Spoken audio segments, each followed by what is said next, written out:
Good evening, good morning, good afternoon, good morning. How are you? Good evening. Hi. Ladies and gentlemen, welcome to this great conversation we are about to have just about now. I hope you are well. I know you are well and the Lord has kept you. Thank you for being always part of this great conversation that we have here in Hapo Timu hii masaa. Karibu sana. Let me know where you are as well. Let me know where this is finding you. Karibu sana kwa hii show. Welcome very much. Karibu sana watu wote ambao hutazama hii show na wale pia ambao wanajiunga na hii show kwa mara ya kwanza. Karibuni sana. Wasee wote wa Saudi Arabia, karibuni. Wasee wa USA, karibuni tu sana. Wasee wa Jamaica, wasee wa wapi, wa UK, wasee wa Canada, wasee wa Australia, karibuni tu sana. Welcome to this show. Of course, I'm your host, Jakes, the moderator, and we are about to have another awesome conversation and awesome debate happening here live at Afrique 24. Karibu sana, jiunge nami, jiunge nasi, wacha tuwe na nafasi murwa kabisa ya kuchangamua mambo mawili matatu kulingana na vile ambavyo vitu vinaendelea hapa nchini Kenya. Karibu tu sana. Thank you so much for always being part of this great show. Asante sana. You guys are just but an amazing crowd. Asante tu sana for being very supportive. We have seen your love. We have seen you guys really supporting Afrique 24 and the numbers are growing steadily and we are so grateful. Asante sana. Watu ambao wanatazama kupitia Mtembei TV, karibuni. Watu ambao wanatazama kupitia Afrique 24, karibuni. Show yenyu nayo ndo hii, karibuni. Tuko ange, tuko sawa, tuko kabisa. Hii show inakupata mbashara kupitia hapa channel yako ya Afrique 24. Show kali, show fiti, show mmekuja kupenda. We are looking at several issues. We are looking at several matters that made headlines today. But zaidi yote karibu sana. Show yako ndo hii, karibuni. Naona wengi tayari wamejaajaa. Naona jumbe zinaingia tayari tu sana. Asante tu sana. Tuna discuss vitu kibao, tuna discuss matters kibao, kila kitu ambacho unahitaji to discuss including jinsi ambavyo Ezesh Mufinyi ananiuliza kama tuta discuss stories za Ahmed Nasir kuwa by Koome. Definitely my brother, hiyo lazima itakuwa covered vizuri sana kwa hii show. Karibu wadau, karibu sana. Let us have another awesome conversation. Karibu sana, like hii video, karibisha wawili watatu kwa kulike, karibisha wawili watatu kwa kufinya hiyo like button. All right. Okay, thank you for liking the video. Thank you for liking and subscribing to Afrique 24. I'm your host Jakes, the moderator, and we have another one, a good one. Hii ni moto, hii wadau mtapenda, hii wadau lazima mtalike. Asante sana kwa mmekuwa mkilike all our videos. Zimekuwa zikufikia moja kwa moja pale tu ulipo. Kama uko job inakufikia, kama uko wapi inakufikia, popote ulipo. Kama uko Kenya inakufikia, kama uko far and away inakufikia. Hii show yako, hii show ambayo mmekuja tu kupenda tu sana, and I am always grateful to have you. I don't take it for granted. Mi wasichukuli tu hivi. Mi ufurahi sana wakati nakuwa na time nanyi, kuwa na show kama hii, kuwa na show ambayo nyinyi wadau mnaipenda, mnaifuatilia, mnasikiza, mnachangia, mnaingia kwa show, mnaingia kwa studio, mnafanya ile kitu. Mi wasichukuli tu kwa urahisi. Nashukuru tu sana. Asante kwa kutufanya show kali, show ambayo inapendwa. Inapotimia tu mida ya saa 4, hey, huwa mnajaja na mnaingia. Alright, leo nina vitu kadha wa kadha na tutazingatia yote ambayo yamekuwa yakitokea, lakini pia wewe una fursa ya kuongea nasi, una fursa ya kunena nami kupitia comment section. Hiyo comment section, usiogope kutuma comment. Usiogope kutuma comment, na pia usiogope kujiunga nami kwa show. Nitakueleza jinsi ya kujiunga nami kwa show sasa hivi, ili uwe mmoja wa wale ambao wanachangia kwa hii show. Hii show, as I told you jana, haina like a specific person ambaye anafaa kuingia. Ni show yako mwana Mkenya. Mkenya, hii show ni show yako. Wewe ambaye unajiunga nasi, hii ni show yako. Of course, hii ni show mmekuja kupenda tu sana. Alright, thank you kwa support. Asante sana kwa support. Tunaendelea na show kali. Ilianza jana kidogo, tukazingatia mambo mawili matatu. Leo tunaipeleka a notch higher. Alright, so fanya vipi? Angalia show, tazama show ya jana ambayo tulikuwa nayo, ilikuwa show fiti, ilikuwa show kali. Sasa ndo hii show ingine pia tumekuandalia. Alright, show kali, show fiti, show inakukujia mbashara hapa Africa 24. Ni show yako, show unayopenda. Alright, tunayo mambo mengi tunadiscuss, kuna vitu kadha wa kadha tutazingatia. Alright, so karibu sana. Show yako nayo ndo hii. Leo niwape kitambulisho ambacho ndo hizo. Alright.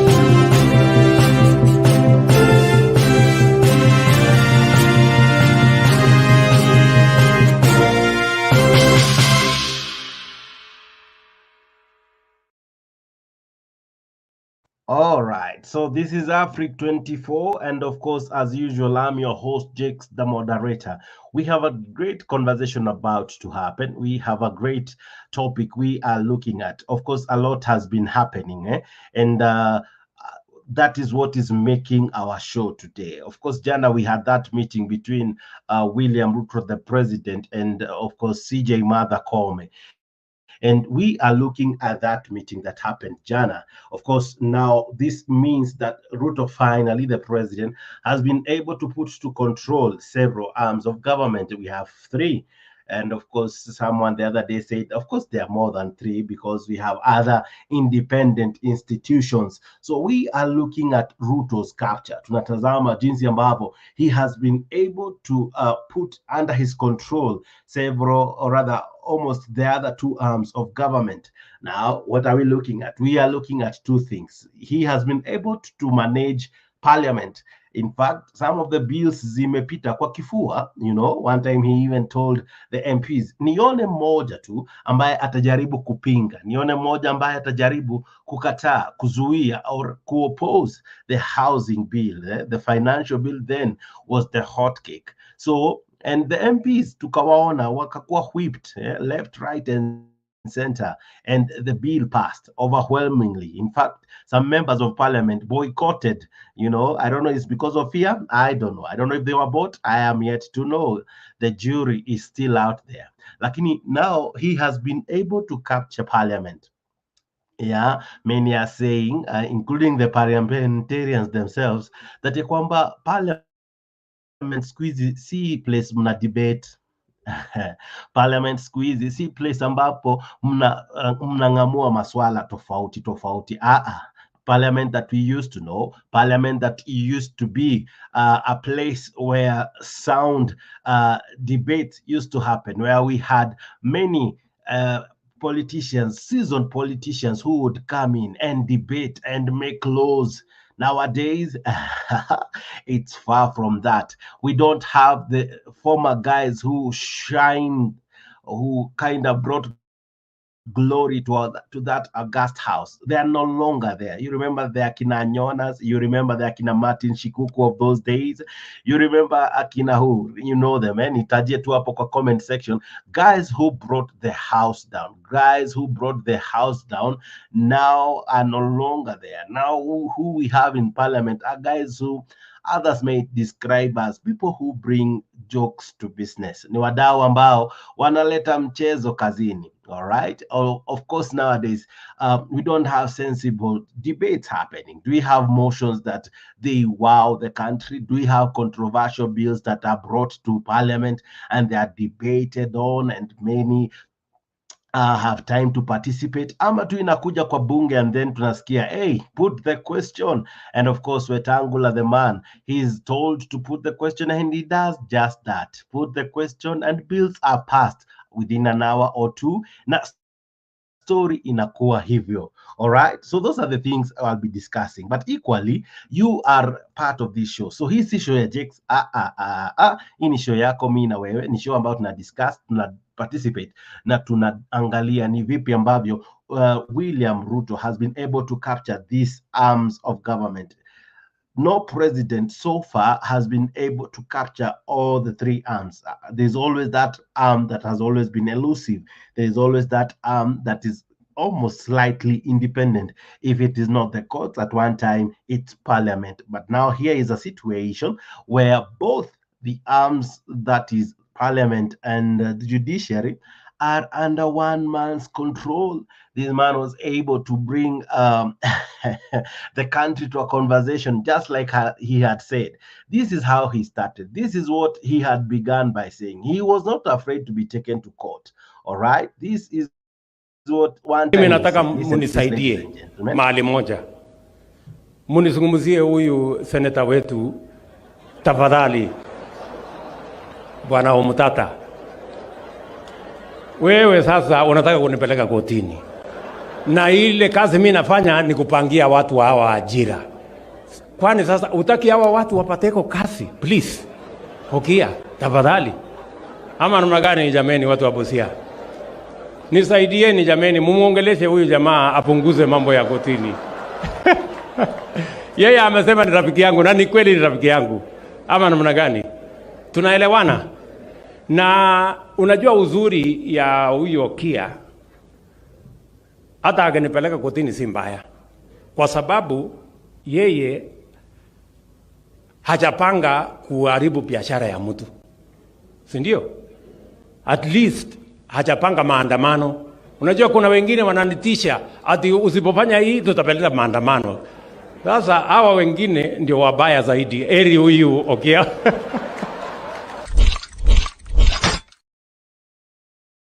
Kulingana na William Ruto, wale walikuwa wabaya ni wale ambao walikuwa wanafanya maandamano. Wale walikuwa wanaenda kotini walikuwa wasewapoa. But that was then, some days back. He had no problem being taken to court, and the courts did us justice. The courts in one too many times did us proud. At one point, they were able to stop several things that Kenyans really wanted to be stopped. And it happened, and we were proud. And we thought finally we have a place we can run to. Wakenya walikuwa na place wanaweza potea ama wanaweza kimbilia, not kupotea, wanaweza kimbilia. You know, we had a place we could run to, the citadel of justice. We really felt tuko na place ambapo in case parliament wapitishe bills ambazo we were not contented with, we were running to the courts. But where kumbe mbio za sakafuni ndio hizo sasa zishaishia ama zimefika ukingoni, kwa sababu I'm telling you, the president yesterday was able to meet the Chief Justice Martha Koome. Of course, we anticipated the meeting should or will happen, because that's what Martha Koome equally asked for. And now it happened. That it happened, we are now left asking ourselves, will we now be having justice? Of course, they say the meeting took 4 hours. The matter that was highly talked about was corruption. Yes, corruption. That is what they talked about. And that is what they really focused on. And in fact, they gave themselves a timeline of 30 days so that all institutions come up with a framework on how best to tackle corruption. Wadau, that is how best they chose to discuss yesterday. Of course, the president has been all over calling the judges corrupt, calling state officials, or rather those guys who operate in court, having had a way of ruling or giving judgments that are not sound, that are either influenced by someone or through corrupt ways. All right. So that has been happening. And Wadau, it has been a roller coaster from the time the president spoke in Moranga, all right, to now, 3 weeks now. And that has been the story. That is what has been trending. Of course, now there's another emerging story that is now emerging. Of course, we looked at it jana kidogo. We'll be looking at it tomorrow morning. So please don't miss tomorrow's show. Tomorrow morning at 9 a.m. Sorry, that is what we'll be looking at. That story, I know you might really want to find out what we will be talking about. It is a story that will be informing our morning show. All right. So be part of that morning show as well. So what are we discussing tonight? We are looking at, after now he has been able to capture Parliament, Ruto has reached his hand to the judges, to the courts, through, of course, the Chief Justice. I don't know how that will work. I don't know how well that will interfere with justice. All right. So that's what we'll be looking at, because cases that were already in court, pending cases that had taken so many years, now they like a case that was there from 2009 was determined and it was dismissed, and now the government has a go ahead to do what it was stopped several years back. Imagine that, eh?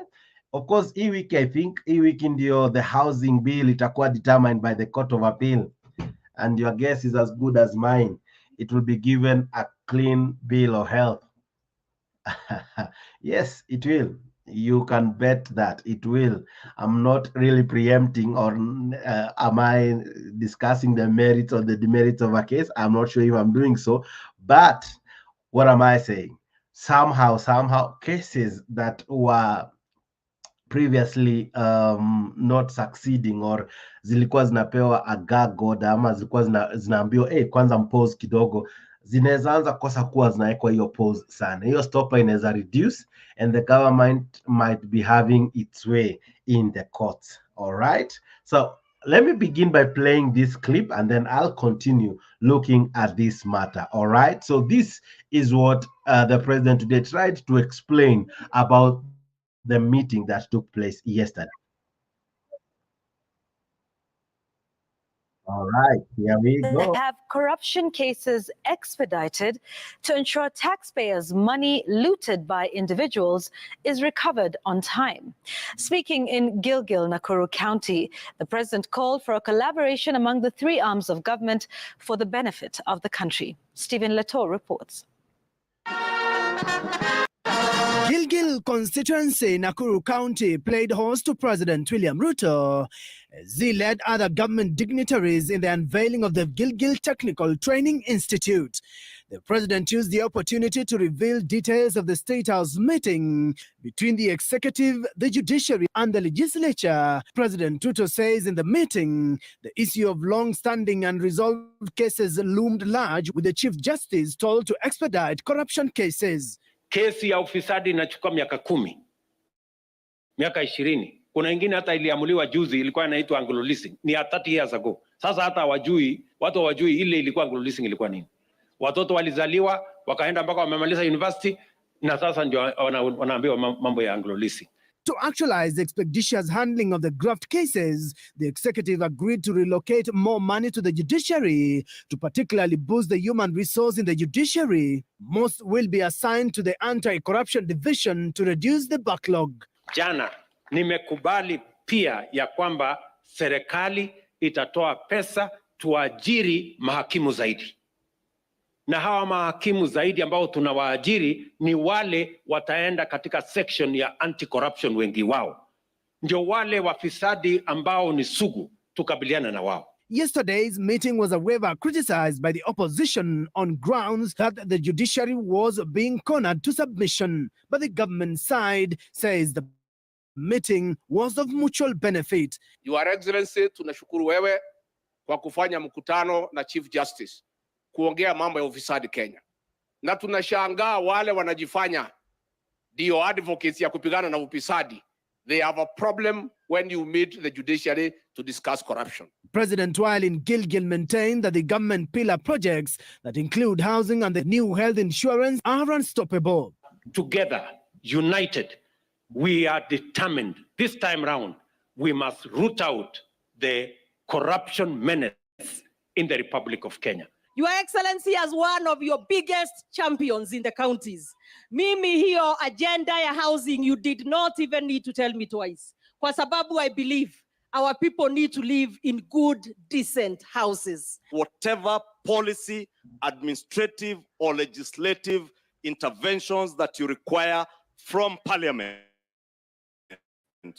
we shall be at the forefront of ensuring that those administrative, policy or legislative reforms are enacted. President Ruto further told leaders in his Kenya Kwanza coalition to step down succession politics and allow the current administration deliver its promises. Leaders in Kenya Kwanza, leaders in UDA, I want to ask them to step down any contestations for whatever positions, present or future, so that we can work together, focus on delivering to the people of Kenya, ensure that we keep our promise.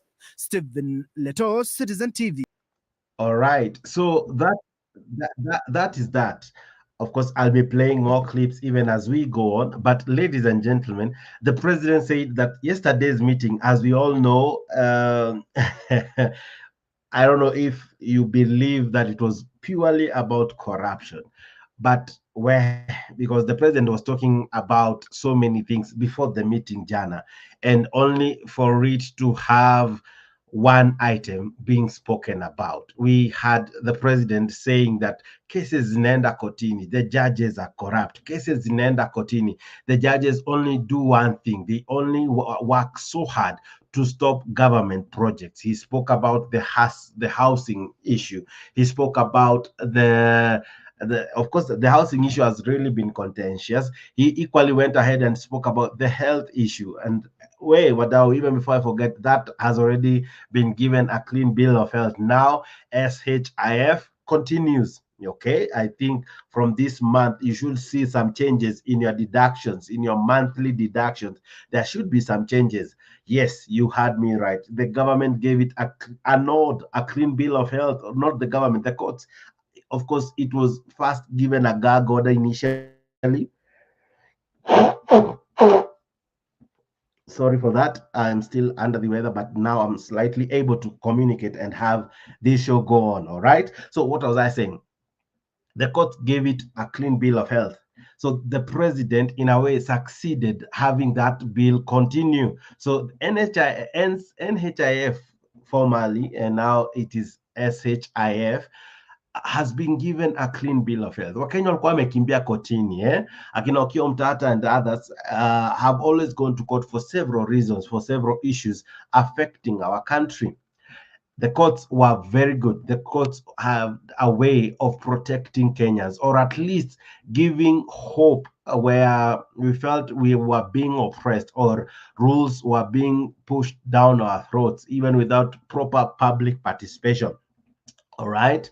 We felt that the courts had a way. The courts had a way of, giving fairness to Kenyans. All right. When we went concerning the housing issue, it's because we wanted fairness. When we went because we were talking about the sorry for that, because we were talking about the financial bill, it's because we wanted fairness. We felt that the courts were the only place that would listen to us. We thought our parliamentarians would do that, but they didn't. So what did we do? We rushed to courts.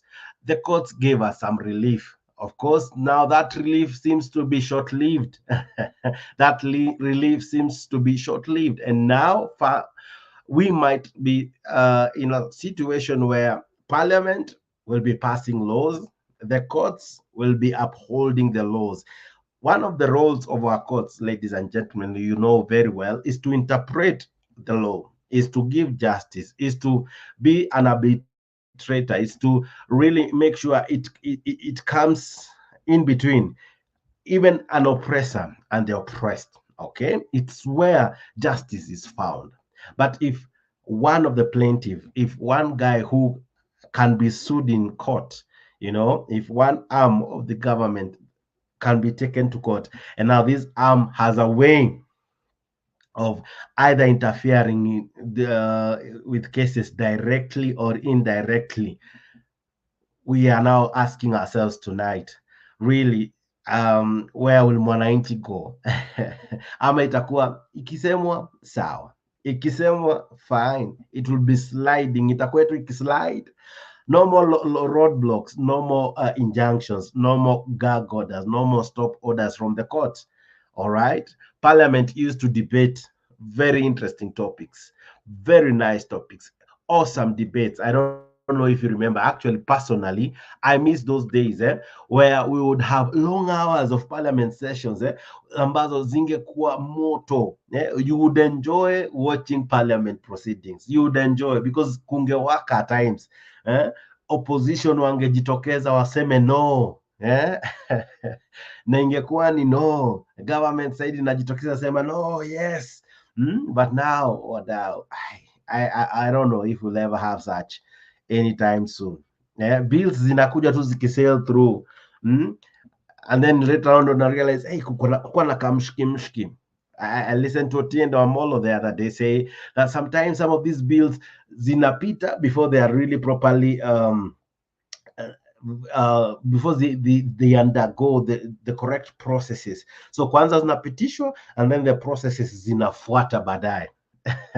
The order of doing things has changed. That's parliament for you. So we were going to courts. Now that we can't go to courts, ladies and gentlemen, where will we be going? Remember, we cannot go to the streets. They made sure you cannot go to the streets.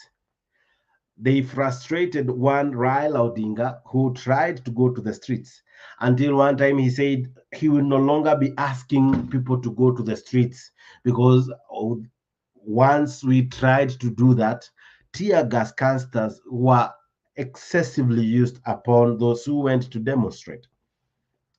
Not just tear gas, live bullets at times hit protesters, at times leaving them lifeless and even killing some.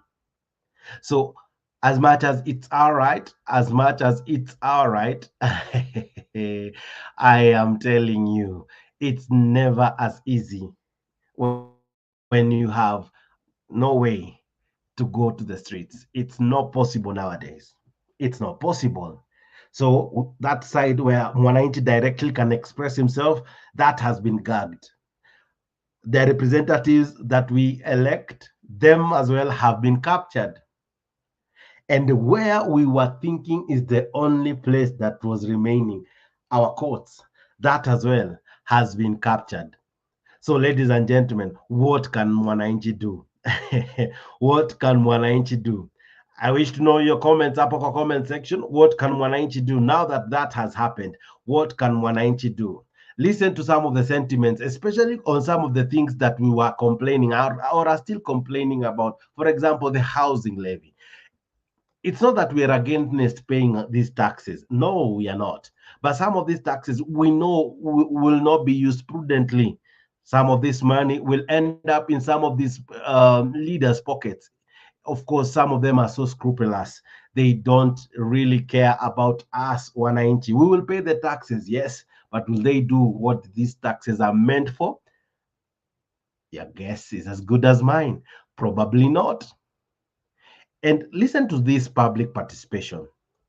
This is a participation that really illuminates how these ladies and people in this participation were debating. Wants the government to provide a mechanism to finance the provision of accessible and adequate housing without overburdening employed Kenyans.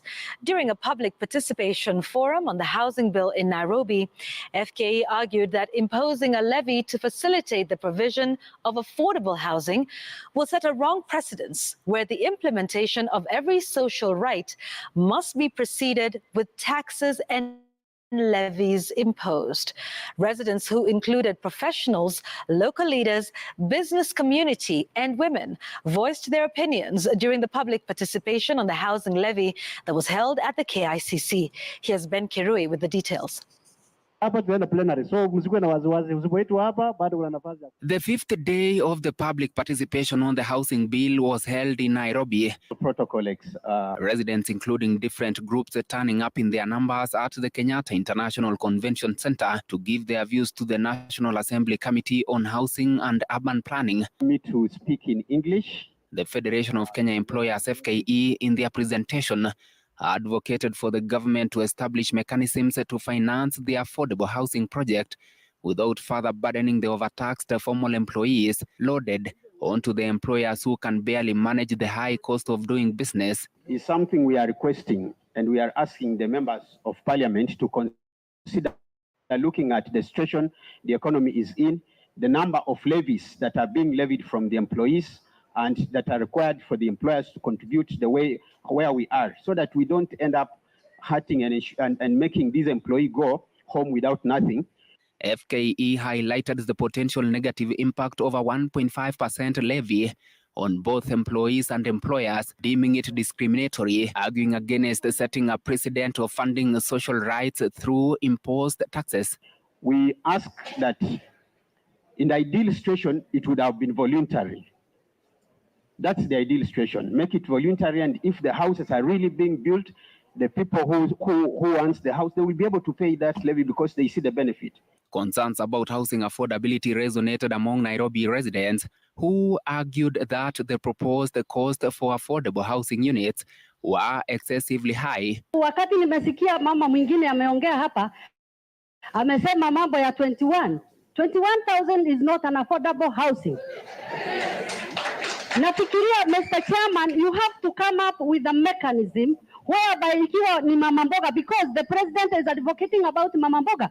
Mama mboga ni mtu ambaye anapata 3,000. Hapa tunaongea mambo ya slogan bottom up. Mimi unanitoa kwa maisha ya kulipa nyumba 1,000 ama 500, unaanza kuniambia nilipe kama venye nimesikia 21,000. Itawezekana? Hii kitu itawezekana? Mimi nasema let us honor the bottom up slogan yenye inasemwa kutoka masikini tukiinuliwa tufike mahali juu. Tunataka mtakapokuwa mnatuambia affordable, kama kamati committee mnatuambia affordable, iwe ni affordable kweli kwa hawa watu.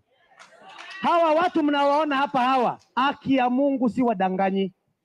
Hata kula jana kuna wengi hawajakula hapo. Unajua wamewaona, wamejua mko vizuri. Some groups called for the removal of stiff penalties for employers failing to remit housing levy deductions. The Nairobi social movements and civil society organizations termed the penalties as punitive. Kama kuna housing levy ambayo inafaa kutuwezesha kupata access to housing, affordable housing tunasema, ambayo is a right, alafu unaambiwa ukikosa kulipa ile housing, when you are in default, then there is a penalty.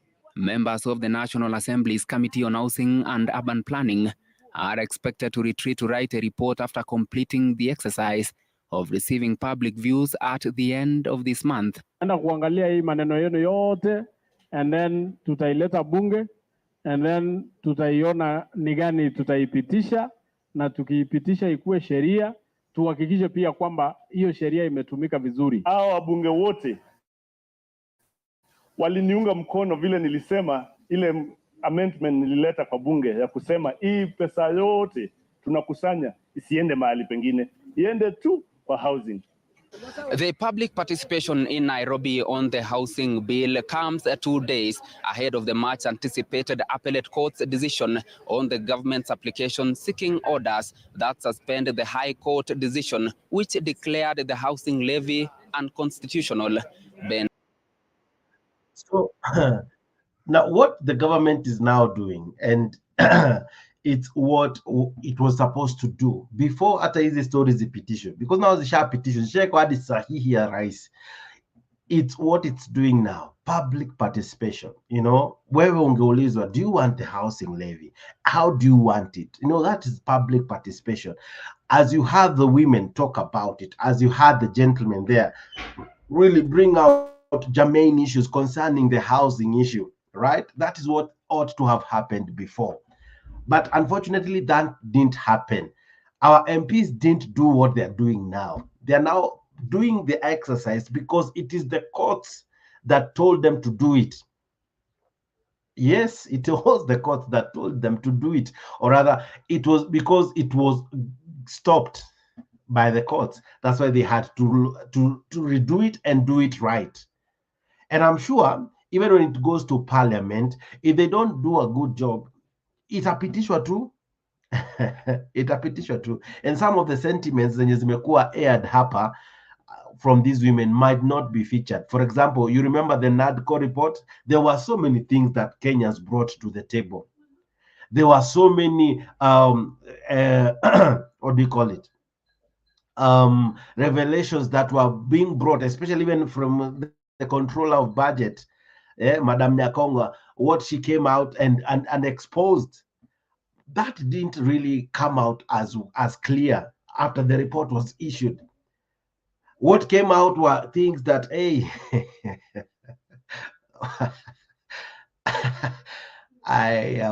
so sometimes the public participations zina happen vizuri sana, because I even remember walijaribu kufanya ka public participation kidogo kuhusu these stories of housing levy hapo mbeleni, because you remember before it was supposed to be a contribution. And then they said they went for public participation. And then after they went back to Parliament, they changed it and said during public participation, I don't know which Kenyans said this, we really need to know. Kenyans said, and even the president said that this is what Kenyans said. Kenyans said that it stopped being a contribution that would be refunded after 7 years. It becomes a tax. You remember, this was what was to happen.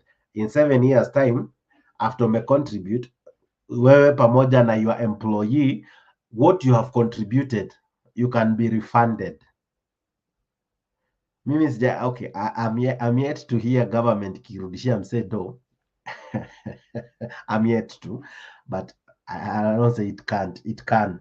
But after that, after the purported public participation, what happened? They went ahead and changed it from a contribution kinda to now a tax, a house levy tax.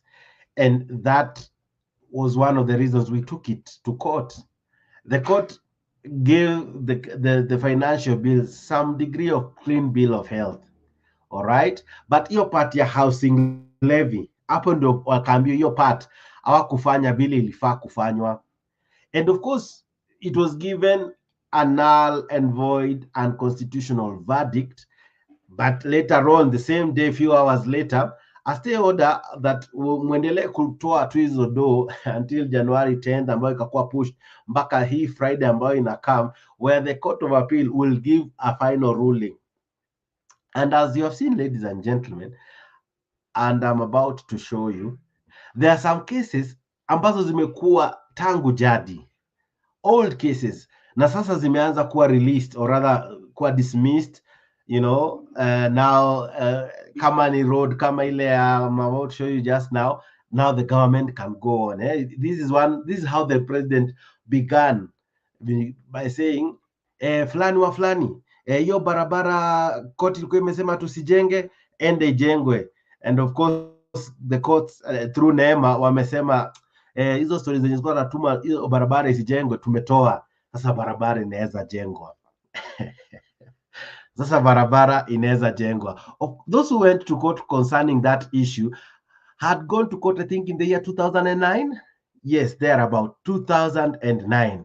And now the courts have given a clean bill of health, or rather the courts have given a go-ahead.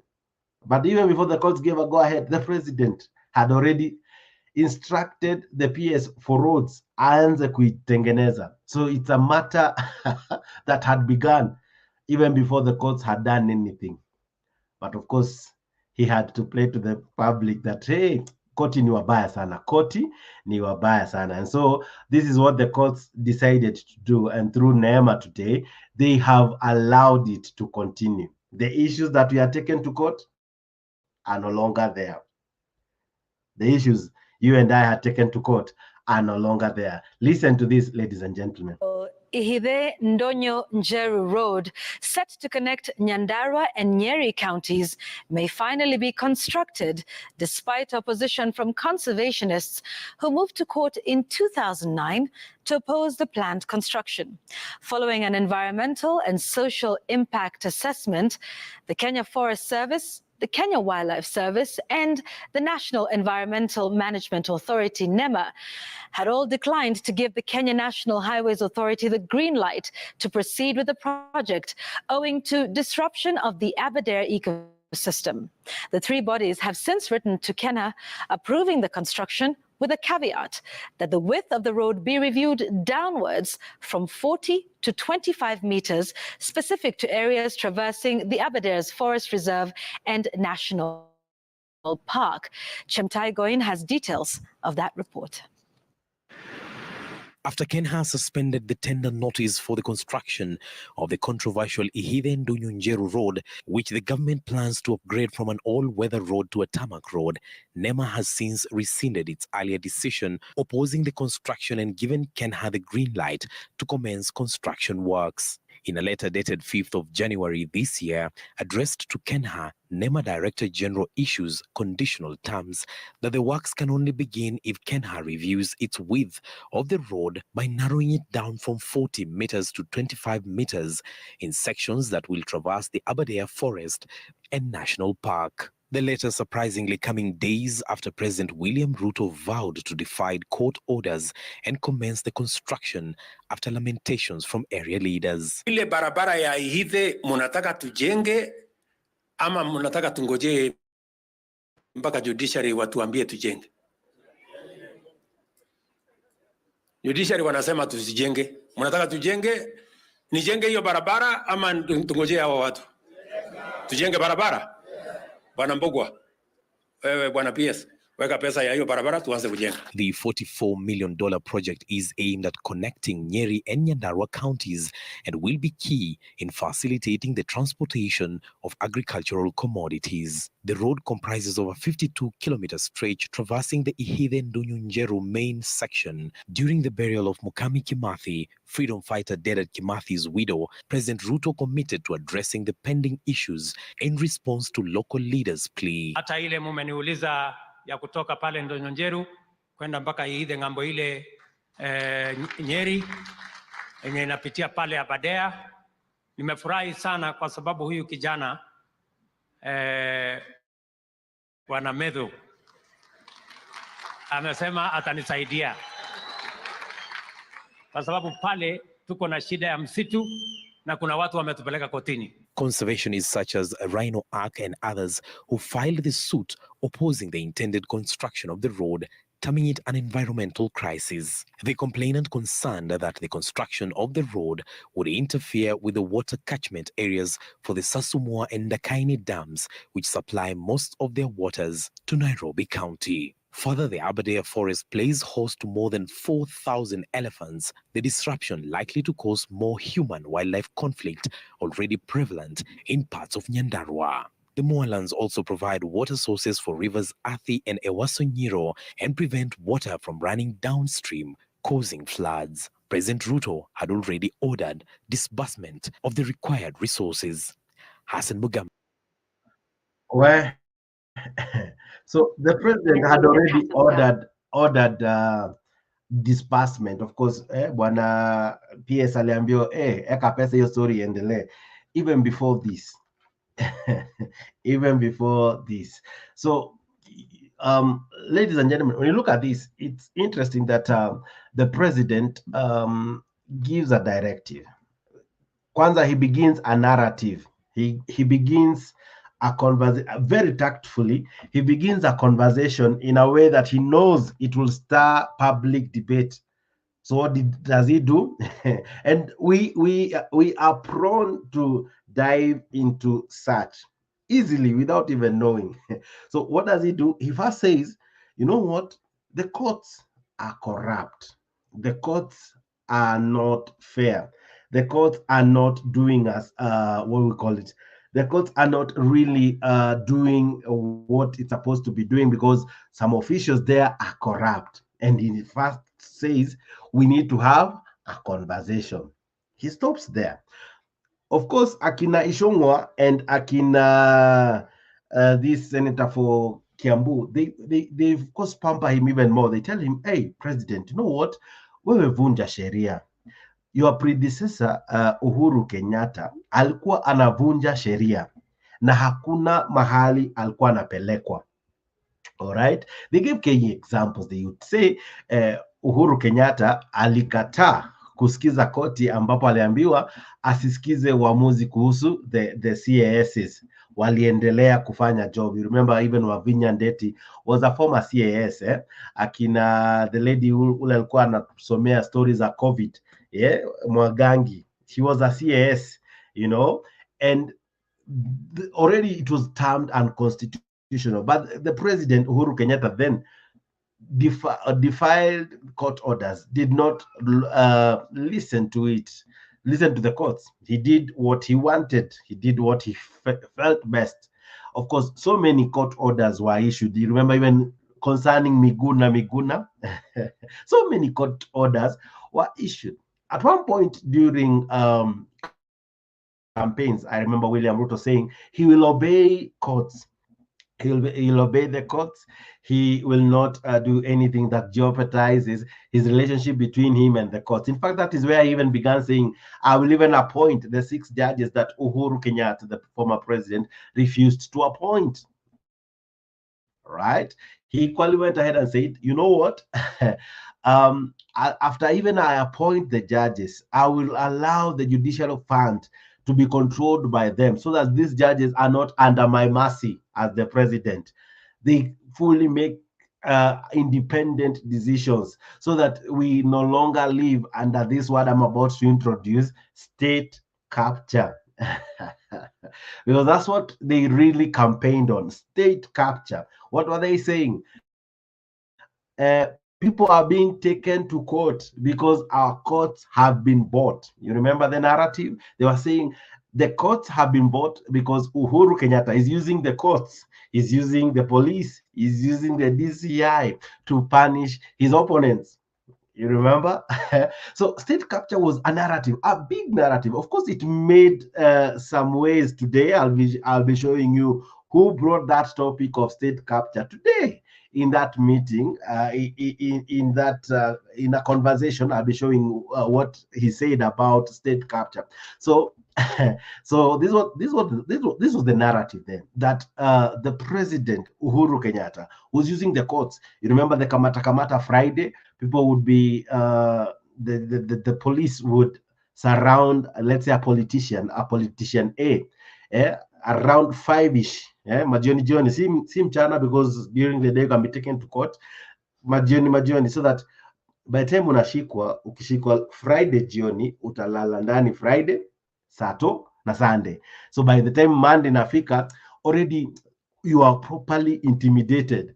Ungeshikwa Nairobi na DCI, gari zikimbishwa, remember how akina senator wa Kericho walikuwa wanafanywa, unashikwa leo ama during maybe a Senate proceeding na kina Malala DCI wanakupeleka mbio from Nairobi to Kakamega at lightning speed, not through the air, through the roads.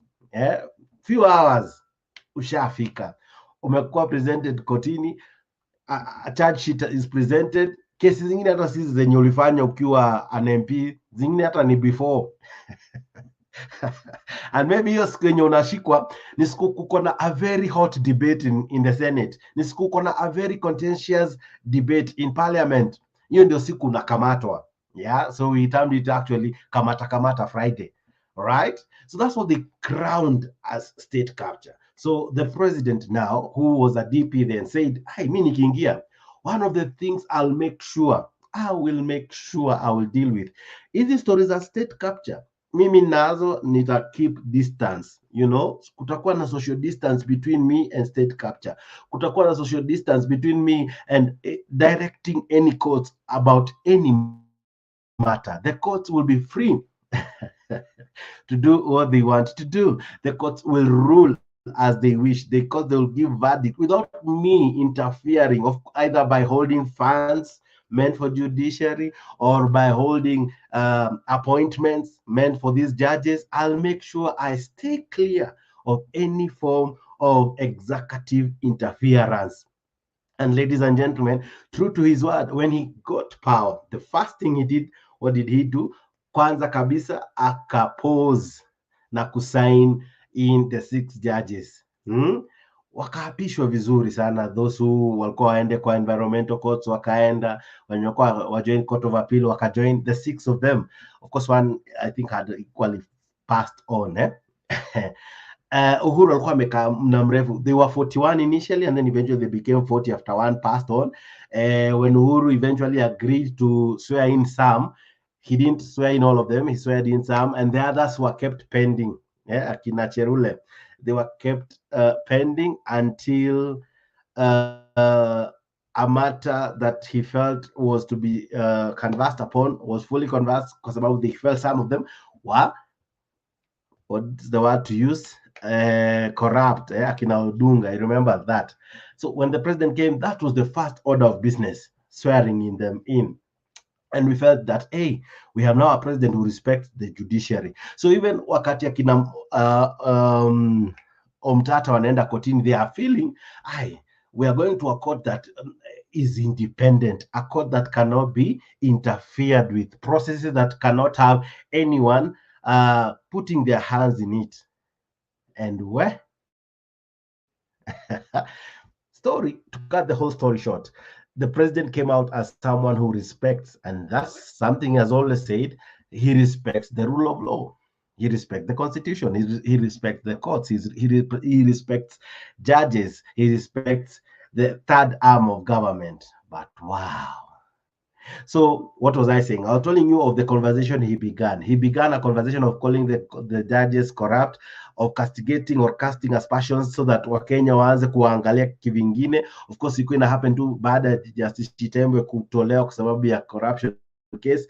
So alipoanzisha hivyo CJ Kome akaona hapana, huyu jamaa ametuingilia sana. Akakuja akatoa statement akasema kama unasema president hautakuwa unasikiza courts, of course you'll be creating anarchy. This is how lawlessness itaanza. This defying court orders, it will really destroy a country. And we plead with you, probably unaweza kuwa na intel those corrupt judges. There is a process of going about it.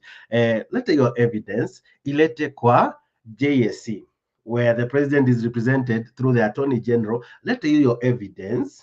Our majaji hatusemi ni wazuri, hatujasema ni wazuri, lakini you cannot put a blanket, you can't cast a blanket statement that all of them are corrupt. Just bring your evidence. Of course pia DP akasema nitaleta evidence ya Esther Maina, the judge, ya kwamba vile alifanya kesi yangu kulikuwa na so by the time Prezo analeta hii conversation yote na Martha Koome anajitokeza kujaribu kutetea majudges, so it was almost obvious these guys must meet. So when they met jana, I felt, or rather I thought, the president will come with some files, some evidence, some things to tell the judge. Equally I felt that maybe Martha Koome will come with defense. But wow, the whole story, the whole narrative changed. And what did it become? It wasn't about how judges are corrupt. It now turned to be a panel. Let's talk about all the institutions, the executive, the legislature. Let's discuss about wakapanua neti, nyavu zikapanuliwa. Now they began shooting everywhere. It wasn't now about just the judges. It was almost about every other thing. But the main issue that the president was raising before was not canvassed. The issue of corrupt judges, the issue of cases being affected by these corrupt judges, that was not canvassed. And that's why, ladies and gentlemen, I now brought this topic. Could it be possible that now finally the president has managed to capture what was elusive before, capturing the judiciary? Because there are things zilikuwa zinakwama. I'll be showing you, for example, the SHIF ambayo ilikuwa imekwama, but now sasa imesonga mbele. Ndio hiyo barabara nimewaonyesha, sasa itaendelea. Ndio hiyo stories za houses ambazo, the housing levy ambayo itakuwa ruled on Friday. Your guess is as good as mine. Probably hata hiyo itaendelea. Listen, as I catch a breather kidogo, equally be inviting you to join me as we continue with this conversation. This is what transpired. Listen, after all the president had complained about, it's not what was discussed in the meeting. They didn't talk of any judge, they talked generally. And this is a meeting they wangekuwa nayo hata kwa kibanda somewhere, because corruption in Kenya, it's almost obvious that corruption is a pandemic. You don't need to create drama and then talk about only corruption. There are so many things we can say about corruption, But what we anticipated the president and the chief justice to talk about, that didn't happen, because this is what they talked about, not the judges, ladies and gentlemen. They didn't talk about the judges. They talked about a specific matter, corruption, and not just in court. They widened the net, and that's why it was interesting to hear what made the talks. So we begin at the State House in Nairobi, where the contentious meeting between President William Ruto and Chief Justice Martha Koome took place today, with the heads of the three arms of government pledging to promote the independence of institutions as aspired in the Constitution. But a statement from State House gave no indication as to whether the specifics of the relentless attacks on the judiciary by President William Ruto were discussed, particularly his repeated allegations that judges were sabotaging projects of his government. Chemutai Goin has more. To work together for the benefit and in the interest of the people of Kenya. As has become the norm at State House, President William Ruto offered the opening word of prayer, then began a contentious meeting that had been preceded by hostile rhetoric, with President Ruto leading weeks of a ceaseless assault on a judiciary he called corrupt. And so they gathered in a semi-formal horseshoe formation, with President Ruto positioned at the head of the half circle, giving the sitting arrangement an ironic arrowhead tip. Attorney General Justin Muturi, Solicitor General Shadrach Mose, and Interior CS Professor Kithure Kindiki joined President Ruto in the executive attendance list. Speaker Moses Wetangula and the National Assembly clerk took the roll call for the legislature, while Chief Justice Martha Koome, Deputy Chief Justice Philomena Mwilu, and the Acting Chief Registrar Paul Ndemo represented the judiciary. The meeting took place behind closed doors, with a statement pointing out that the gathering was convened in response to a request of the judiciary to deliberate on approaches to fight corruption and facilitate a seamless delivery of services to Kenyans. According to the statement, President Ruto said there will be no sacred cows, whether in the executive, judiciary, or legislature, in the fight against corruption. The statement did not, however, shed any more light on the pronouncement that preceded the meeting, some of them that had questioned decisions of judges and rulings of the law courts. We support the independence of the judiciary, but corrupt judicial officials working with those who vested interests that are benefiting from money stolen from NHIF, who want to perpetuate judicial tyranny and judicial impunity. We will deal with them. We will fight with them. We will not allow them. They will not go far. He might have received reports because we have the various machineries and agencies that are charged with the responsibility of collecting information. And we would like to engage him so that he can give us that information. Because we all have a responsibility of solving our problems in this country. We all recognize corruption is endemic, it is a problem, it is unacceptable, it is condemned, it is actually a criminal offense. The 4.5 hours long meeting, said to be reportedly cordial, with participants acknowledging that corruption had permeated all the arms of government, threatening the much needed transformation of the country. Watu wachache, wawili watatu, wameenda kotini, wakahongana kotini, mpango hiyo ikasimamishwa. Barabara ikasimamishwa, universal health coverage inasimamishwa, mambo ya housing inasimamishwa. Lazima tuulizane, lazima tuwe na mjadala. At the meeting, this was seemingly not mentioned, as the corruption allegation was distributed not just to the judiciary, but all arms of government. A resolution reached that within 30 days, each arm of government submit proposals to the National Council of the Administration of Justice, which brings together all players in the criminal justice system on short-term, medium-term and long-term measures to deal with the vice. The president is also said to have committed to respect the rule of law, despite his initial threat to defy orders he said was sabotaging government programs, pushing the Chief Justice to sound a warning that such actions would result in anarchy and a constitutional crisis. The statement was also silent on the question of decisional independence by judges, but instead indicated a promise of goodies through the appointment of more judges and an increase in the judiciary's budgetary allocation.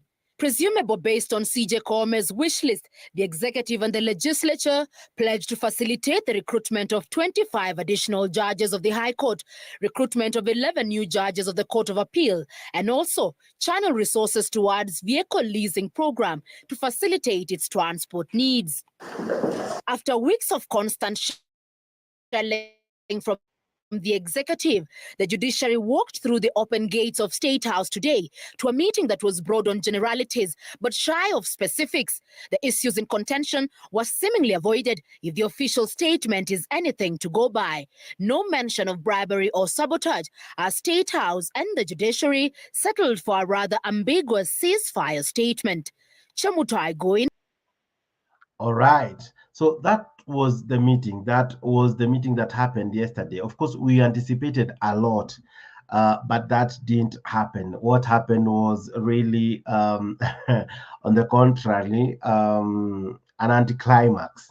Because we anticipated the president, he who was really accusing the judges of so many things. He was accusing them left, right, and center of so many issues that he claimed or claims are affecting progress. You know, of course, Kenyans were going to court concerning anything, which is equally their right. At one point, they went to court concerning the feeding program.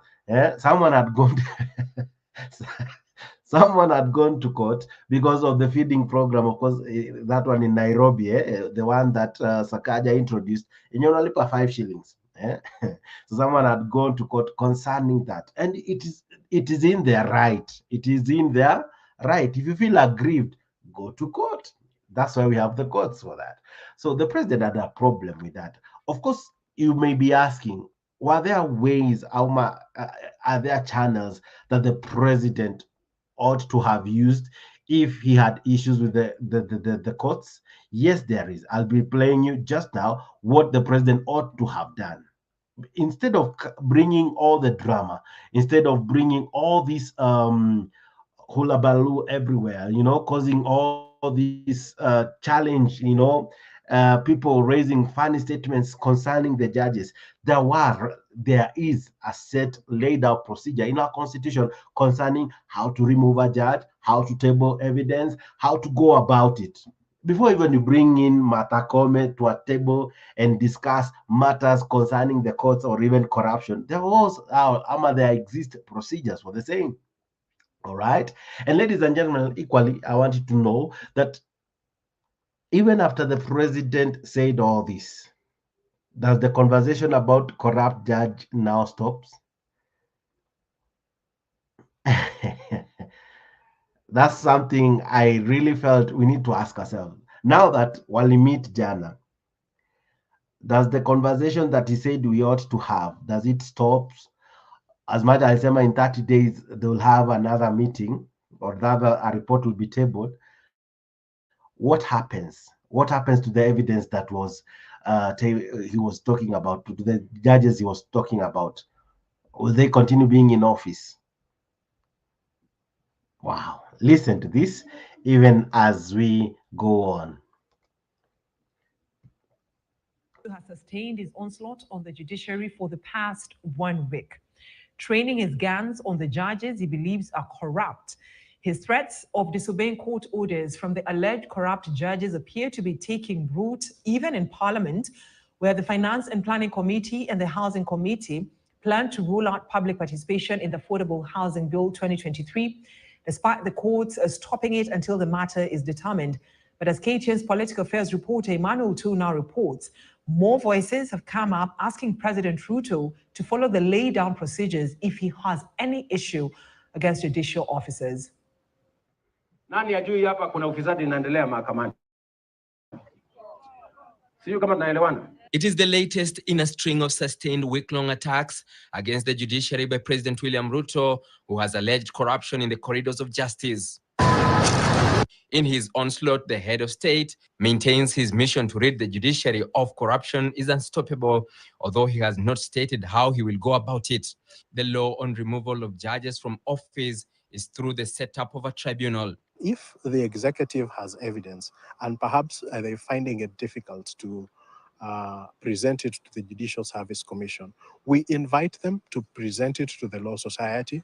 We will look at it, we will review it, and we will prepare the necessary petitions. The calls by the bench and the bar and the opposition by extension to have him back on track seem to be falling on deaf ears. As it appears, the president's threats to defy court orders is slowly infiltrating Parliament, where he enjoys massive support. Legislators are now plotting to continue with public participation on the Affordable Housing Bill 2023, despite active orders barring the same. You cannot gag an independent body to do their work, unless now the courts tell us then who do they expect to make laws? Because the same way Parliament cannot make judgment and we cannot issue court orders. Pundits argue the president is completely off the rails. That he should desist from telling people that we have a corrupt judiciary or we have corrupt judges. Again, as I've said to you, there are ways of handling that problem. If he has any evidence, let him hand over this evidence to the Judicial Service Commission. Let him hand the evidence to the Chief Justice. Let him hand this evidence to the Attorney General. You can question the decision, but you should not be seen to threaten the judiciary, the other arm of government. So it is very unfortunate for the president that he gives the impression that he wants to cut everybody to size and every institution to his size, whatever that is. And then the president cannot be the one leading the allegations against those judges when he is the one who is supposed to form the tribunals leading for their removal. That role should be left to other parties. The president, who had shown signs of climbing down from his hard stance on the judiciary, seems to have gotten back to the head-on collision with the judiciary, an independent body according to Article 159 of the Constitution of Kenya. Mzee Jomo Kenyatta, I practiced law during his regime. I was a magistrate during his era. At no stage did he ever try to belittle judges.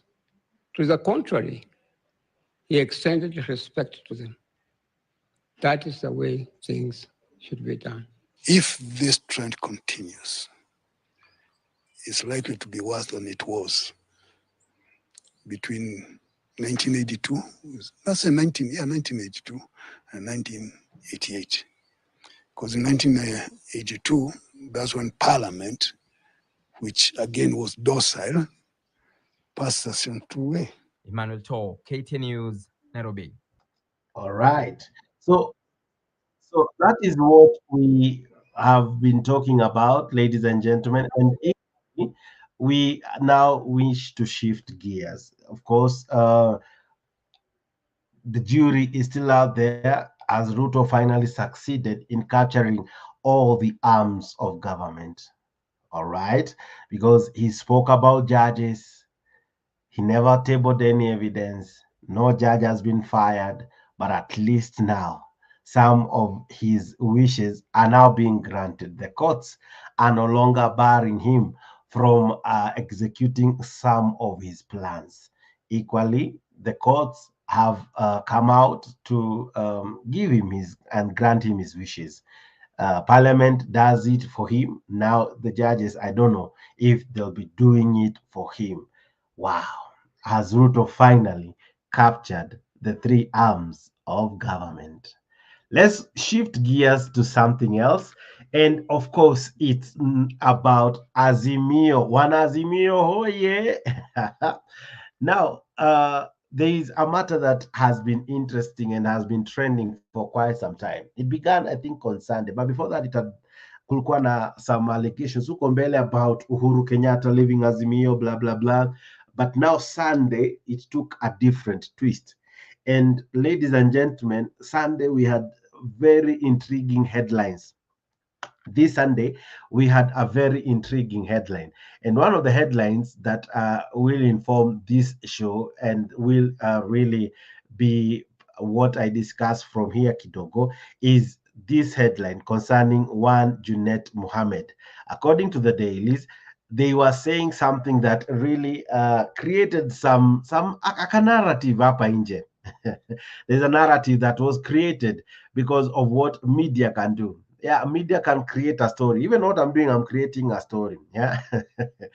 Media created a story, and this was what the media, or rather the newspaper, the Sunday Nation, was reporting. And this is what the newspaper had written, that why is Junet under siege in Raila's party?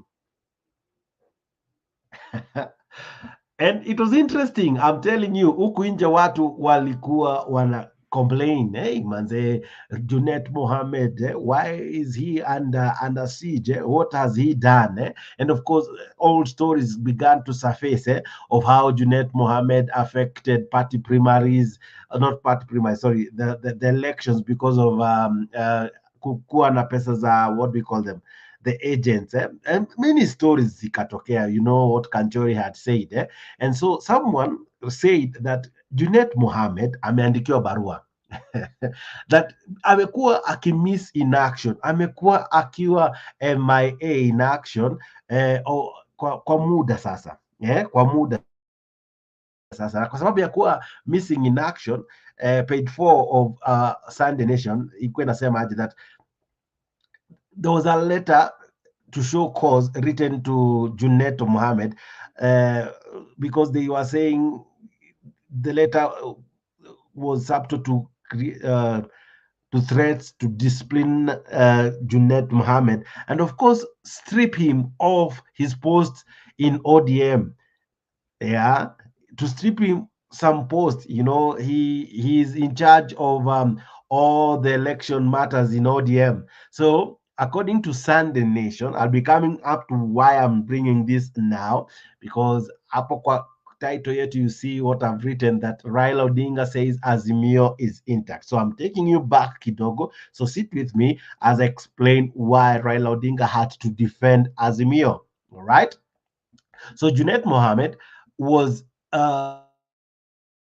featured in the Sunday Nation saying that Junet is under siege in ODM because they were saying he has been missing key functions. You know, he has been missing key functions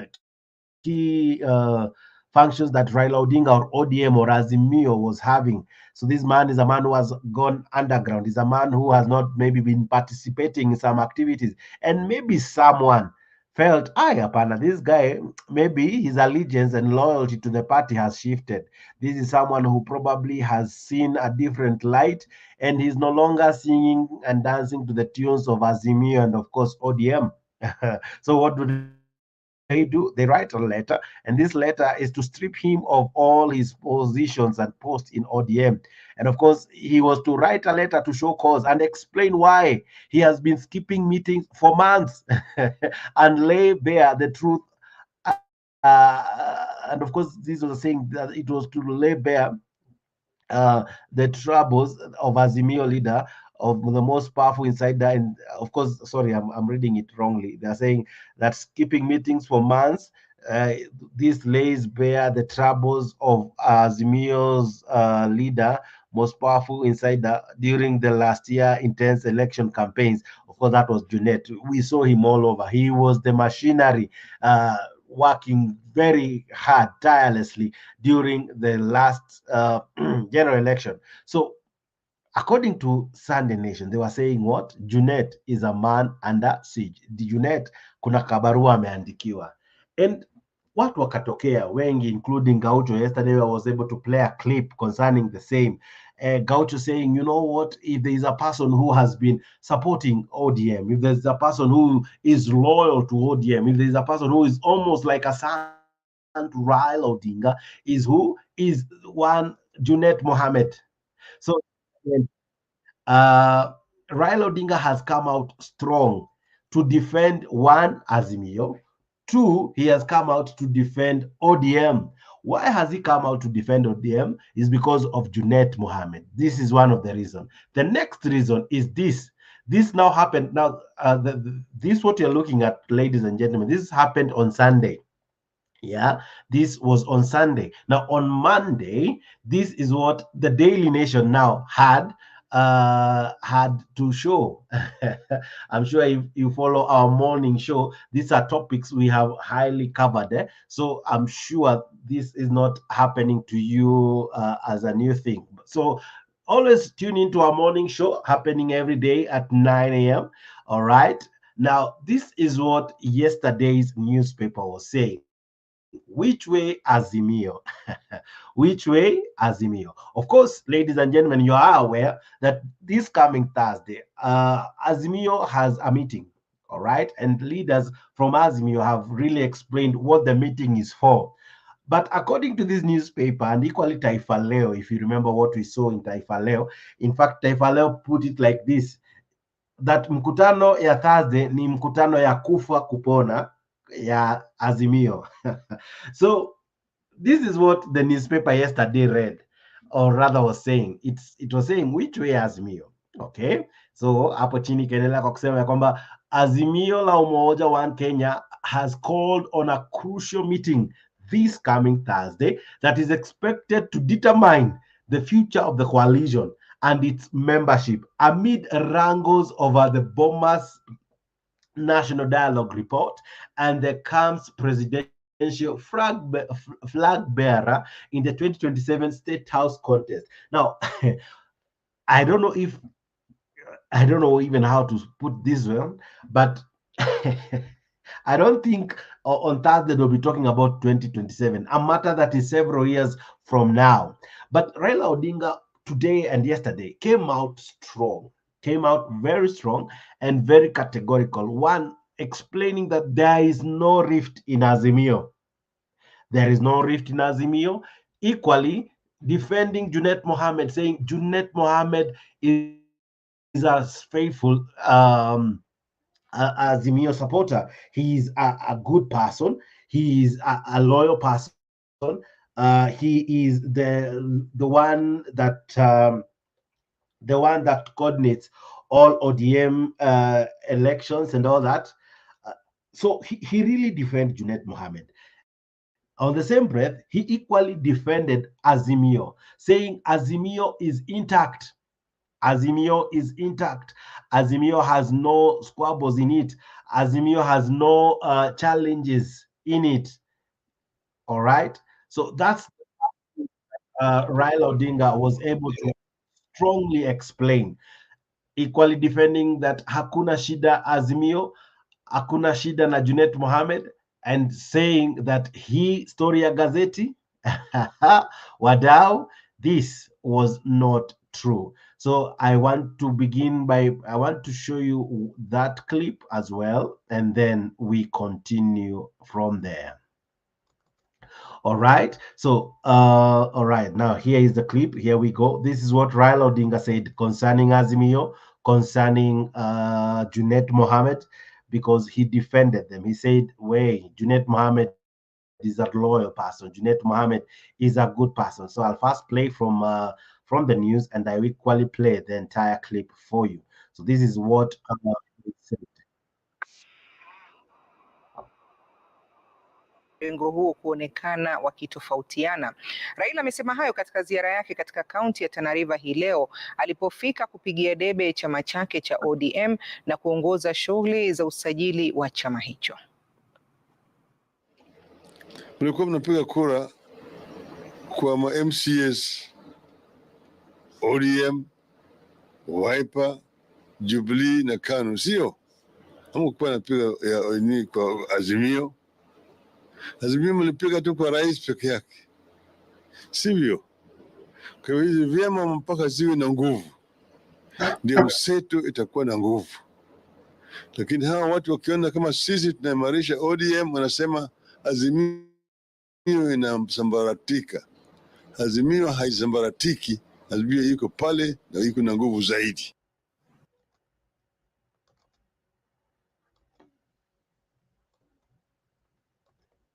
Tana River, kila mara tukifika Tana River tunakaribishwa hapo kwa ukarimu sana, na leo si tofauti, ni kama siku hizo nyingine. Sasa tumekuja wakati nyinyi mmekuwa na shida mingi zaidi, ndio mmekuwa na changamoto kubwa. Vile gavana amesema, ongea juu ya mambo ya mafuriko. Sasa Waswahili husema mgeni karibu. Hatujui kama mwenyeji atafona leo.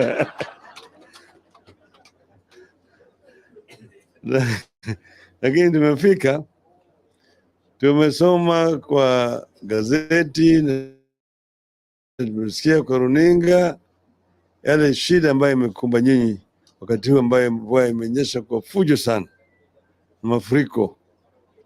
Hii mambo ya mafuriko ya Tana River sio kitu kigeni, ilianza zamani sana.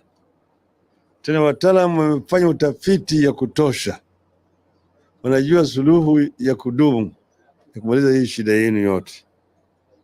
Ile ambaye imekosekana ni nia ya kukabiliana na hii shida ili hii maneno ikwishe, lakini ni mambo ambayo inaweza kumalizika kabisa, ili isiwe kila mara kwa mara ikinyesha maji inatoka kule juu inakuja inafurika hapa na watu wanahamishwa kwa boma yao, wanakimbia barabarani.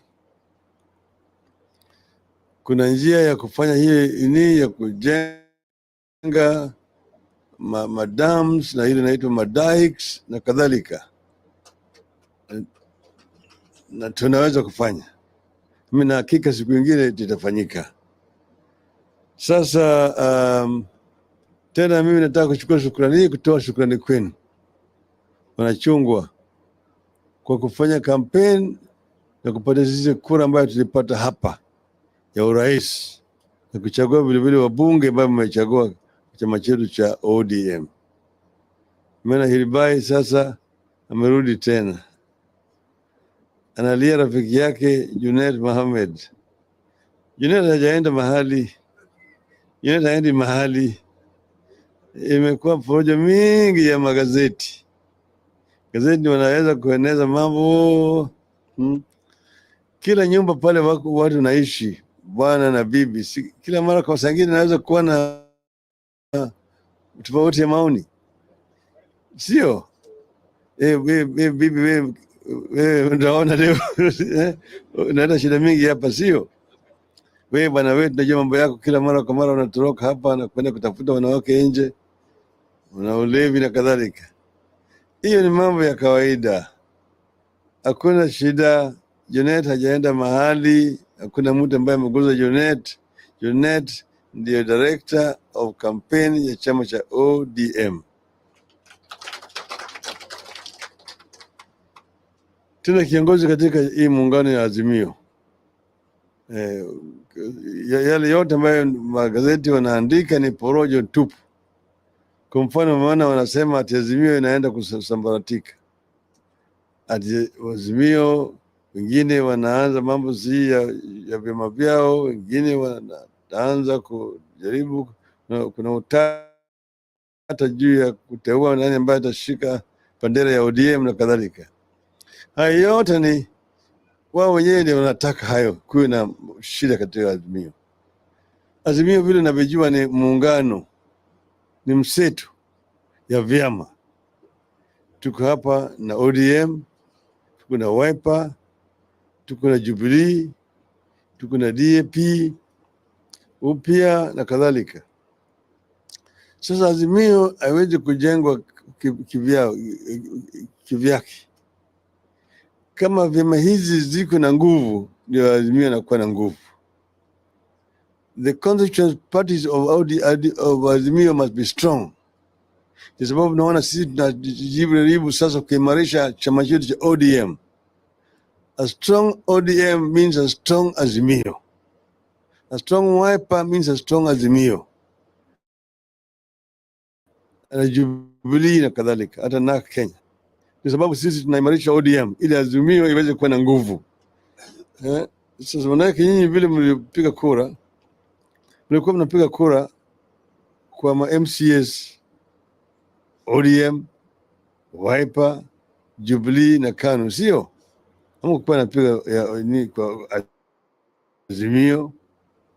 Azimio mlipiga tu kwa rais peke yake, sivyo? Kwa hivyo vyema mpaka ziwe na nguvu, ndio mseto itakuwa na nguvu. Lakini hawa watu wakiona kama sisi tunaimarisha ODM, wanasema Azimio inasambaratika. Azimio haisambaratiki, Azimio iko pale na iko na nguvu zaidi. Sasa tunajua ya shida zingine ambayo umeongea hapa juu yake, tutaongea tena.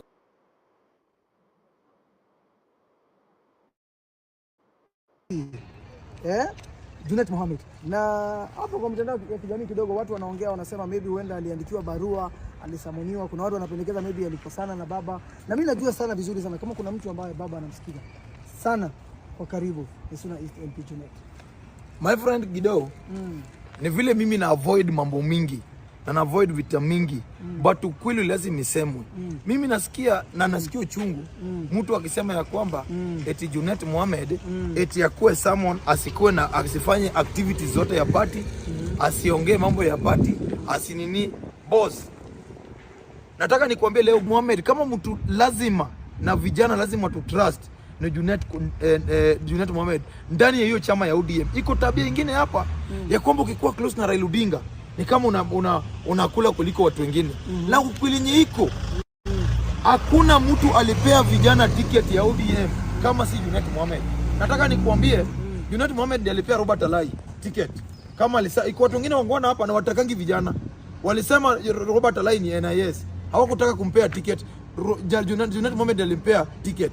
Mimi nilipewa ticket ya ODM anda Junet Mohamed kulazimisha akuambia baba ya kwamba lazima tupe huyu kijana ticket. Iko watu ambao wanasema ya kwamba hao wako na uwezo wako kwa chama na ni viongozi wa chama, hawakutaka mimi nipewe ticket. After kupewa mimi ticket walienda na ni wako kwa kiti ya party na ni wakubwa kwa party, walienda wakasimamisha watu kwa independent. Kidogo nikapoteza na 17 votes na wako kwa kiti na ya party. Wanasema hao wako loyal kwa party. Uko loyal kwa party kama unaweza fund na uongee na tribe yako wapigie mtu wa independent. Hiyo uko loyal aje? Unaona? Junet huyu ndiye amepea matouch huyu MCA hapa Korokocho, kijana kutoka chini. Alikuwa anashinda na kinyasa. Hii kinyasa yako liko na nini? Yeye alikuwa anatembea na kinyasa zile za duole. Junet Mohamed ndiye alimtoa kwa mawe. Enda nini Suna East. Junet amepea vijana wengi. Vijana wale vijana wetu walichukua ni security, watu wa kupiga watu. Alichukua kapea ticket wengine zaidi ni MCS. Unaona? Hao wengine wanasema ya Junet asikuwe close na baba. Wamefanyia watu nini? Kazi yao ni fitina, wataki vijana. Wanatakanga tu vijana, wakiona vijana wanaona kama watu wa kuang kwa gari zao, kuwapea 200, kuwapea 500. Unaona? Mimi nasema na wanajua vizuri Junet anaambia Raila Odinga ukweli. Raila Odinga anasimama na Raila Odinga. Sasa hebu nikuulize, hao wanasema Raila Odinga akae mbali na Junet. Wanaweza fund hata party. Wanaweza ambia hata Raila Odinga ita ule jamaa watu weke kitu kwa mesa hapa. Jua campaign si kuongea peke yake kwa microphone. Campaign pia inahitaji watu wanaweza tutafanya nini? Wanaweza fund. Unaona? My friend, hao watu wanajua wanataka kumalizana na ODM, na kumalizana na ODM wanataka kusukuma Junet Mohamed atoke. Junet ndio mtu wamempiga after election. Gido. Wanasema after election eti Junet Mohamed ndio alifmess baba. Mimi nauliza hapa, tuko na Secretary General, tuko na chairman ya party, tuko na watu wengi hapa kwa party. Secretary General ni Sifuna. Hajasema ODM as party walilose aje. Nani alikuwa na control pesa ya agent? Unaona? Waje tuwaambia chairman ilikuwa ni Mbadi. Kwa nini hizi lawama zote wanawekea Junet Mohamed ndiye alikuwa anakula? Eti yeye Junet ndiye amekula pesa ya agent, Junet ndiye alikuwa na mess, Junet ndiye alikuwa anafanya nini? Tukiingia hapo ndani kabisa historia ya Junet, watu wengi sana hawafai kukua close na baba. Jua tuambia baba alilose aje election. Kama baba anaweza rigiwa na 200,000, 200,000 peke yake ingetolewa hapa, ingetolewa Homa Bay ama ingetolewa hapa Migori. Viongozi wetu kutoka Nyanza na watu wengi kwa ODM wanatakanga viti zao na wataki ya Raila Odinga. Kama saa hii walijua Raila Odinga ameisha, wameona Raila Odinga amekula nyasi kidogo, matiti imeanza kutoka, wanaona inatoka matiti tena inatoka ya maziwa, wasanunua ndoo. Wengine wamenunua ndoo ya governor, wengine wamenunua ndoo ya senate, wengine wamenunua ndoo ya MP. Sasa wanajaribu kukimbiza Junet. Sisi tunasema ya kwamba Junet Mohamed tuko na yeye na tuko na yeye. Nao watu ukipanda pandi wanasukuma babu, pandi hii ingine wanasukuma Gaucho, pandi wataki watu vocal na wataki vijana wako nini, wanataka tu watu wengine hapa wa nini wa control. Junet walimsukuma ya kwamba Junet, kama mimi mwenyewe wananipiga close, niko na close na baba na mimi sina kitu, mimi si MP na wananisukuma. Hao watu watakangi mtoto ambaye uko vocal na unaweza nini, ni kama wanataka kumaliza baba polepole na njia nyingine. Mimi nasema ya kwamba Junet, wale wanasema Junet ni anafaa wasamon juu walimpata kwa party. Inasemekana kuwa maybe kuna barua ambayo imeandikwa, na hii barua imeandikwa maybe na party secretary wa ODM. Hebu nieleze hii barua iliandikwa na nani, na unashuku lengo ya hiyo barua ni gani, na tangu lini Junet akawacha kutembea na baba? My friend, Junet ni Muislamu. Waislamu wapendangi vitu za kuvutana kwa kitu hiko, unaona? Na mimi nataka nikuambie, kijana ya Raila Odinga mkubwa, hao watu wapende wasipende, ni Junet Mohamed. Junet Mohamed hawezi saliti Raila Odinga, na mimi naambia hata jamii yetu wa Wajaluo. Raila Odinga alitoa Junet kutoka mali alikuwa anafanya biashara tu ya kuuza kitu alikuwa anauza, akamweka akamnominate kama MCA, kama councillor. Raila Odinga akamtoa from councillor to akamweka mayor Migori, unaona? Raila Odinga akamtoa hapa akakuwa MP Suna East. My friend, Raila Odinga alikuwa president. Junet angetengeneza pesa mingi kuliko hii watu wanasema ati alikula. Eti alikula pesa agent ndio Raila Odinga asikuwe president. Mimi naambia watu wengi wawache hii fitina. Hii udaku wamejaribu kupaka Junet. Wamejaribu, mimi sio waliniwekea kwamba nimeenda UDA. Wakatengeneza, wale walikuwa wanatengeneza ni watoto wa party. Ndio walifund mpaka hizi ma local media hizi zenyu, wakapea pesa, wakachukua picha yangu na Ombanga ya 2020 wakaanza kutrendisha ya kwamba mimi na work na watu wa UDA.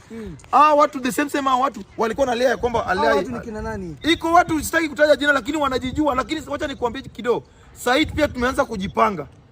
Hebu nikuulize, kwa nini Junet wamepea babu barua? Babu wao wamepea barua? Kwani babu amenena? Babu nauliza, babu pia kujangi function mingi. Wamempea barua? Kwa nini Junet ni wanasukuma? Mtu akona shughuli. Junet alisema wacha nikae kando kidogo. Unaona? Nifanye mambo mengine juu hakuna election ili affect Junet kama election ya Raila Odinga. Unaona? Wewe umelose, wewe ni captain, wewe ni moja wa captain wale cheza midfield. Alafu lose. Na mna lose na 1-0 dakika ya 92. Unaona? Wewe unasafiri aje? So my friend Junet Mohamed, watu wana All right, so I think that one settles the matter.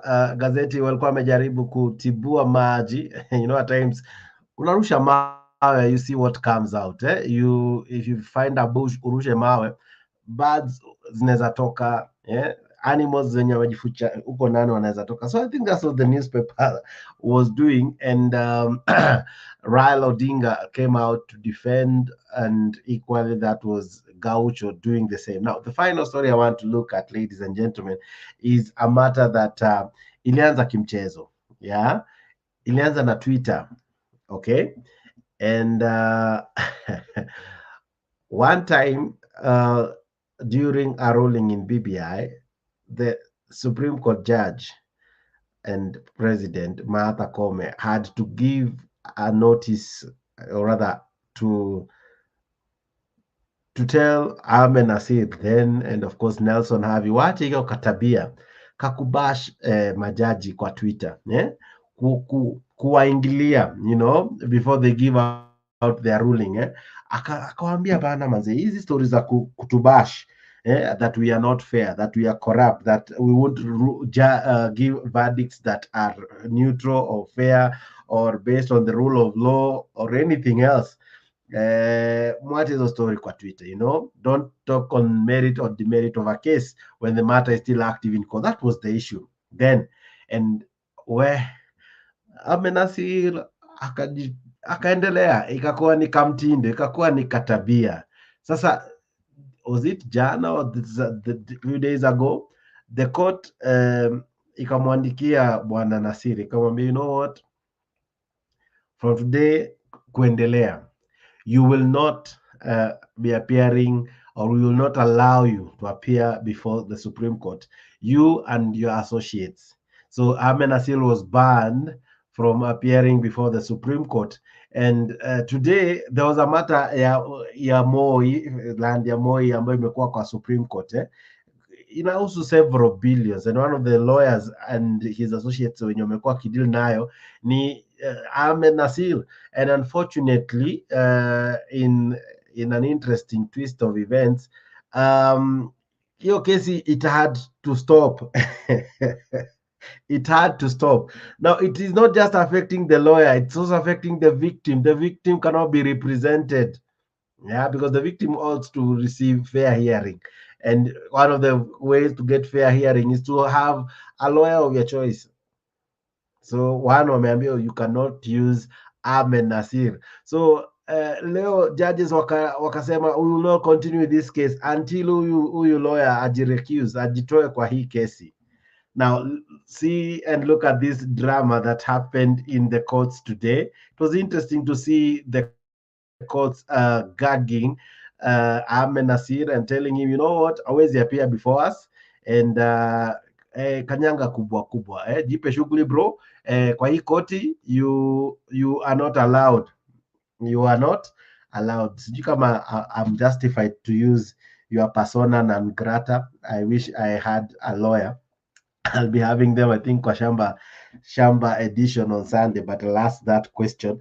Is now Ahmed Nasir persona non grata? That word I remember ilitumika kwa Ruto when alijipa alijichocha, wacha nitumie hiyo vizuri, alijichocha akajipeleka kwa ofisi za Jubilee, and kidogo Rafael tuja kumwambia hey chief, kidogo huko hujakaribishwa, wewe ni persona non grata, wewe ukubaliwi kukam, ujipe shughuli, wewe ndo mta chama chako huko, fanya stories za kwako huko, lakini stories za Jubilee keep a distance. All right, so this is what happened to Ahmed Nasir today actually. Where the ban against senior counsel Ahmed Nasir Abdullahi came into effect Tuesday after 6 judges recused themselves from hearing a matter in which the lawyer was involved. Ahmed Nasir was representing the family of the late Noah Chelugui, whose widow Susan Chelugui and son David are respondents in a 2 billion shillings property tussle involving the family of the late retired President Daniel Arap Moi and businessman Jaswant Rai. The controversial lawyer sustained his tirade on his social media platforms, hitting out at the bench, saying he will only come before it if it is not presided over by the president of the court. Here's Chimtai Goin with that report. My name is David Chelugui. The family of the late Noah Chelugui became the first victim of the Supreme Court ban on senior counsel Ahmed Nasir Abdullahi after the 6-judge bench moved in to effect its orders, barring him from submitting to the court by declining to hear a case in which Ahmed Nasir acted on behalf of the family in a protracted property dispute with the family of the late former President Daniel Arap Moi. The 6 justices of this court now present to hear this matter, in the absence of Ouko Supreme Court judge who is currently indisposed, now Suomoto makes this formal order recusing themselves from hearing this matter as long as Mr. Ahmed Nasir Abdullahi, senior counsel, is appearing either by himself, through an employee of his law firm, or any other person holding his brief or acting pursuant to his instructions in this consolidated appeal. The judges, reacting to alleged insults and vitriol by the controversial lawyer, directed at the court. It is untenable that Mr. Ahmed Nasir Abdullahi, senior counsel, will seek justice in the very court and before the very judges whose reputation and integrity he never tires in assaulting. The family of the late former President Moi had moved to court to appeal a ruling that had found them guilty of grabbing a 53-acre piece of land belonging to the Chelugui family in 1983 and required them to compensate the family 1 billion shillings.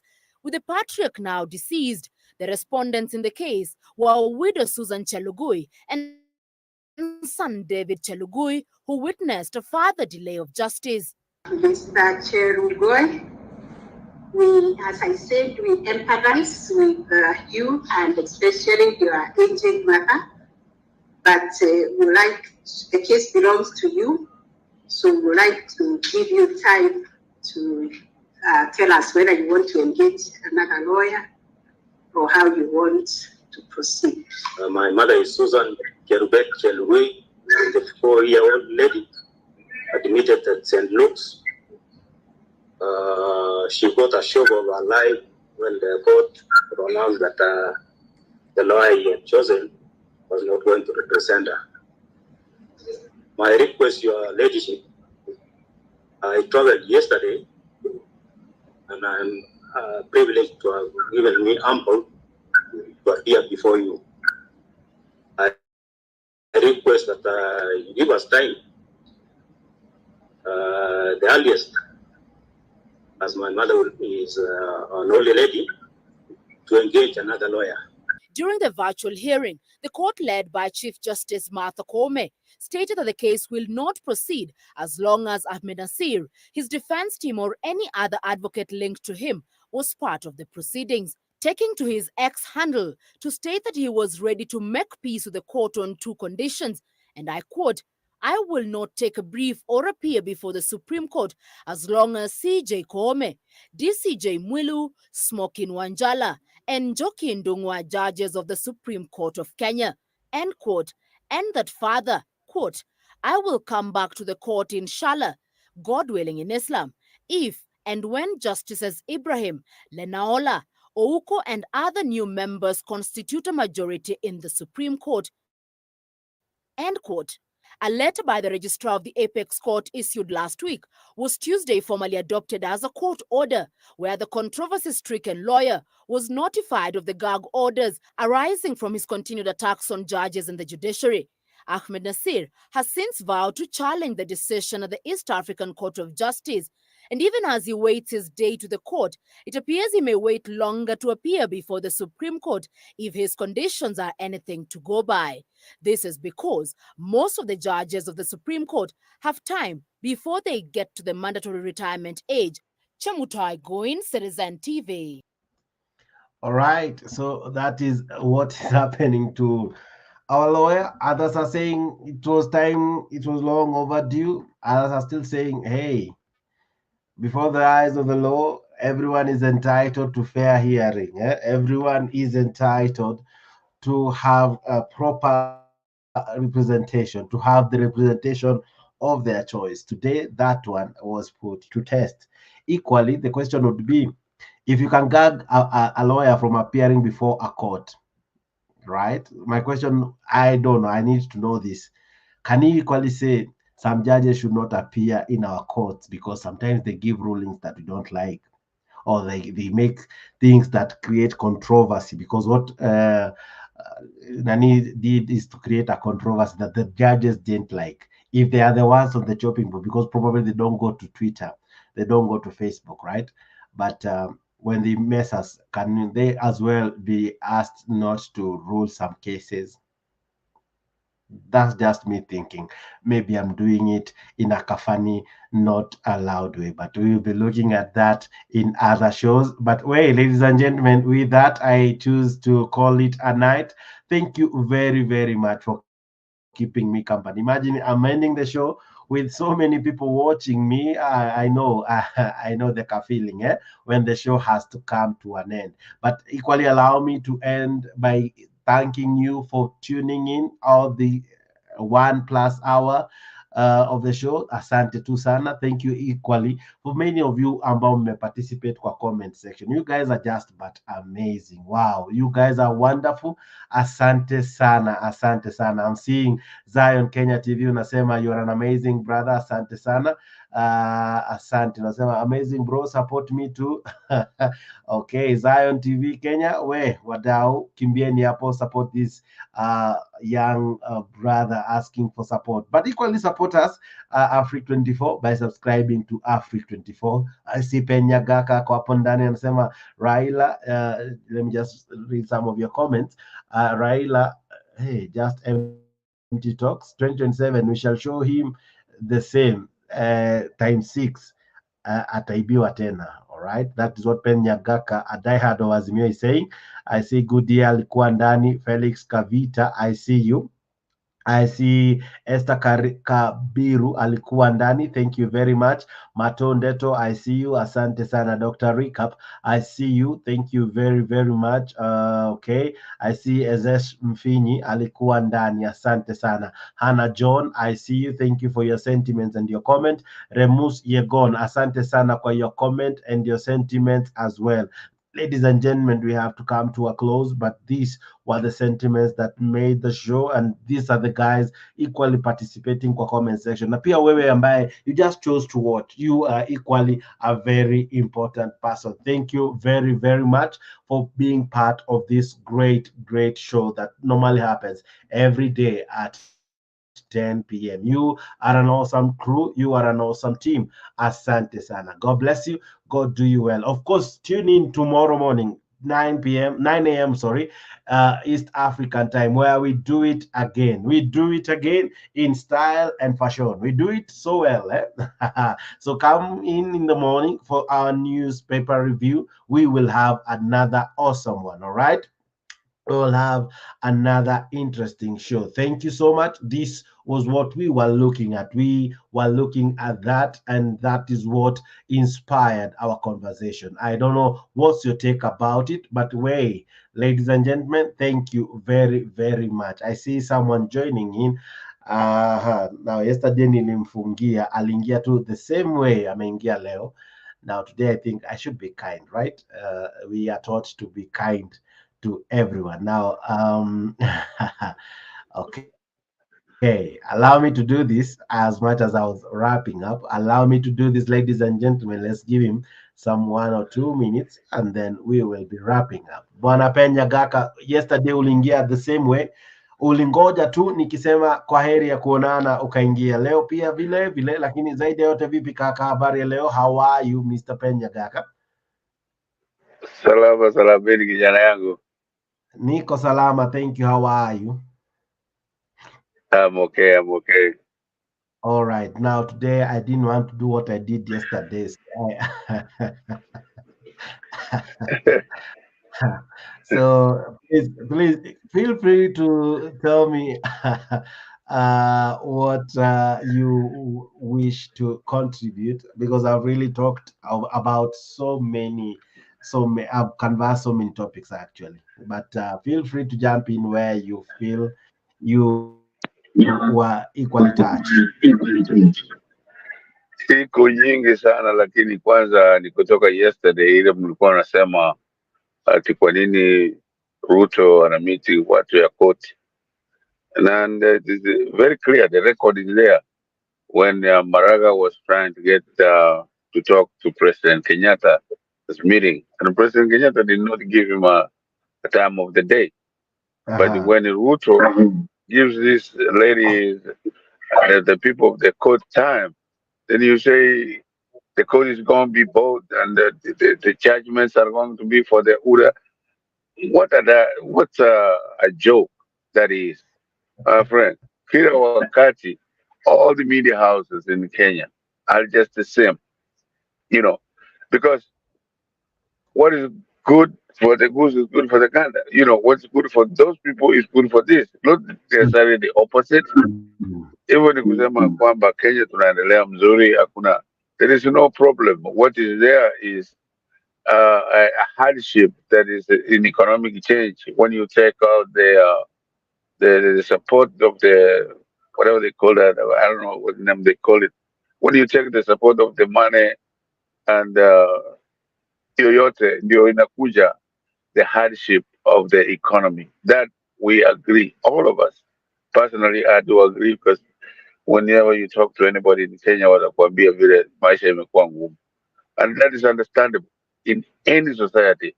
When you're changing from this theory to this theory, in as far as economics is concerned, it is true. It will be hard at the beginning, but at the end, it will be comfortable. All the people in ODM or Azimio will love us, will love Huda at the end of 2025 and at the beginning of 2027. Hiyo ndio tunataka, lakini vile nawaambianga all the time, all the listeners, vile nawaambia, if you win, so be it. We'll join whoever wins and the country continues. Lakini hii kufanya it is the end of the world when Uda is ruling. It is criminal when Uda is ruling. It is kuiba when Uda Uda is ruling. Is, I mean, for lack of better word, is nonsense, because anybody will win elections and anybody will lose elections, but life continues. Let us not call it the end of the world and be hateful. Ile hateful ambao walikuwa nayo before Ruto won the elections, in the times too, to hate the system, to hate the party that is ruling today. What is Raila doing? He's only criticizing whatever Ruto is doing. My friend, in any democracy, you name it, anywhere in the world, it is your party to to come up with ideas of how to rule better and how to make the lives better of the people, and then they will vote for you. But if kufuata anything it does, then you rubbish it. It's the easy part. Easy. When do you start your own? When do you craft your own ideas? Hakuna. There is no ideas here, ODM.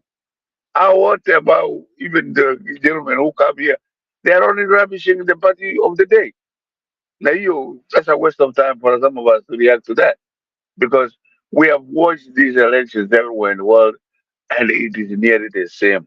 Kama muna follow Western theory, Western kind of thinking of the countries, it is nearly the same. Or you come from England to Germany to Southeast Asia, it's the same. Japan has been ruled by one party from 1945 to the 90s, a little bit, they changed. And then from then on is one party. Because what? It is giving the people of that country exactly what they need to better their life, to have a better lifestyle, and all that. In South Korea, they negotiated where the company, the people who make like Samsung, all these technological, ideas, we get paid enough money to survive in their own country. On and on and on we can go. What the president is doing, Ruto, is really to improve the country of Kenya, to have the best in what we do. Is it hard? Yes, it has to be hard at the beginning. But hii kulipa pesa ya kwamba, so that we can pop up the economy is just nonsense. It's the below beneath us. Let us understand that when you take out subsidies, you cannot improve your country by just subsidies. And at that, foreign subsidies, you can do national or internal subsidies for the better of the country. It is understandable, because when you do the internal subsidies, the pesa ambayo the government has corrected, that is above what you can spend, so that the country can continue. Or you can borrow. If you borrow from inside, it's not that hard. But when you borrow from outside, so that you can pop up the subsidies, is just utter. I don't have to use bad words. That's it. We don't need that. We need what this guy has done. Some of us, we don't say Jakes, we support him fully because of what he's doing, not because he has given us any money. We're going to be poor, you're so and so because of Uda. No, let's be below us. What we want is the creation of jobs. Ukienda huko nyumbani ukiona kama watu wanasumbuka, you feel bad. But if these guys creating one job or the other because of the housing or because of the industrial parks that they're creating or the markets, my friend, it's very good. But what are they alternatively? What are the other guys offering? Nothing. Just to criticize these gentlemen. It's a waste of time, Jakes. Thank you very much for giving me the opportunity. Thank you. Right. Naona pia your other brother. No. Oh, okay. Sorry, I think uko umewasha hadi teli. I see your other brother SG Kamau ameingia vile vile. SG, how are you? Hope you're well. I'm fantastic. How are you, bro? I'm fantastic. Leo umechelewa lakini karibu sana. Oh, mnataka kufunga? Tunaweza endelea, naweza kukupa muda kidogo because kuna mi nimetoa maoni yangu yako pia naweza kuwa yawe kwa hii show pia. Yes. Tumezingatia masuala kadha wa kadha, vitu kibao. Na moja wapo wacha because Pena ameongea kama mtu wa Kenya Kwanza, wacha nianze na wewe kama mtu wa Azimio. Shida ya Junet Mohamed ilikuwa nini? Mbona magazeti yaliamua kumwingilia hivyo? Weka maswali yote nichambue yote, ama tuanze na Junet? Wacha tuanze na Junet, nikupeleke tu polepole na refu. And then pia Azimio, is Azimio still intact? And what do we expect coming this Thursday when we have you guys meeting as Azimio and the parties that make up Azimio? Okay. Acha tuanze na Junet. Junet, from reliable sources, nasikia he really mishandled the secretariat, what we call the presidential secretariat. He was so much he was imposing so much. So I think there's a little bit of the tea because kwa sababu ya kuwa na entitlement kubwa, ODM imekuwa ikigawanya na msukosuko, and even heading up to the election kulikuwa na hiyo msukosuko.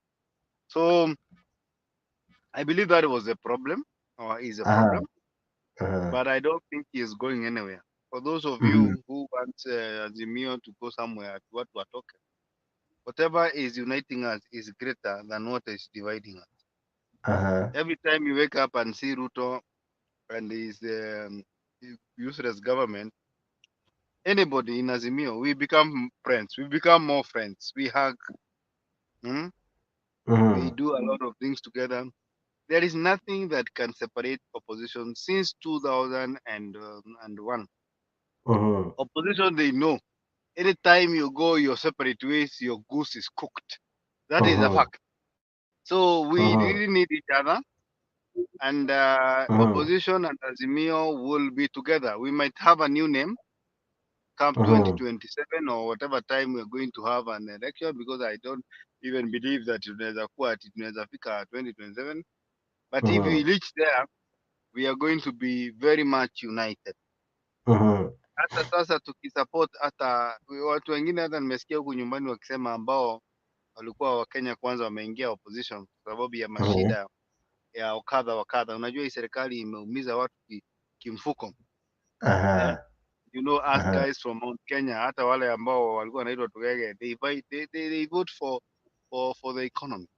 Nimesikia wengine hapo ikisema hata kama Azimio itasupport umbwa, you know, German Shepherd, iwe inabweka huko State House, anything against Ruto, we are going to vote for it 100%.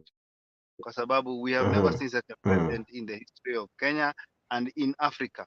A person who is a double speaker, person who promises lies after lies. So we are even worried where our country is going. The dollar is skyrocketing. We cannot control it. So Kenya is becoming a laughing stock of the neighbors and of the world because of poor leadership. So we might have these differences, hizi kidogo kidogo kuna hata group nyingine kanaitwa Kamwene, kuna watu wanataka kuwa nini, kuna Kalonzo. But I think we will have a very formidable block come All right. 2027, might be led by Raila himself, because in my heart, and I'll tell you this, Jake, I would love Raila to be the president of the Republic of Kenya, even if it is 2 minutes, so that my people or these funny people who think he was cast, he can never be president of Kenya, they might have their change of mind. So there are people who think that he is the biggest problem Kenyans have. And to break that jinx, I would like him to even win the presidency. Akae 1 year, ambie Kalonzo sasa from now kama Mandela, continue. You see how easy it is to give power? So for me, I would want anybody, and we are saying anybody now. Azimio will look for my preference is Raila Amolo Odinga. Mimi, until he is not there, I don't think I can support him. I am so comfortable with him, his leadership. All right. I'm so comfortable with his wisdom. Kalonzo is good. We can also vote for him. Mother Karua is good. We can also vote for him. But we are saying anything in Azimio. Hata tukichagua one of the dogs that belongs to hata niko na umbo inaitangwa. I have a dog called Queen na ingine inaitangwa Jack. We can give Jack Queen kama running mate, and we vote for them, because what we want is this government out of power. That's basically what we are saying as a people of Kenya. Yes. Now, what do you make of the president meeting Martha Koome? And after that, we are seeing cases now zimeanza kuenda in the favor of the government, including the road ambayo, the Ndonyonjero road ambayo ilikuwa imekwama from 2009, the housing levy ambayo ilikuwa imesimamishwa, but by this Friday maybe itarudi in full swing. The health bill ambayo ilikuwa imekwama ilirudishwa na sasa it's now a matter ambayo itaendelea kabisa wa kabisa. So what do you make of what yesterday's meeting was? Was it to direct the courts, or was it to really talk about corruption? Mambo ya corruption tusiongee. It will be ashamed to talk about corruption.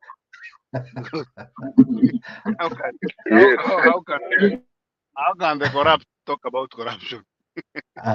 Najua ya kwamba hiyo serikali imejaa wakora. The president himself has cases that are pending. Tunangojea tu immunity yake hii ya presidency, we take them back to the court. Ako na kesi ya Gong Forest, ako na kesi ya Weston Hotel, ako na kesi ya Taita Taveta, ya Muteshi, yani numerous, like over 50 cases of corruption. And then there is another, his deputy has a case of county 12 billion, has a case of 1 billion acre. Kuna another land ilikuwa hata lawyers wakaenda kumtetea wa LSK. So we have that. We also have Aisha Juma who is accused of murder, who is a minister. We also have Martin Kuria of edible oil. We have also this other guy called whom? Chupchir. He has numerous cases since the days of Telcom and now G2G. We have serious problem with these people calling about. So corruption, let us not talk about it. That one they cannot. You cannot solve. A thief cannot help you to stop the stealing of the country. It is part of their culture. Number two, the load that he's talking about, I think for me, I support one thing. I support him to capture the judiciary. And the reason why I support him to capture the judiciary, because I know mtu kama mtu anaitwa nani huyo Chief Justice ni mtu mwoga. Huyo doesn't need a lot of things. He just needs some threat kidogo kidogo, apigiwe simu, atumie kichwa ambayo imekatwa na wa Nigeria. Hiyo tu he will follow the government. And therefore, for me, I am so grateful when the judiciary is captured because of one thing, because they are going to pass all the bills that JKK Kenya Kwanza wants. How good or how bad they are, I want them passed. Mi nataka watu wakatwe mishahara ya heavy na wakatwe na hiyo na hiyo mambo ya kujenga ni barabara iwe lifted. The reason I support this is because I know the kind of president we have is a kind of president who looks for bogeymen, for blame game, you know. Hatutaki ifike mahali aanze kusema unajua nilikuwa nataka kuwatafutia kazi lakini judiciary ikakataa, sijui handshake brothers wakakataa. Unajua ni mtu ambaye ana blame everybody except himself, so before he blames everybody, wacha hiyo manyumba zijengwe, tuone kama mama mboga watapata. Wacha hiyo barabara ya msitu ijengwe, tuone kama itasaidia. And I can tell you my brother, because I come from that area, the problem is not the court. Utaona sasa court imeinua. These people have no money. They have stolen everything in the coffers of this country. That is why you see Jogona Ndongo was resigning, because I don't know where they are taking the money. I think they want to buy a planet somewhere. Yeah, peke yao. Maybe part of a moon. I don't know, but maybe that's what they're looking for. But I can tell you, kwani nikuulize, barabara kwenye ni wapi, Jex? I don't know where you come from, lakini because of security, I'm so sure kuna barabara hazijajengwa, si ndio? We are in Africa. Na si moja na ijakatazwa na serikali kujenga. Kuna koti imekataza barabara za kwenye zijengwe. Na kwa nini hazijengwi? Kwanza hii Hawaiaki haijajengwa. Hii Hawaiaki watu wanakufa kila siku, haina parking, haina mataa, haina nini. Ni koti gani imezuia hiyo barabara ijengwa? So ni story tu, ina blame. Yes, unajua hii barabara ndio jenge, lakini koti na watu kadhaa hapo waksidadi. Uongo tupu.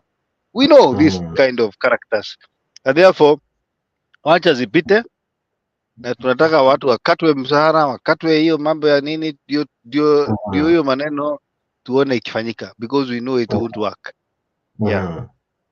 Now, when they met, before they met, the president akasema, oh, judges are corrupt. Oh, court this, court that. You know, decision this is wrong, decision that, blah, blah, blah, and all that. But it didn't feature in their conversation. The thing that featured is something that even a letter, a memo would have been sent, and it would have been enough, because corruption is, we all know, is a vice. We all know it's a crime. Did we really need to have all the three arms meet about this? In any case, if it was truly about corruption, the Ethics and Anti-Corruption Commission was absent. The DCI was absent. Of course, the Solicitor General was present, but the controller of budget, hakuwa. You know, we didn't have people who truly are vested in matters fighting corruption present in this meeting, as much as the CS was there. Truly, was this meeting truly about corruption, ama there is more than what meets the eye? There was no corruption case here, my friend. And as you say, why were the instruments, the institutions charged with corruption not there? This is Hurabalu, it's games. This guy plays games with the country. He's taking... Yes.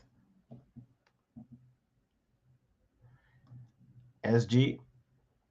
All right. Even as SG is coming back, but he's still with us. I see Bwana Richard. This is what Richard is said. You find another mad young man drunk with power, talk of forming commission on state capture. He should ensure Ruto's name is on that list of those to be investigated by his purported commission. All right. Geoffrey Ruto says that Azimio see Ruto will not win the next elect. Oh, sorry, I think I understand what you're saying. Azimio see Ruto will not win the next election because of the economy right now. But when things change and the economy flourishes, Kenyans will vote him back. The opposition have no chance. All right. Equally, you have said that Junet is a smart cow. He knows that Raila's political time is over. there is nothing much he can do now. SG, I don't know if you're back. All right, even as SG is coming. Yes, Bwana Hello. Nyagaka, you can respond to what just said. Yeah. Unanisikia? Hello? I can hear you, Nyagaka. Go ahead. Yeah, vile SG amesema, the courts are really the last resort ya Azimio, kwa sababu in the parliament, in the legislature, they were locked out. This legislature sets the laws, and the laws are interpreted in the courts, and the courts has gone completely wild. Hiyo kuzungumza is not necessarily to talk about a particular case. It was to talk about the general direction of the court. Maybe the responsibility of the court for that matter, because they have Uda, I mean, Azimio has never ever gone or argued anything in the parliament. When they were passing the tax laws, 90 of them, 90 Azimio members of parliament did not even show up, but they ran to court so that they can bribe the court, so that they can get the results that they want. My friend, that's why I told you earlier, even Justice Maraga asked Mheshimiwa Kenyatta for a meeting about the 6 judges that the people who hired the judges had passed it through. But because of whatever personal reasons Kenyatta had, he refused to confirm them. And the president right now, Ruto, confirmed them. Wacha nikubali na SG ya kwamba if the economy is as bad as it is right now, watatushinda, and then we can agree that we have been beat. But to take off the financial backup that we need to do right now, and to fix the economy for the betterment of the country of Kenya right now, is best we can do as an introduction. They always in every Western country, the finances are very difficult at the beginning of any administration. And I mean, ask me which one in the world that I will tell you. But if it is at the end of the day, it is what it is, then we'll lose and we'll go home. We will not come here to double down. We don't want to double down on Ruto or anybody. Because if we do this, it's just a cycle of cheat and tat. Why don't they go ahead as wafanye ile wanataka kufanya, give us the ideas of where they are going as the future of the country. But he criticize Ruto, kusema ni mwizi nini nini, na hiyo hoteli yake why don't they even tell us the truth that the hotel, next to the hotel, is Moi School? Nobody attacks Moi School. It's President Moi, who gave Ruto that land, and it was transferred legally. Kwa hivyo mukiharibu hiyo hoteli, haribu na hiyo shule ya Moi and everything. We go back. Everybody has land, and that was legally acquired, and we can go on and on and on. But as of right now, KK or UDA is doing the best they could, and this is what we expect. Vile nimesema, nimerudisha Jakes, wakitushinda 2027, tutakubali na tutanyamaza. Why don't they shut up right now na wakubali ya kwamba UDA imeshinda and it is doing the best it could. Na hii court kukutana is just for everybody to talk. When you talk, you air out your ideas. Some of them will be positive and some of them will be negative. We accept that. Na nimalizie kusema ya kwamba even Maraga himself, the most trusted man in Kenya, the most loved judicial person in Kenya, had requested to talk to President Ruto, Kenyatta, and Kenyatta refused because he thought that he owned Kenya. Ni kama jabara yetu. No, you serve us. We don't serve you, or we don't. Wacha niachie hapo ni kusema ya kwamba the president did good and he had everybody that he has to have so that he can talk to the people of the Supreme Court and we'll continue from there.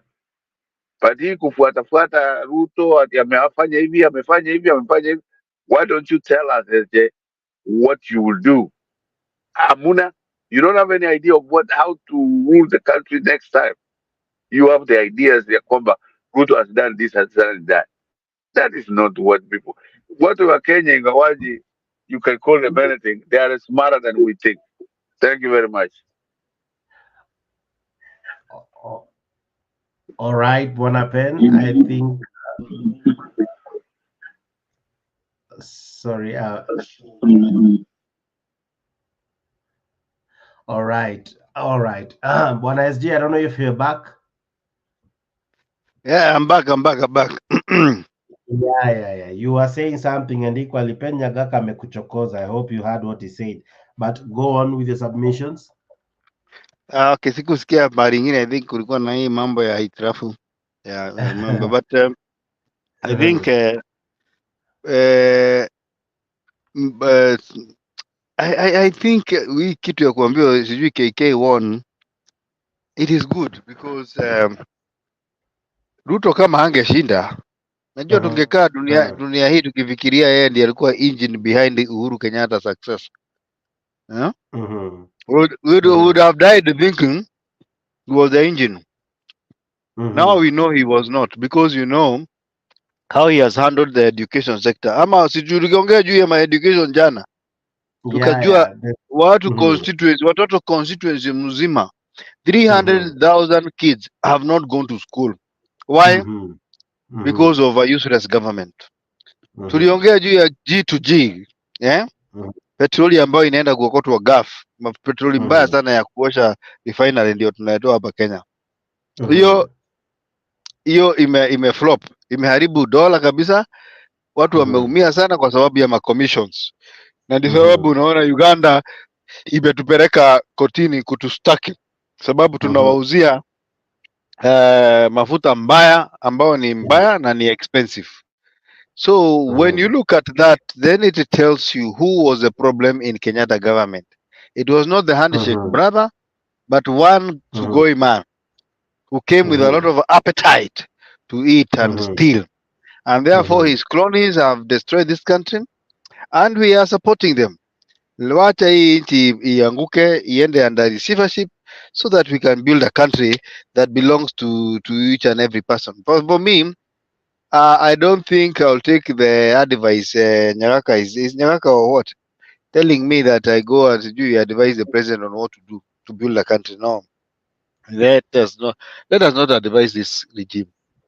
Anybody who supports Azimio and the opposition, let us pray that they fail, because that is a very good lesson for the generations to come. Me, I want them to fail and fail flat-footed to a point they cannot even pay debt, so that as a country, we have a lesson for the future generation to tell them what never to do. Never elect thugs again in your history. It is a very good thing that happened that they won, because now we can see their true colors and we can see the true state of a nation. The truth of a nation is the true state of a people, like Sifuna says, and the state of the people now is miserable. And therefore, from where I sit, I think I will teach my children, my children, that you see, when people wake up in the morning and say we are going to vote our thief, this is what happens to a country. Destruction. So for me, I think I'm praying that we go down as a country so that we start afresh as a country. Ndio maoni yangu. And yes, we have gone down, but then again, where does patriotism lie? Because patriotism is where you want the good of your country. It's where you want to see the prosperity of your country. You want to see betterment and the advancement of your country, because we celebrate other nations because they have built their nations Where is your patriotism? Where would someone ask you, why would you want your nation to fail? Would you wish to see your nation collapse so as to prove a point? Would that be what really satisfies you as a Kenyan, really?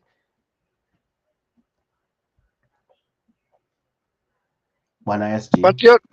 We love our country. Patriotism is loving your country. And we love our country so bad that we want this country, this government to fail so bad so that we build a country with the right people. That is what we are saying. It's only that you are not getting it. I'm trying to use the simplest English that I got. But the thing is, we love our country, but we hate this regime. Do you get the difference? This is a regime that nobody can love. Because how do you tell us that you're going to be saying you can be a murderer, you can be a thief, you can be a wash, you can steal land, you can be an adulterer, and then succeed? Those are not the principles of our society. Our society is don't take somebody's things or wife or anything, and that is what we stand for as a country. And finally, even as we wrap up, what do you make of Ahmed Nasir being banned from ever appearing before the Supreme Court? And even today, a case was stopped because Ahmed Nasir was active in it. So what do you make of it, actually? It's okay. Aende huko hata Somalia wanataka judge nini lawyers. You can go to Somalia. Piga huko siasa.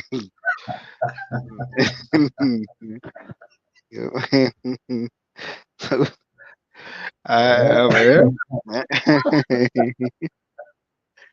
it is what it is, bro. Hujaichoma hivyo, unaweza chomea msee hivyo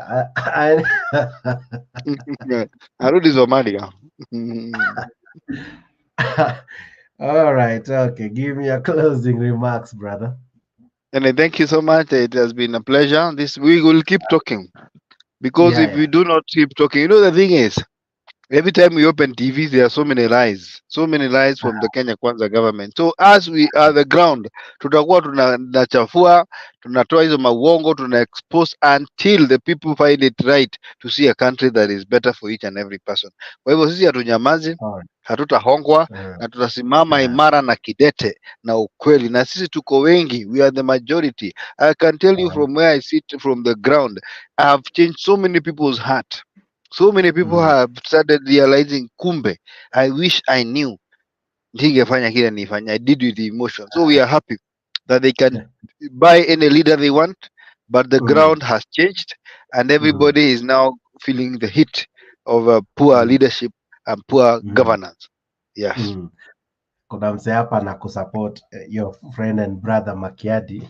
Nimemtumia link hata kama tuko karibu kufanya ile kitu. Makiadi anasema hivi, I think I should project this because I've asked you about patriotism, and this is what Makiadi is saying. He says that you cannot talk about patriotism when only a few individuals benefit. Wacha izame. Makiadi anakusupport ya kwamba tuache izame, tutazamua. Kwa sababu ndugu yangu, kama wewe si shareholder, tuseme wewe umeambiwa wewe si shareholder, unatakia iendelee aje?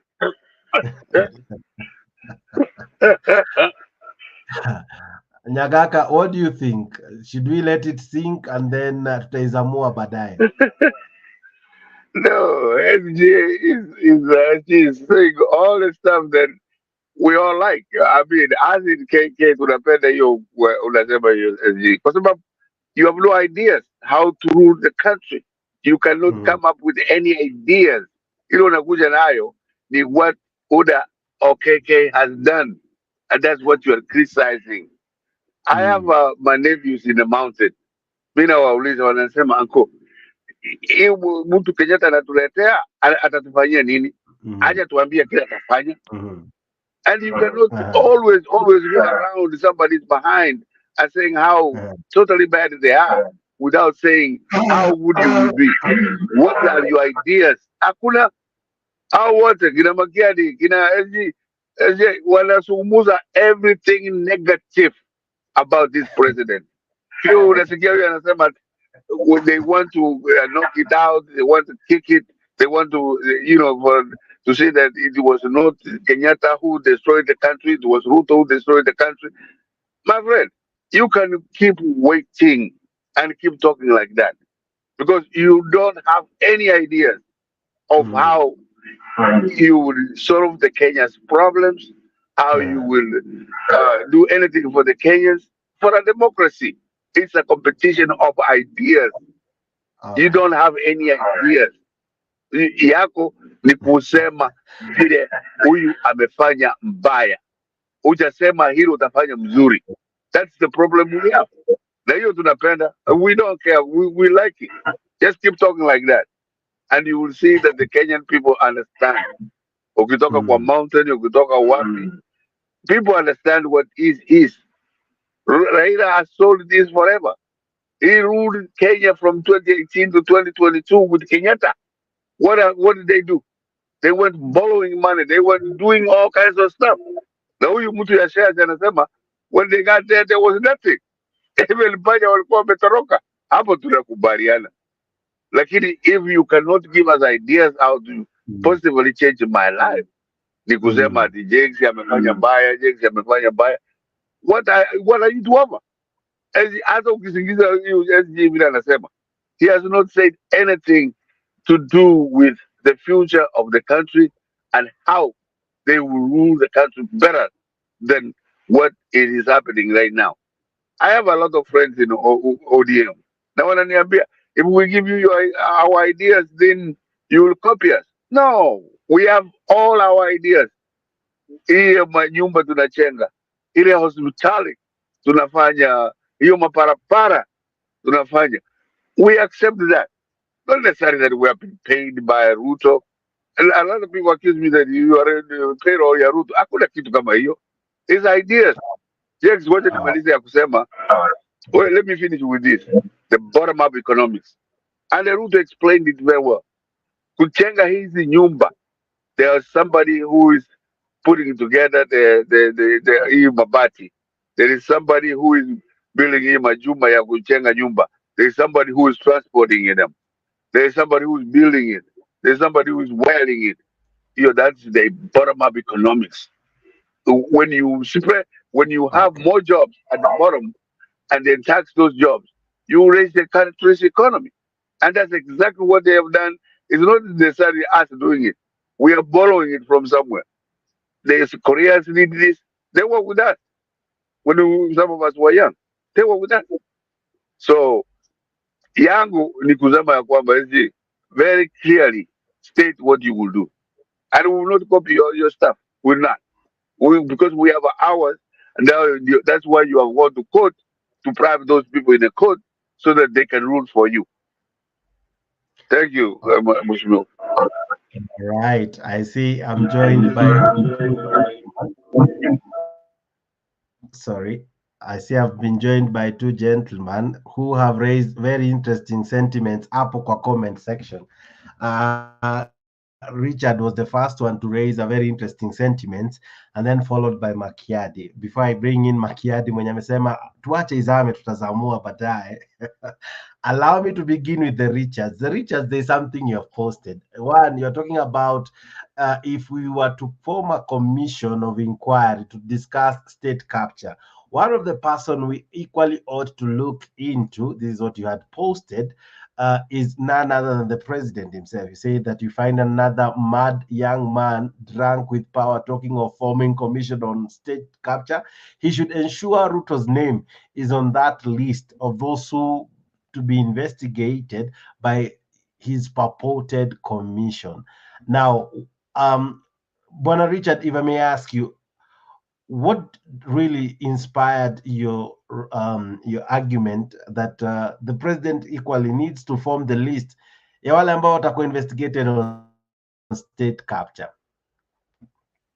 Richard? Thank you very much, the host. I hope you're hearing me. You get me? Yes, I can hear you loud and clear. Thank you so very much. First and foremost, I want to appreciate for the opportunity.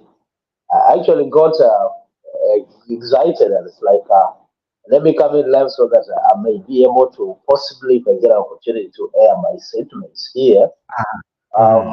Thanks for Mutembei TV. I think it is Mutembei TV. Now, number one, when I use the term young people or young leaders drunk with power, this goes a long way.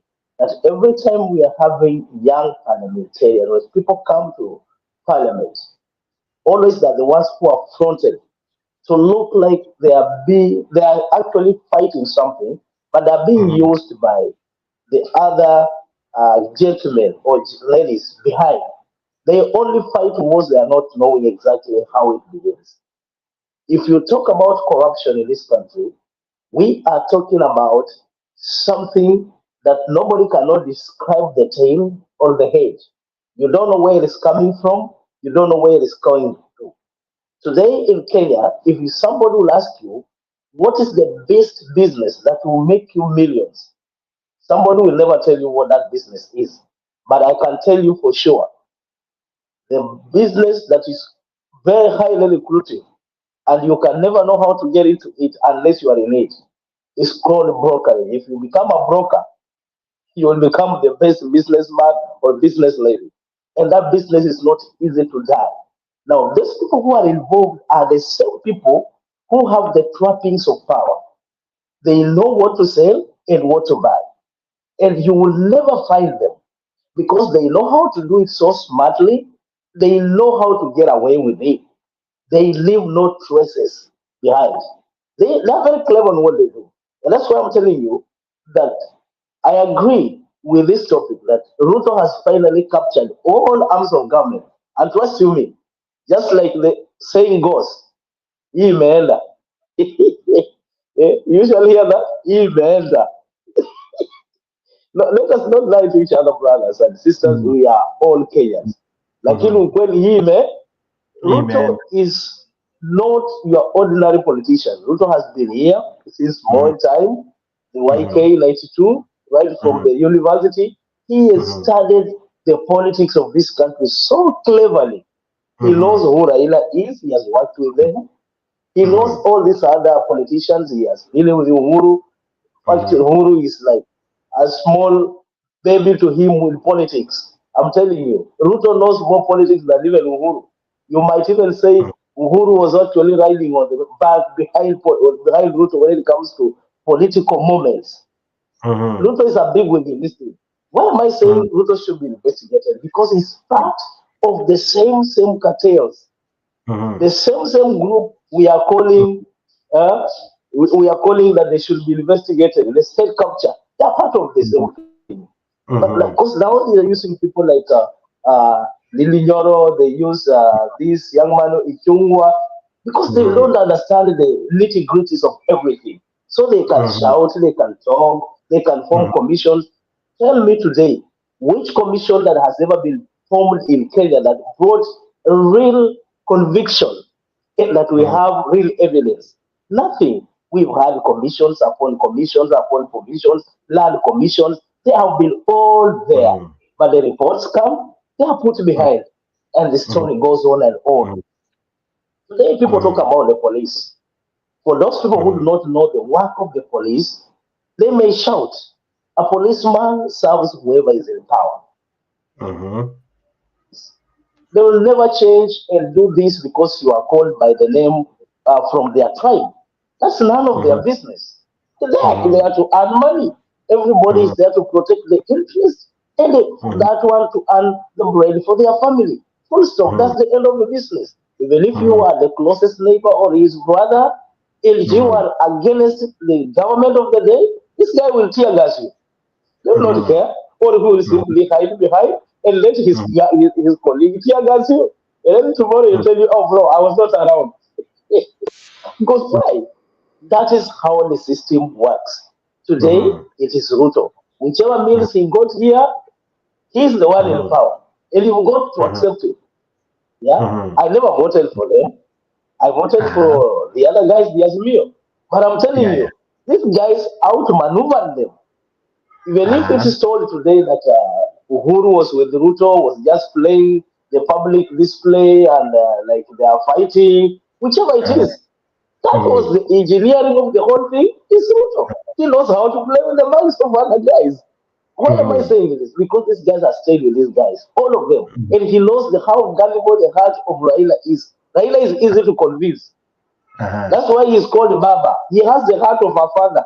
Easily forgives people, easily trusts, and you know, the whole of the group around him, once Raila says it's okay, they all follow. So Ruto had already known the character of Raila, in as much as he may look disgusted and furious about something when he is angry.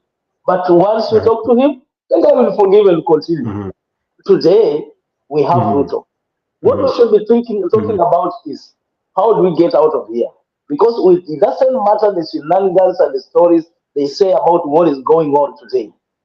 Everybody in the government, the former governments, they are all victims of the same thing, corruption. And that's why you see, nobody can mention another one. Bunch of the same fellas. These guys are only changing trees from one bush to the next. But if you really say, let us now hit the corruption on the head, you'll hit all of them. And nobody will accept to let their money go. Nobody will accept to let their wealth go. But they will try actually to let small fish here and there suffer a little bit like that, so it may seem like there's corruption being fought. I want us to focus on one thing. How do we help each other to get out of where we are right now? The economy is so bad. Trust you me. Even those who are outside the country, the economy is so bad. For me personally, I'm out of the country. I saw what was going on. I just said, "More, let me move." But I'm telling you, the little that I send out there for my family, it's not catching up to do anything very important. Because 1,000 shillings today has become like you're using even 200 shillings. It's no longer valuable. It is hurting everybody, even from the farmer to everybody. What do we do? We need to stop politicking. Ruto knows how to politic. He can politic for the next 7 years. If you bring gear 1, he'll go to gear 5. He knows how to do that. And right now, that is what's happening. He has new guys are politicking. This guy has also entered into another realm of politics. What's going to happen? They usually say, nyazi ndio inaumia. Mwananchi ataumia zaidi kaka zangu. Na tunahitaji kuelewa kwamba mambo haya hayaelekei vizuri. Kwa hivyo wote tunahitaji ku tone down. I'm not so happy about the media. Sometimes the media, and maybe we may not blame the media so much because most of the people who are in the media today, they are bloggers, personal bloggers, and they're here for business. You see funny headlines here and there. What you are reading is not the truth. It's not what is going on.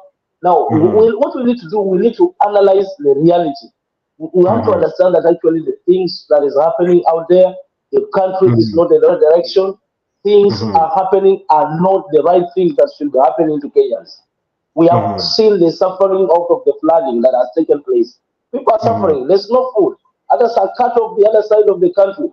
Now there's a lot of work to be done. Repairing the roads, building new roads. It simply means the projects that were supposed to be done has to stall first.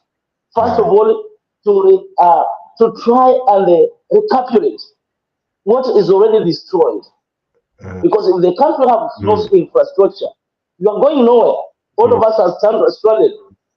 So I think politics aside, if this guy can do whatever he says he can do, he still have time.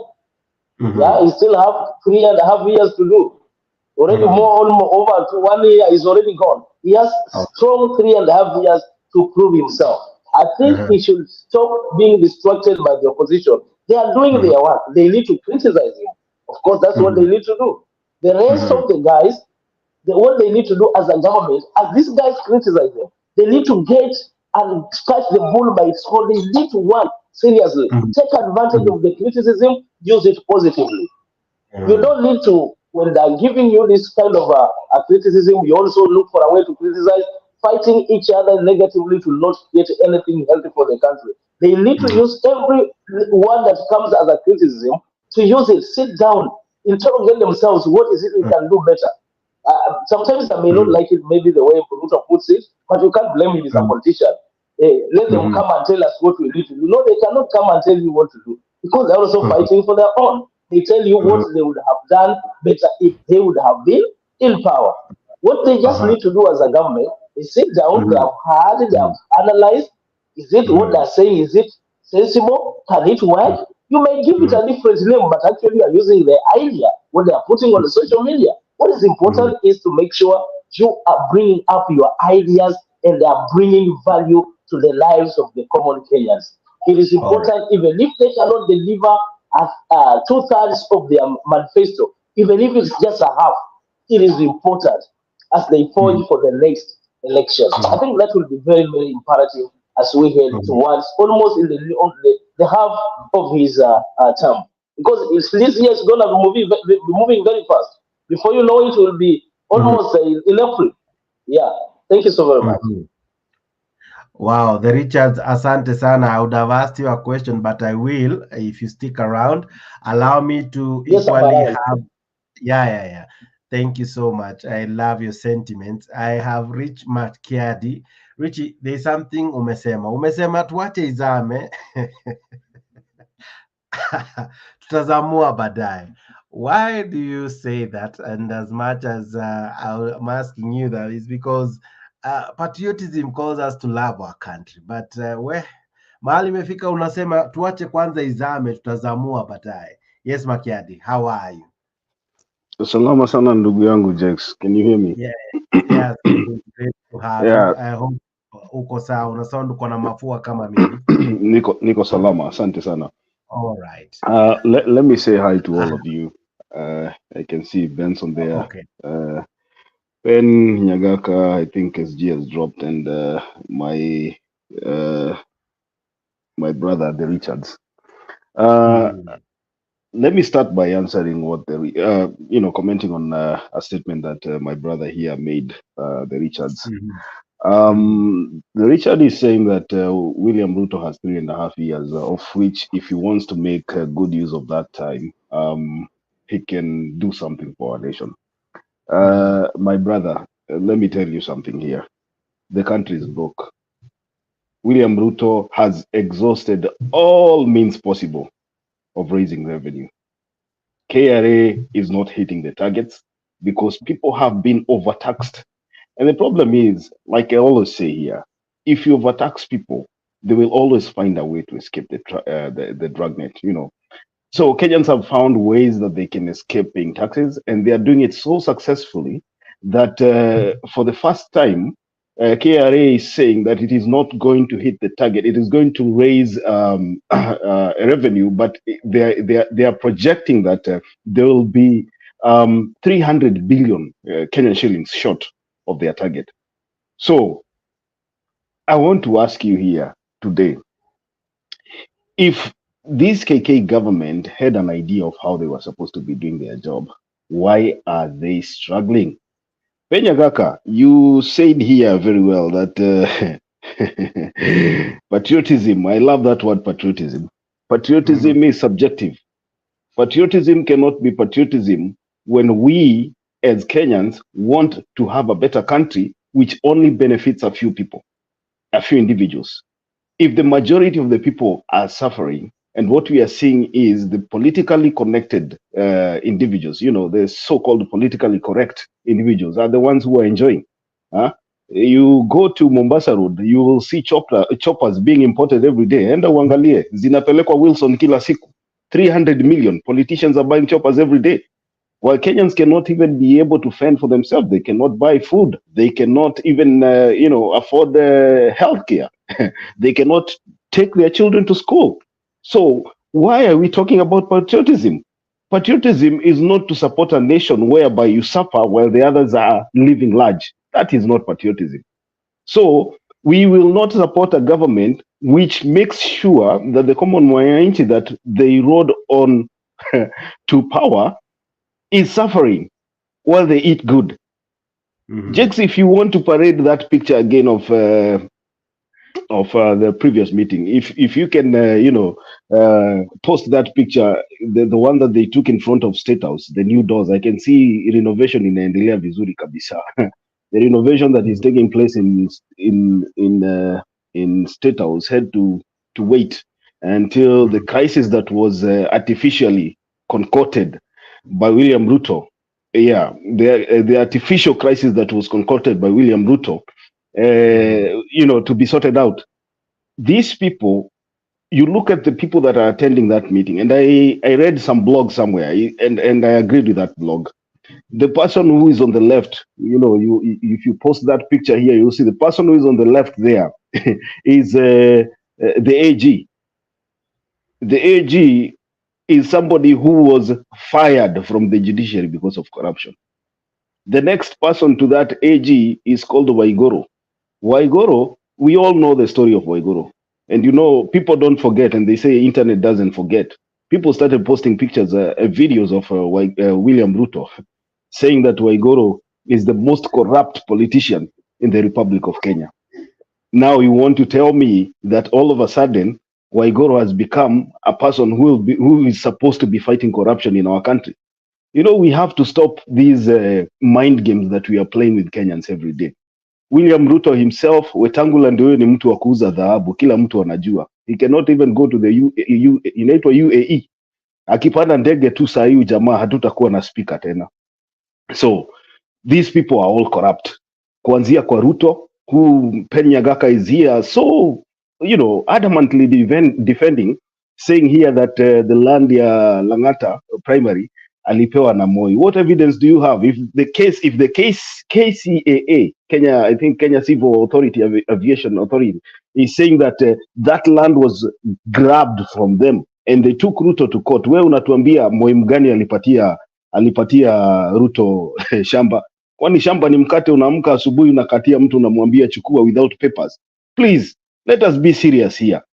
William Ruto is corrupt. He has been proven to be corrupt. And there is no way, there's no time we are going to support him. We people who did not support him will never support him, because politics is about interest. We have no obligation whatsoever. We have no obligation whatsoever of supporting William Ruto. In fact, what we are saying is this: William Ruto deserves to go under. And you see, SG came here earlier and said that from the way things are looking, William Ruto is proving out to be the person who was I'm looking for the best word in Uhuru Kenyatta's government. He was the person. He was not what he propelled himself to be, or what he made us believe he is. He was the person who was bringing that government down. I agree. And you look at the way they are doing things right now. We were told that the G2G was supposed to bring the dollar to 120. I don't know how they arrived at those numbers. Look at where the dollar is trading at right now. And you want to tell me that these people are the people who are going to change the lives of Kenyans in the next few months or next few years? I don't believe so. My brother Jakes, the judiciary, the judiciary has decided to rubber stamp William Ruto's pet projects. And I think that's a good idea. I support everybody that says give Ruto what Ruto wants, so that after the 5 years, we know he can campaign. And my brother Richard has said here, I agree. Ruto can campaign. He can spend all his energy on the rooftops of vehicles, campaigning. And that is what he's going to do. If we do not allow him, mpatie hiyo kitu yenye anataka. Kama anataka SHIF, mpatie yeye. Kama anataka housing levy, patia yeye. Wacha ajenge hizo nyumba, alafu hizo nyumba zikiisha. Penyagaka, you should be telling us, hizi nyumba wakati zitajengwa ziishe, kazi itakuwa imeisha, ama watu watafanya kazi gani? Because you guys make it sound like without the housing project, there's nothing that will go on in Kenya. So hizi nyumba zitajengwa miaka ngapi? I'm very sure people want to buy these houses, people want to live in these houses. So build the houses, ziishe. Alafu tuone ni nini ingine ambayo mtatumia kama excuse ya kwamba imezuia project ya serikali kuendelea. These are things that are just temporary. You will not build these houses for 10 years. If for any chance you prolong these projects, it will be to the detriment of the government. So wacha wajengewe nyumba zao, hizo nyumba ziishi, alafu tuone sasa mahali ulikuwa unasema mnatupatia kazi 1,000,000 kila mwaka, mahali hizo kazi zitatoka. You have already surrendered to fate, because if you tell us that you can only employ 120,000 people in these buildings, then where are the rest of the young men going to? The university is chucking out 1 million graduates every year, roughly 1 million. Where are these people going to? These people hawatakuja kutafuta mahali wanakuja kukoroga simiti and all that. They need jobs that can, take care of them for the next many years. They need to raise families. So don't try to give us temporary solutions for permanent problems. Ile kitu mnakuja kutuambia hapa is just kitu inaitwa sugar coating, because there is a permanent problem in the Republic of Kenya right now, and that is unemployment. That is a huge thing. It's a huge deal. And unemployment cannot be healed or cannot be cured by the housing project. Tafadhali, let us agree. This is a joke and this is not going there. As I finish, Jake, why are we seeing all of a sudden that politicians in Mount Kenya are fighting each other? We had this discussion, I think, last time, and we said here we should be asking ourselves who is going to benefit from this infighting between Gachagua and all the rest. I think if you look at this, if you analyze this thing critically, you'll understand that there's only one person who is supposed to benefit, and it is not Raila Odinga. It is not Uhuru Kenyatta.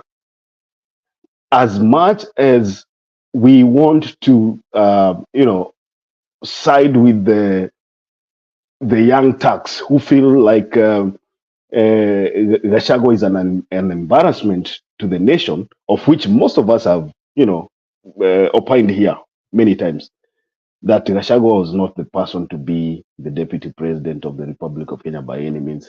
So I want to say here, as much as we want to side with the likes of Ndindi Nyoro ya kwamba Gachagua is an embarrassment, you also ask yourself, ni kwa nini all of a sudden 1.5 years wameanza kupigana, wanataka kuchagua kingpin mwingine?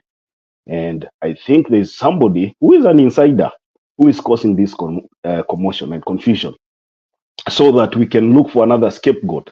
William Ruto is always planning ahead. And right now, if the judiciary has decided to rubber stamp, and now whatever they were calling the government projects are going on, then they have to look for another excuse that will be an excuse used as a blame for them not performing. And we are going to see a scenario like the one that we saw between Uhuru Kenyatta and William Ruto. It's the same scenario that is going to replicate in Mount Kenya, whereby a deputy president is distracted with the, local wars, local village politics, and then that is taken as an excuse of him fighting back the government. Because I'm very sure if worst comes to the worst and Gachagua is pushed to the wall, he will definitely react. And will react by, if he knows that the guy called William Ruto is sponsoring this young politicians here to fight him, he will definitely react. And then we have another replica for 10 years or 5 years. In the next 5 years, we have a replica of what happened between Uhuru Kenyatta and William Ruto. We have two principles in a government that is disorganized. People are fighting each other. And that will be the politics that will be played for the next the remaining 3.5 years. And then when it comes now to election, we have somebody called a boogeyman in Gachagua, blaming him for not supporting the government project. We are heading there. I can see it from far. Tafadhali, Jakes, you will come to prove me wrong later. Asante. And equally, I would wish to invite you to tomorrow's discussion, tomorrow morning at 9. I'm sure it will be around 11 US time. That's what will inform our discussion tomorrow morning. I want to seriously look at that matter. Why is it kukona hiyo in-house fighting in Mount Kenya? We are seeing conversations coming in. Kindiki, his name has been mentioned. I heard the other day, I think yesterday, someone equally bringing in the name of one Waiguru to the conversation, and equally Ndindi Nyoro. So it's an interesting conversation that is happening, and we will be looking at that in the morning. And I know we will have a great time tomorrow morning, even as we look at our newspapers. All right. Now, there's another good friend of mine, Anajita BBM. Brother Benson, all the way from very far. Tomorrow he has an interesting show. Actually, today in Kenyan time, he has an interesting show. I personally try to be in. He's hosting one. Willis, the lawyer, the picky ponky guy. Where?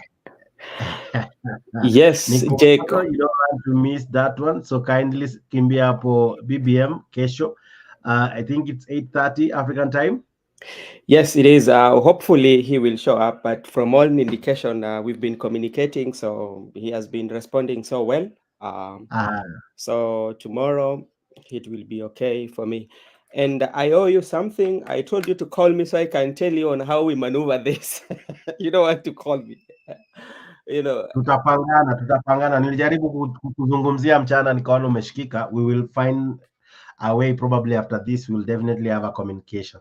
Okay, just communicate to me through inbox. Then we can find a way of maneuvering this. Yeah. So. Yeah. Thank you so much, Mr. Jake. Yeah, so I don't know even what to contribute, and Makiadi ameongea, nimepata kama Richard is talking, though Pen Nyagaka nasikia sikupata anaongea kwa sababu ndo nimetoka kazini hivi nikaingia haraka. Yeah. But generally Makiadi spoke about patriotism, you know. And you know, you can only be patriotic to a country if that country does favor to you. You can only be proud if your country is doing something that even respecting the human dignity, you know. There's so many incidences that we can point out. I'd already said it, and I'm still now repeating it, you know. There are things that you cannot play with. Matters to do with education, you know. You can take them so seriously. And if the country is not taking them, such matters so seriously, how can you be patriotic?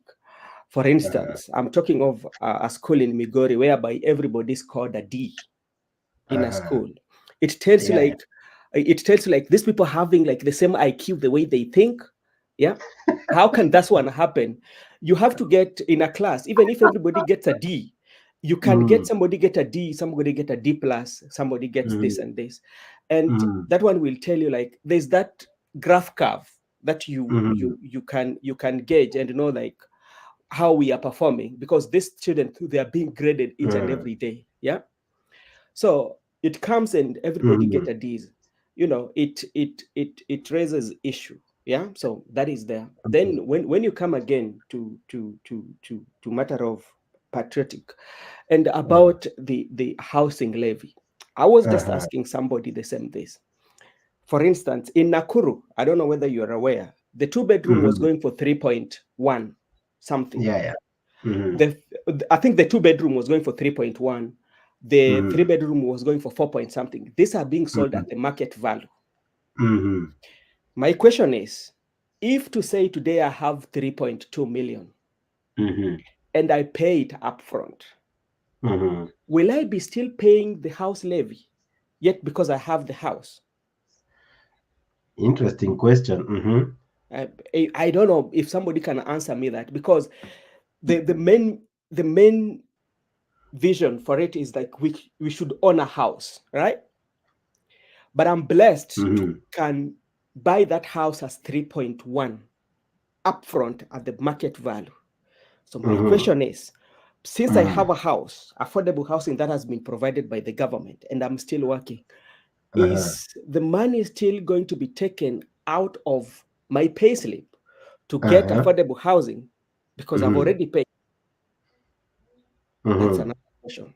Secondly, because if I buy that house, will the government provide me with the title deed so that I can own it? So that's another question, because if you don't get the title for that house, then you don't own it. Another typical example, it is always the responsibility of the government to provide housing. And Makiadi, I think, will agree with me. If I'm wrong, he might say, there's a places where I stay. There's a place called Section 8. The Section 8 is these are houses for the government. And when you go to live there, they might look at the kind of money you are earning. Yeah.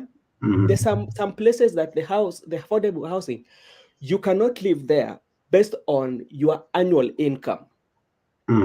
They will look at what are you earning. Yeah. If your earning is above what they expect, they cannot allow you to be there. But if you have a lower earning, they will put you in those houses. So which means you will be paying money. So the money you pay, that's how the government raises the revenue. Yeah. But they don't tax you. You cannot raise revenue through taxing the people who are paying the houses. You raise revenue by building these houses, and people stay in those houses, and they give you money. So the houses belongs to the government, and people will be moving in, and government collect revenue from there. So the affordable housing was a very good idea, but the implementation was very wrong. All right. Look at the population that we have. Because like the idea is by after 10 years, everybody shall be owning a house. How about my mom? Will my mom in the village own a house? Because that is the essence of it. Like everybody should own affordable housing. Because my mom does not work. Because everybody, it doesn't matter whether you're working or you're not working. The end goal is for you to own a house. How will my mom and my brother who is not working will own these houses? So that's some of the questions. If this can be answered, then I will be at peace with myself. So those are the things that sometimes can make you not to be patriotic, because it doesn't add up when you ask logic things, it doesn't add up to me. Yeah. All right. Now I'll be coming to you kidogo tu, nikubalie nianze na Bwana The Richards, ndio nilikuwa nimemweka pending na swali, na anasema vitu kadhaa hapa kwa comment section. The first thing anasema is kwamba that's why I said if corruption was to be investigated, Ruto should be on the list because he heads the corrupt government. All people have corruption scandals all over. Hapo chini ameendelea na kusema that there is no fighting in Mount Kenya. It's Ruto's strategy, number one, to divert attention. Number two, to weaken Rigiji because he knows he himself better a strong deputy with a big problem for him come 2027 should he decide otherwise. For his politics is about it's about interest. Now, Bwana Richie, Bwana Richard, Richie is Makiadi. The Richards, let me ask you this. Yes, sir. When you look at the fights of which we will look at this in the morning properly, the fights happening in Mount Kenya, the confrontation between Rigiji, Bwana Nyoro, and now they are brought in Kindiki, but Kindiki seems not to be willing to participate in the same. You call it a divatory tactic of attention. You call it's equally a means to weaken Rigiji. What informs your argument, Bwana Richards? Thank you so very much, my brother. One thing I want to actually appreciate the people who have been on the floor. Thank you so very much, my brother. Even also bringing in the questions. Wanting to know exactly if you paid money to the government and getting a house at such a value, would they be able to give you a title deal and all that?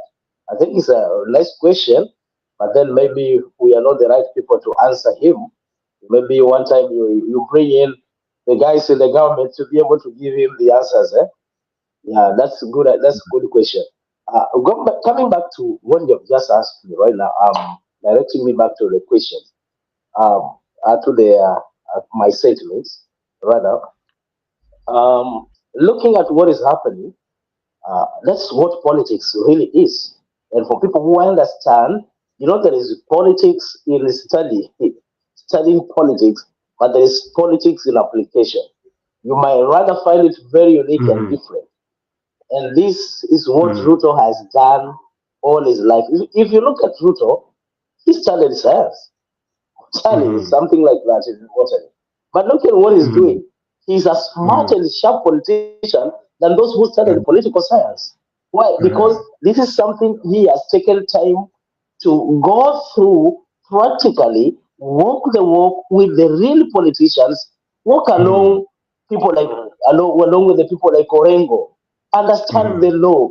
He's not even a lawyer himself, but the guy, he uses guys who understand law to actually train and get to what he wants and get it fully. That's what Ruto knows. Now today, he has been a deputy president, and he schemed a very little and very crafty way on how to go around and become a thorn in the flesh of one Uhuru Muigai Kenyatta. And that is what he became. Knowing the same. That's why I use the sentiment that he has been in the same capacity. He cannot allow, under no circumstance, Gachagua to become the darling of the people. He cannot allow that. But you do it cleverly. Part of the ways on how to do it, that's what he's doing right now. You instigate fights in the camp, in the supposed camp of the other guy. So that he's spending most of his time going to actually pour water on the already seen fire to be burning the houses around. Now he's actually given Gachagua time to go and put off the fire in the mountain. Every time, that's what Gachagua will be doing. Tafadhali tuache kupigana. Tafadhali wacha namna hii. Tafadhali tuangalie government. But he himself is already a diversion tactic. And as Gachagua will be busy fighting his own in-house problem called in the mountain, the more he will be courting a lot of enemies, a lot of anger, a lot of sentiments. His own people will hate him. Why? Because they will be asking him, wewe ulituambia bei ya majani na kahawa itarudi chini. Sasa uko tu hapa kwa vita ya huyu unapiga joro, ulinyama na kupiga. That is how Ruto is very clever and very crafted how he's going to make Gachagua do that. Actually, the more is coming. That's just but the icing on the tip, the tip of the icing. The more is yet to come. You will see a lot of seeming fights. Actually, they are not real fights. It's just something that he comes up with, and it looks like it is a fight. That is what really politics is. Can I tell you something?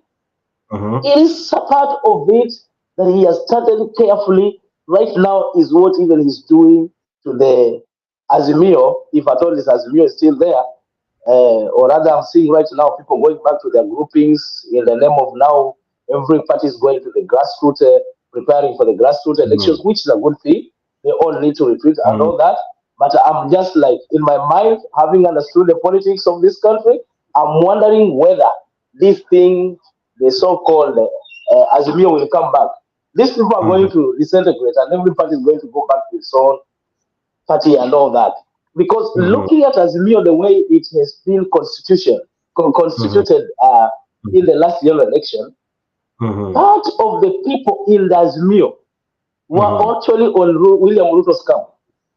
They were on his payroll. And they were there to ensure that Raila maintains a certain trajectory and he remains like that until the last minute. Of course, not discrediting the man Raila. Ruto understands how little Raila is. And if he could not play the game the way he played, he would not have made it. Raila would be the president today. But this guy understood who is Raila. How do I make, even if I can just get little few votes, like even if it's just like the 200,000 that he made it with, this is how I can make it. Because this guy is no nonsense when it comes to politics. The guy knows how to pull masses. The guy knows how to get the votes. But how do you know? How do you get the votes out of him? Make sure you use the people close to him to get to understand what is it that he's using, so that you use the same to actually fight against him. And number two, he ensured that actually he infiltrates his camp through all means. Look at what happened in Mount Kenya all of a sudden when actually voting is going on, and from nowhere, Azimio has no returning officers, has got no agents. on the ground in Mount Kenya. From where? When actually the Uhuru Kenyatta himself, the president, sitting president, is in charge. What happened? Because there are people who are already on Ruto's payroll. The guy is clever. In Kenya, the politics of Kenya is surrounded around money. All these guys talking here, they're talking good things. They're talking in terms of seeing Kenya going forward, in terms of development and all that. I tell Kenyans are wonderful people. All over globally, people celebrate Kenya. They're brilliant in mind. Forget about this charade going on about people getting this and all that. That's some funny thing somebody is trying to create somewhere. It's an education thing that should actually be looked into. Somebody needs to stop that kind of nonsense. It's not good. Kenyans are not that dumb. They are very clever people. They understand what should be done. They understand how the country, they understand actually what should be done in this country to make a better country. But looking at what is going on globally as a country, we need to understand that we need to put Kenya back on the map. Things are not actually headed in the right direction. Because today, we will politics, we may look at money. Money is there, is a factor. Even in the coming elections, money will be there. And whether Raila will be there or not, another politician coming to go on against Ruto, if you don't use money in Kenyan politics, Ruto will beat you flat foot. Right now, what these guys are doing, they are amassing so much money. That's why somebody is talking about they're buying choppers. Where are they getting money? Because there's money here. These guys are preparing for 2027 actually. And they will beat the opposition flat foot. Ruto might actually get even over 80% of the votes. People might be surprised. Even today, he's the most, and is a guy actually nobody likes. Kenyans, if you ask them, maybe 7 out of 10, they will say, we don't need this government. But who are Kenyans? Wait and see when the political moment comes. If these guys will be distributing some good money, they will see us being the same guy. Why am I saying this? Because Kenya has never been known to be a country that sheds blood. Kenya doesn't shed blood. Kenya is a peace-loving country. And that's why you see all over the country, the greetings to say hi in almost every language. It means peace be with you. Even when you say it in Kalenjin, you will see the meaning of saying good morning is like saying peace be with you. In Kikuyu, the same. You go to Luyaland, they say Murembe. Means peace. So it's something that is enshrined in the lives of Kenyans. It is about peace. They don't like fighting. And they can talk all these things. Everybody might become angry. But when it comes to the real deal, they'll say, wacha kaende, hakuna haja, kitu ya muhimu ni amani. Hata sasa amani hii tunapokuwa nayo, tufikirie vizuri. Miaka 20 zinazokuja, you and me, unajua sisi mimi na wewe miaka 20 zinazokuja brother tutakuwa wazee. We'll not be able to be on this platform right now. Tutakuwa sisi ndio wazee vijijini. So if kama pengine hatutakuwa tumejoin group ya kuimba in quotes, hata pia sisi tuko nazo, maybe tutakuwa tunakaribia kukufa. No, that's the reality. Kama hatakuwa tumejipanga wakati huo, maana wajamaa wanajipanga. That's the reality. Wajamaa wanajipanga. Machopa zinazuzuliwa. Wakijua kikiumana, ako na kitu. Akifukuzwa kwa serikali, ako na kitu. Kama hatafukuzwa tena, afepe tena, aruke kwa mtu mwingine, aingie kwa serikali nyingine, whether itakuwa ya watu wenye wako kwa position sahihi, tena ajipate. Because wanajioshanga tu namna hivyo. Wanaruka kwa hii, wanaingia kwa ile nyingine. Right now, somebody said here, Waiguru was alizungumziwa na Ruto mwenyewe akasema huyu ni mama corrupt sana. Saa hizi ndio gavana yake mzuri sana hapo karibu. Just the same. So what do? We need to better our game. Sisi ambao hatuko kwa serikali, sisi ambao ni wananchi, we need to learn to do our own things and make our lives better outside the government. Hii vitu ambao serikali inazungumzia kuhusu watu wa kujengea manyumba, it's not actually the term mama mboga inatumiwa, but the target of the government is actually government civil servants. Nani anaweza katwa mshahara? Ni mtu mmoja kwa payslip ya serikali. Sasa mama mboga atamkata mshahara wapi? Na mtu anangangana na mboga zake huko chini. So this is actually a conversation that we should not even engage in. Mambo ya manyumba ya Ruto ni mambo yake ya civil servants. Wacha wakati huko pesa walipalie huko. Those who would be actually in civil service wakiwa hapa ndio wanafaa kulalamika kuhusu hiyo. Wewe tafuta yako, mimi nitafuta yangu, tujenge zetu. Mtu akiweka zake huko, na sisi pia tunajenga zingine tukisaidia wengine wakipata kazi kidogo. Otherwise we pray that there should be peace. mambo haya yote yanayoendelea. We love our country as we do all this politics. Hakuna mahali tutaenda. Kenya is the best place to be. Some of us are outside here. Nchi ziko mbaya sana. Ni pesa tunatafuta, lakini maisha si ati ni nchi mzuri sana. Climate ikibadilika inaendanga to the worst. Kukiwa hot is the hottest. Kukiwa cold is the coldest. Tunaenda mpaka negative almost 20 something. Unaweka blanket kama 4-5 na unasikia baridi. It is too much. So what do you say? Kenya is the best place to be. That's why unaona hata wazungu wakikuja wanataka kwamba Kenya, wanasema this is a good place to be. Let's all unite and accept that actually anybody who wants to fight for corruption, tumuunge mkono, tuseme a fight. Haimaanishi kwamba tumeingia kwa serikali yake. Let's watch and see. Kweli ata fight. Kama anashindwa kufight, we all cry to the rooftop, tunasema atoke. Mwingine aingie mwenye anaweza pigana na hii vita. And as we go, knowing one time, kuna kitu ninaamini katika mawazo yangu. One time kuna mtu atakuja maybe akionekana tu kama huyo. Lakini huyo mtu atakuwa na nia nzuri sana. Na hiyo nia haitaonekana. Akiingia pale will be the next Magufuli. That time will come. Maybe it could be the next time. Let us be hopeful. There is a better Kenya tomorrow. Thank you, my brother. Thank you so much, Richie. Umeiweka vizuri sana, singeiweka hivyo. Richie, I don't know wewe kama utakuwa ushaanza kuingia kwa kwaya in 20 years time, but there is this other question now of which I like what the Richards have said. When all is said and done,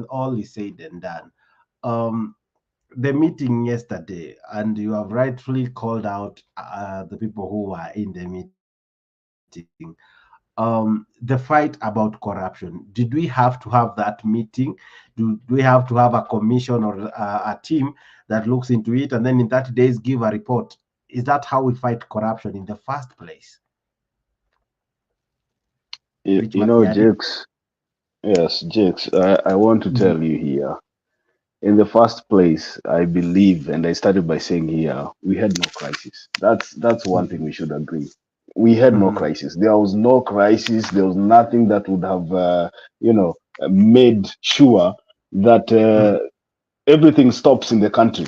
The president is all over campaigning and everything just to make sure that he creates a crisis, and all of a sudden Kenyans are distracted. When the government is doing other things behind our backs. Now we have what I would call, a cooked crisis that necessitates the president and the chief justice and the speakers of whatever, the House and Senate, or your Senate to sit down. So in the beginning, we did not have a crisis. Now, this thing, mimi nilikuwa najiuliza namna hii. Niliona bibi ya Ruto na chief justice kanisa pamoja.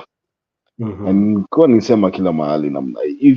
Even for optics purposes, if at all kuna vita katikati ya judiciary na executive, even for optics, hawa watu haungewaona pamoja. Just for optics.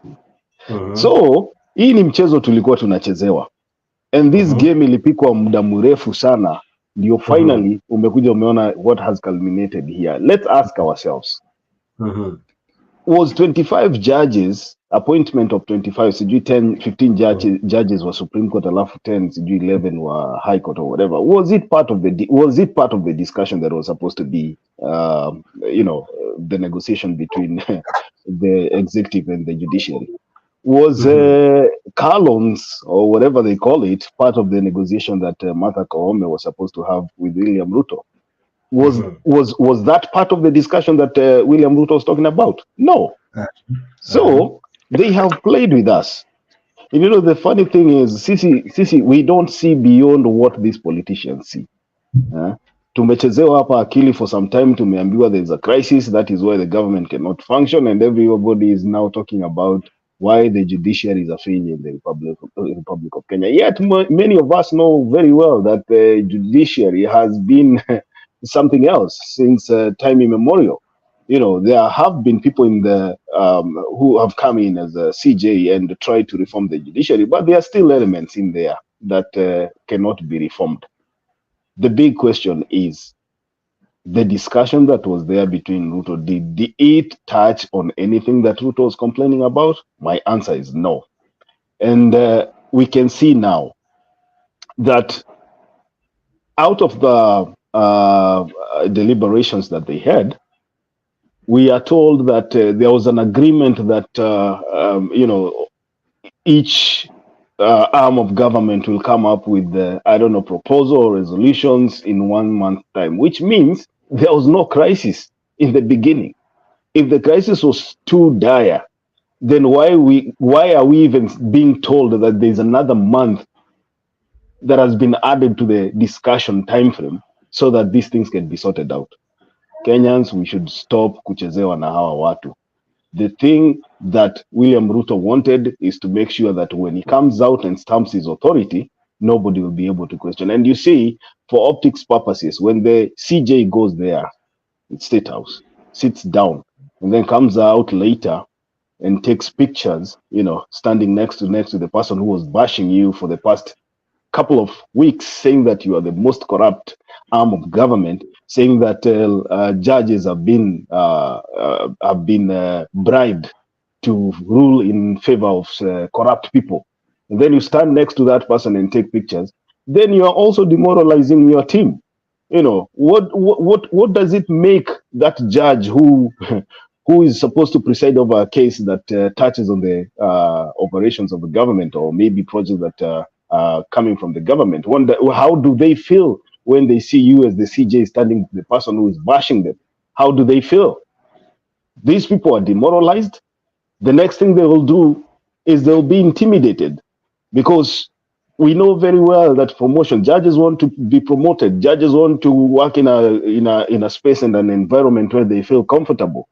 These are the things that happened in the previous regime, whereby we saw the judges that were performing, the likes of Odunga and the rest, being transferred to other regions, whereby ni kama wanatolewa mahali kesi zinafailiwanga, wanaenda kutupwa huko mashambani, kwa sababu wanaonekana every ruling that they make is not favoring the government.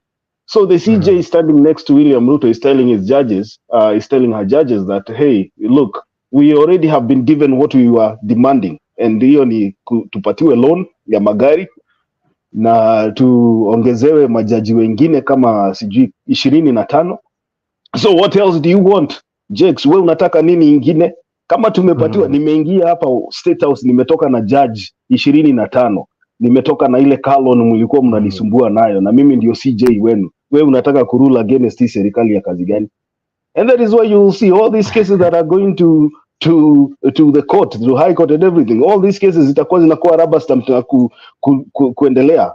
There's pitisha hii, piga rubber stamp, pitisha hii, because judges wamepata ile kitu walikuwa wanataka. Hata wewe kama ni wewe Jakes, na hii uchumi yenye imekaa mbaya namna hii, ukipatiwa car loan ya hiyo milioni wanapatiwa, and some of these car loans ukiambiwa interest yake, they are very very little low interest rates.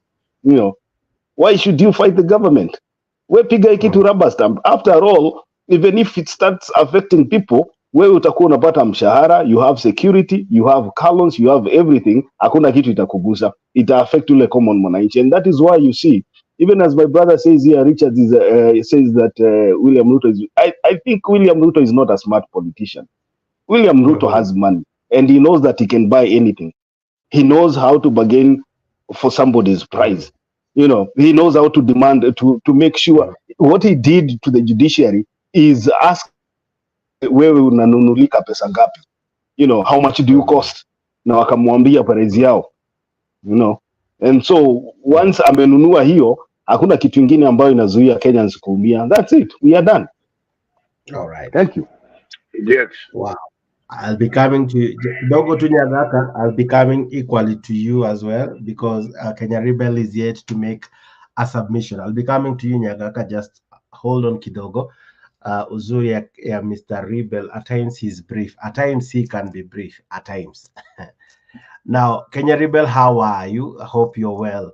One moment you equally said that there's nothing wrong with the judiciary meeting with the executive, given that even former CJ Emeritus Bwana Maraga equally sought to have such meetings with Uhuru.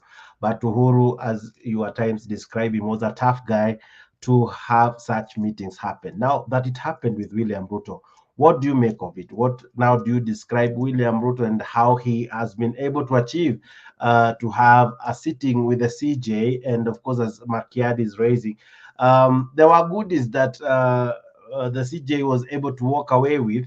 And I'm sure equally William Ruto, there are goodies he will be walking away with from that meeting. But what is your take from the meeting that happened yesterday, given that, one, I didn't have you yesterday for sure, but I would want to hear your sentiments.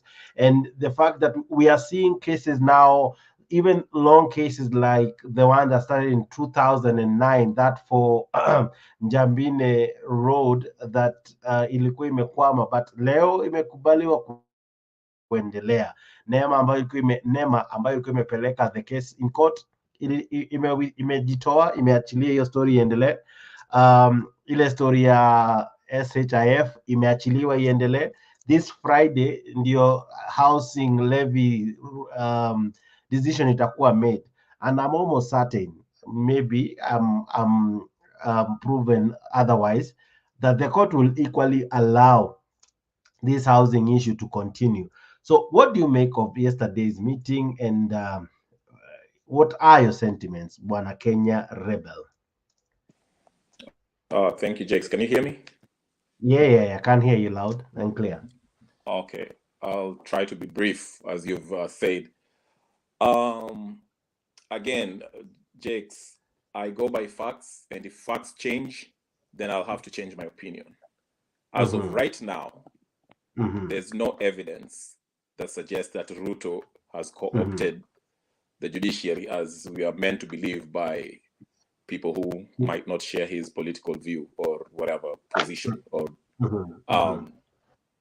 again, as I said, the executive meeting with the Chief Justice and the head of the legislative arm of government is not wrong by itself. Okay. Now, one thing that I see here, people think that just because Ruto met Chief Justice Koome, that suggests that hizo cases are Ruto zita pita hivyo, and you gave the example of the ones that have been approved.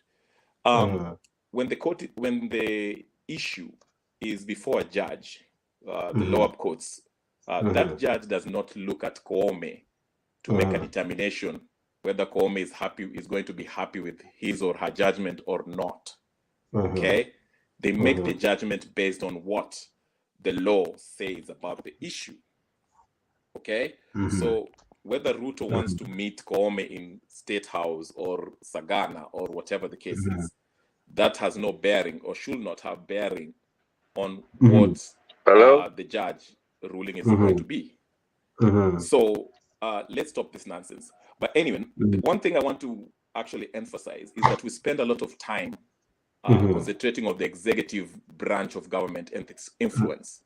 And there was a debate today which actually was more interesting than this nonsense about the judiciary and the executive, which was between Otiende Amolo and Kenan.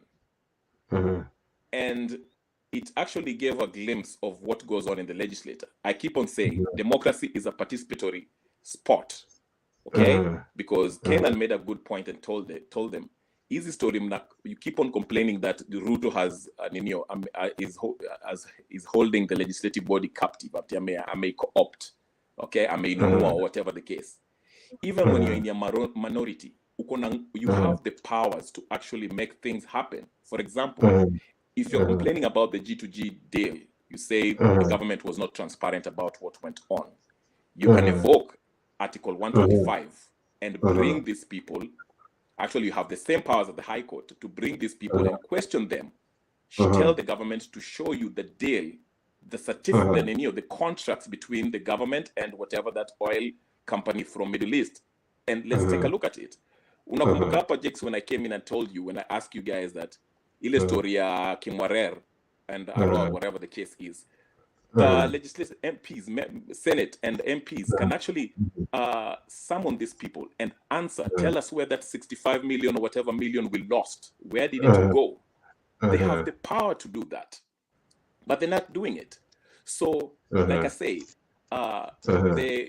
government is not just Kenya Kwanza. Yes, they have the majority in the legislative body and they have the executive, but that's not where it stops.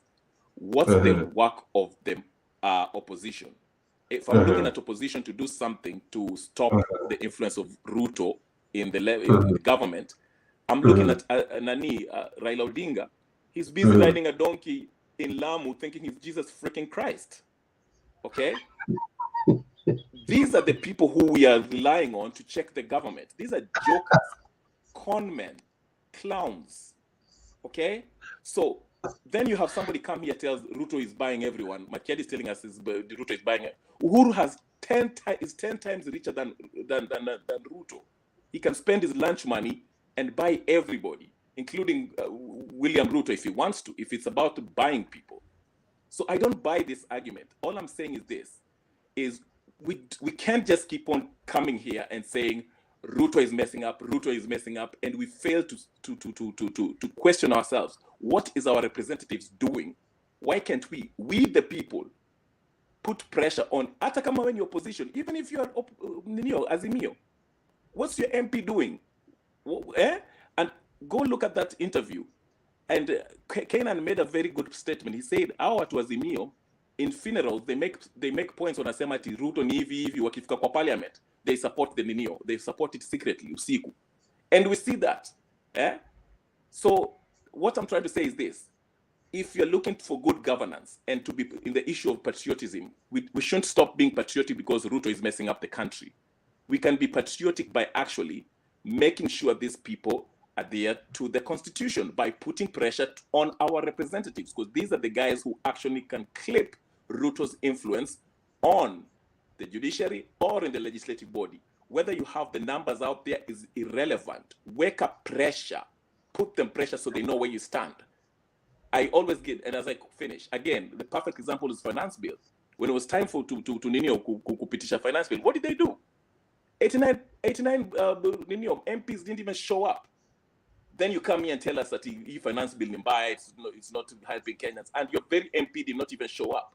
So why don't you hold your MP accountable first before you get to Ruto? So spare me this whole nonsense about Ruto is amenunua nini, judicial. You can do something about it. Okay, Tata shows that it's the way. But anyway, I'll stop there and I'll let everybody else speak. All right.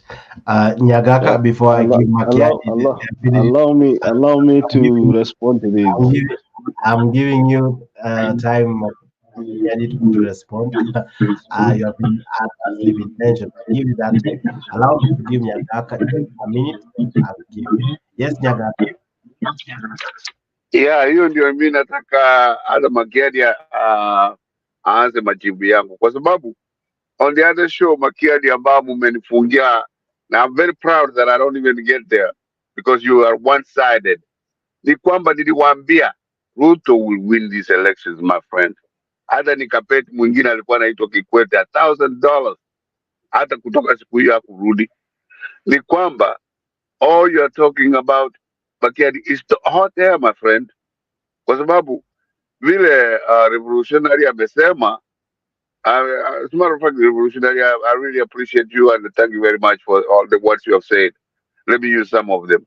Vile amesema, you guys have no idea of how government functions. You have an idea on how to criticize the government of the day. Muna criticize to every day, every hour. Lakini kutuambia ile munafanya ili we can follow you. None. And as a matter of fact, Jakes, Odunga, who is my best justice, na yule mama ambao ni kama Arabino hivi, walikuwa transferred from the courts in Nairobi to elsewhere when Kenyatta was in power, not when Ruto came along. And some of us in Uda don't want the government, the court, to be with us. The court can be dangerous at the same time. It cuts both ways. Na ule mwingine alikuwa anasema ati anaishi manyumba ya Section 8. Leave those houses like yesterday. The houses that we're building in Kenya have none of the examples of Section 8 and the like. Kwa hivyo, sisi tunaendelea mbele Makiadi, mkutushinda, mtushinde, na tutakuwa na nyinyi.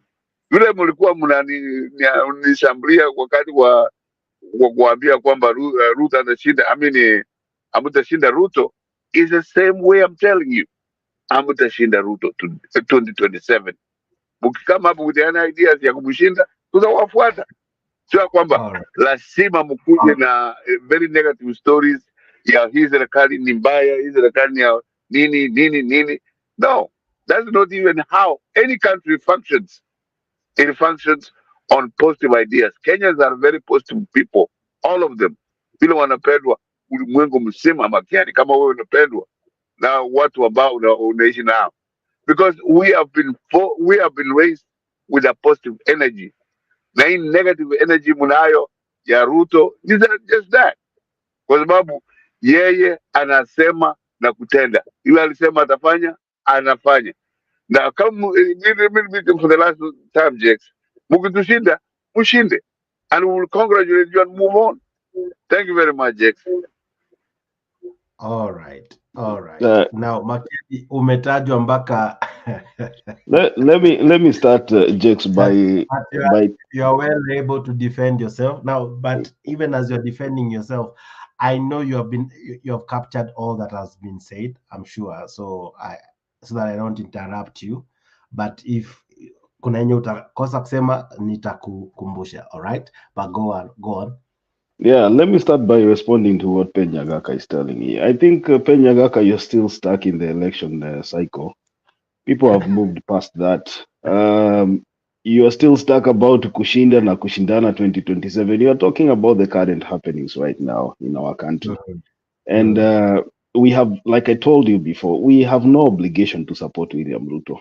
As a matter of fact, politics is about interest. And as long as William Ruto is on that chair, we will not support him. That is why we are always looking for something small, anything whatsoever, that this government is not doing right. And that is where we will focus. Now, if we want us to clap for William Ruto, then we probably should dismiss our constitution and declare him king. And then everything we'll be doing is we will be praising him from the churches, the top of the mountains. Otherwise, that is not our responsibility. And I agree with you. Perhaps we do not have a plan, but maybe the plan that William Ruto has for our country is not the best. And from where I sit, it is not working. So, Penyagaka, as much as you continue crying about sijui ulikuwa unafungiwa wapi, let me tell you something. We will make sure that every day we point out to the wrongs of this government. That is our job. That is why you call us the opposition. All right. Let me come to Kenyari. Kenyari is giving us conflicting remarks here. Number one, you are telling me that you watched the interview you watched a discussion between Otiende Amolo and Aden. Anaitango Aden Kenan Amana. And then Aden Kenan is pointing out at nyinyi watu wa Azimio. First of all, you should be asking yourself there, how did Kenan get into parliament? Which political party did he use to get into parliament? And when you answer yourself, then you will tell me why parliament is not an institution that any Kenyan, any sane Kenyan, SANE, Kenyan, can depend upon. Let me tell you something here, Jakes. When you come here and tell us that the parliament is the institution where we should be, trying as much as possible to cry to our leaders and MPs to do ABCD to make sure that they press the government. Let me ask you here. This same parliament, we know that there are committees. These committees, the chairmen of these committees are from the majority side. Let me teach Kenyari kitu kidogo, pengine ni kama haelewi. For you to summon anybody to parliament, to answer any questions, you must use a committee. Wachana na hiyo unaenda kusema huko ati sijui article sijui nini. You do not come to answer to a plenary. Ama Jex mimi naongea kikamba. You do not answer to a plenary. You come and get summoned, you get grilled by a parliamentary committee. The committee is constituted of the minority and the majority. When I want to call you Jakes before a committee of energy to answer why KPLC is overcharging Kenyans, I use my chairman. Naskia. It is the discretion of the chairman either to call you or not. As a member of parliament, I have no power to force my chairman to bring anybody before the committee, especially if you're from the minority side. So, Jakes, inafaa tukue honest wakati tunaambia watu ya kwamba we should be using parliament to bring our grievances forward, and then you contradict yourself by saying Okiya Omtatah is doing a good job by going to the judiciary. Okiya Omtatah is a senator by virtue of the Azimio coalition. Why has Okiya Omtatah not gone to parliament to prosecute his issues? Why has he not gone to Senate to prosecute his issues? Why is he deciding to go to the judiciary? That tells you that the parliament of the Republic of Kenya is a dead horse. So tafadhali Kenyari, hapana pigia sisi kelele mingi hapa sana na mambo ya parliament kila wakati parliament. This parliament has already been bought. Imenunuliwa, iko kwa mfuko ya mtu. It is not an open secret. Hii imenunuliwa kitambo sana, and that is why even the parliamentary, hata si mimi peke yangu ninasema, even the parliamentarians themselves wanasema ya kwamba this is the worst parliament ever to exist in the Republic of Kenya. They say it openly. And they have gone to the media stations everywhere. Hata juzi niliona Otiende Amolo, the same Otiende Amolo na this Shelley kwa Jeff Koinange. I think uliona Jakes. Otiende Amolo said there, akasema our parliament is dead. Before huyo mama ambaye anaitwa deputy the speaker.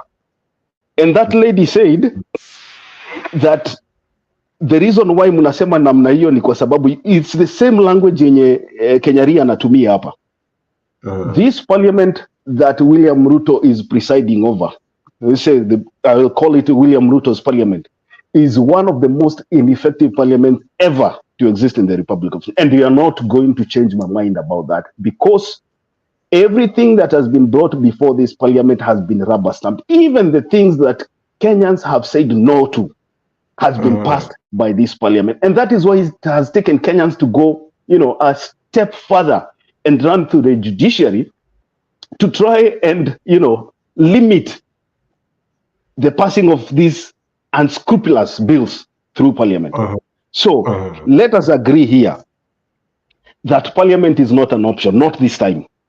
We can do a lot of things through the judiciary, and that is why we are trying as much as possible to say that the judiciary should remain independent, not influenced by anybody. Even if Martha Koome goes and gets all these goodies to the judges, I want to believe that there are judges in this judiciary that are independent-minded, judges who will speak and will stick with the constitution. It doesn't matter whether Martha Koome is given car grants or whatever, or 25 more judges are appointed. It doesn't matter. There are judges who will stick to the law, and I know that very well moving forward, there are people who will say no to tyranny. Thank you. All right. Now, I want to, just one moment, Kenya Rebel, I want to give you guys 2 minutes because I'm wrapping up, and equally as I'm giving you the same, I wish to equally hear your closing remarks. But ladies and gentlemen, asante sana kwa being part of this show. Naona wengi tayari wanatuma ujuni kibao. I can't read all of them. I've tried to project some, but asante sana kwa comment, guys. You guys are always fantastic. Akina Geoffrey Ruto, Goodyear, and many of you ambao mna participate. Equally, the many watching, asante sana. Now, Kenya Rebel,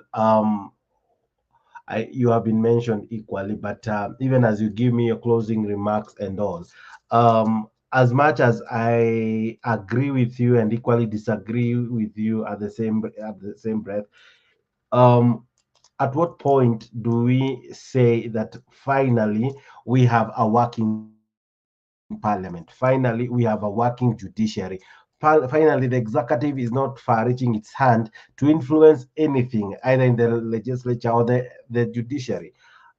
At what point? Because yes, it's one thing we can say, we can use our parliament, right? That one, maybe some may say, has been compromised. We were having the courts, and you have rightfully said, Dr. Mtata has shown us to go to the courts, but the courts, I am not sure if it still will be the courts that we know of.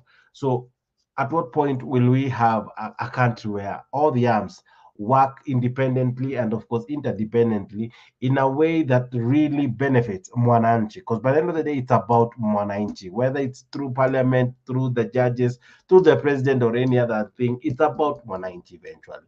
So at what point can we say finally we are there? Okay, thank you, Jakes. First of all, I would like to thank Richie Makiadi for being here. I usually enjoy his submission because he's very passionate in his view. Number one, you don't even have to. Okay, you can use Article 125 through the Senate can use that, evoke that, and the members of Parliament, or you can actually use Article 35, which any citizen can actually ask for information from the government. Let's say if the Azimio folks were really serious about finding out about this G2G information, evoke Article 35 and get the government to give you the documentation that you need, take it to Parliament, argue your case, and say, hey, listen, let's summon these guys here to answer questions about this G2G. So it's not only Article 125 that you can use. You can use Article 35 as a member of Parliament. And so far, no one has actually used it from the Azimio side. They're busy out here still talking about Ruto is taking up the government and they're doing this and that and the third. Okay, that's one. But Kenya, sorry to ask you this, just one moment. I think when you read our laws, it's not the role of Azimio, it's the role of Parliament, because the old one had what you're describing. This current one has only majority and minority, but equally it calls upon the legislative arm of government to like oversee the government, to look and see what you are saying. So it's not just Azimio. This is something that the whole house, and if you watched the show, it's sad that a speaker or a deputy speaker of the assembly would talk as though she's talking on behalf of the government. She ought to be neutral. She ought to really be the speaker, because by the end of the day, the speaker of the house, you know the role, you know what they do. But now these are guys from Kenya Kwanza, all right? And they fail to do what you're saying, because it's not the role of Azimio, because we don't have an opposition or a side that the constitution. So this is the side to look at, or rather to put the government to task and all.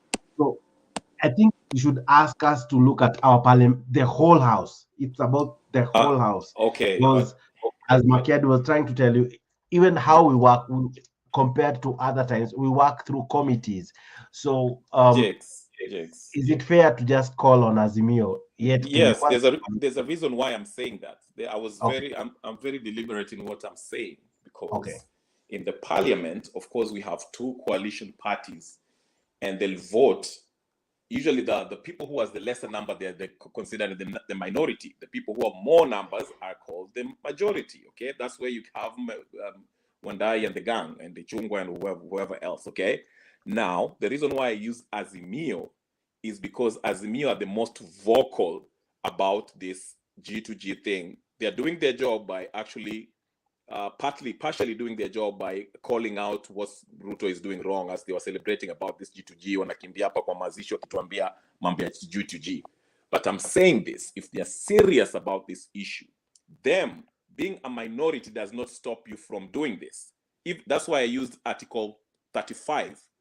Sifuna can simply, as an individual, as a citizen, even Makiadi or me, if I'm Azimio, go ask for this information from the government to give you the contracts of this G2G deal. So if I was Azimio, I'm Sifuna, I'll go ask the government, give me a copy of this, go to the Parliament, bring this in your motion, whatever committee you want to use, and let it be debated on. We discuss it. Summon these people. Let them come to Ninio. You saw when Murkomen went there was summoned. Was he summoned? In fact, he was summoned by, was it the same Nani? Sifuna or something like that, about that Ninio, Izoma roads or airport. I think it was one of the things. And I applauded Sifuna for this. Why can't they do this on this issue? Now, you asked me a question. Why can't, when is there a day that this judicial arm or Ninio legislator or executive will ever work? They will never be perfect. That's why I started by saying democracy is a participatory sport. Everyone has to play a part to perfect it. We want an inchi. We should demand much.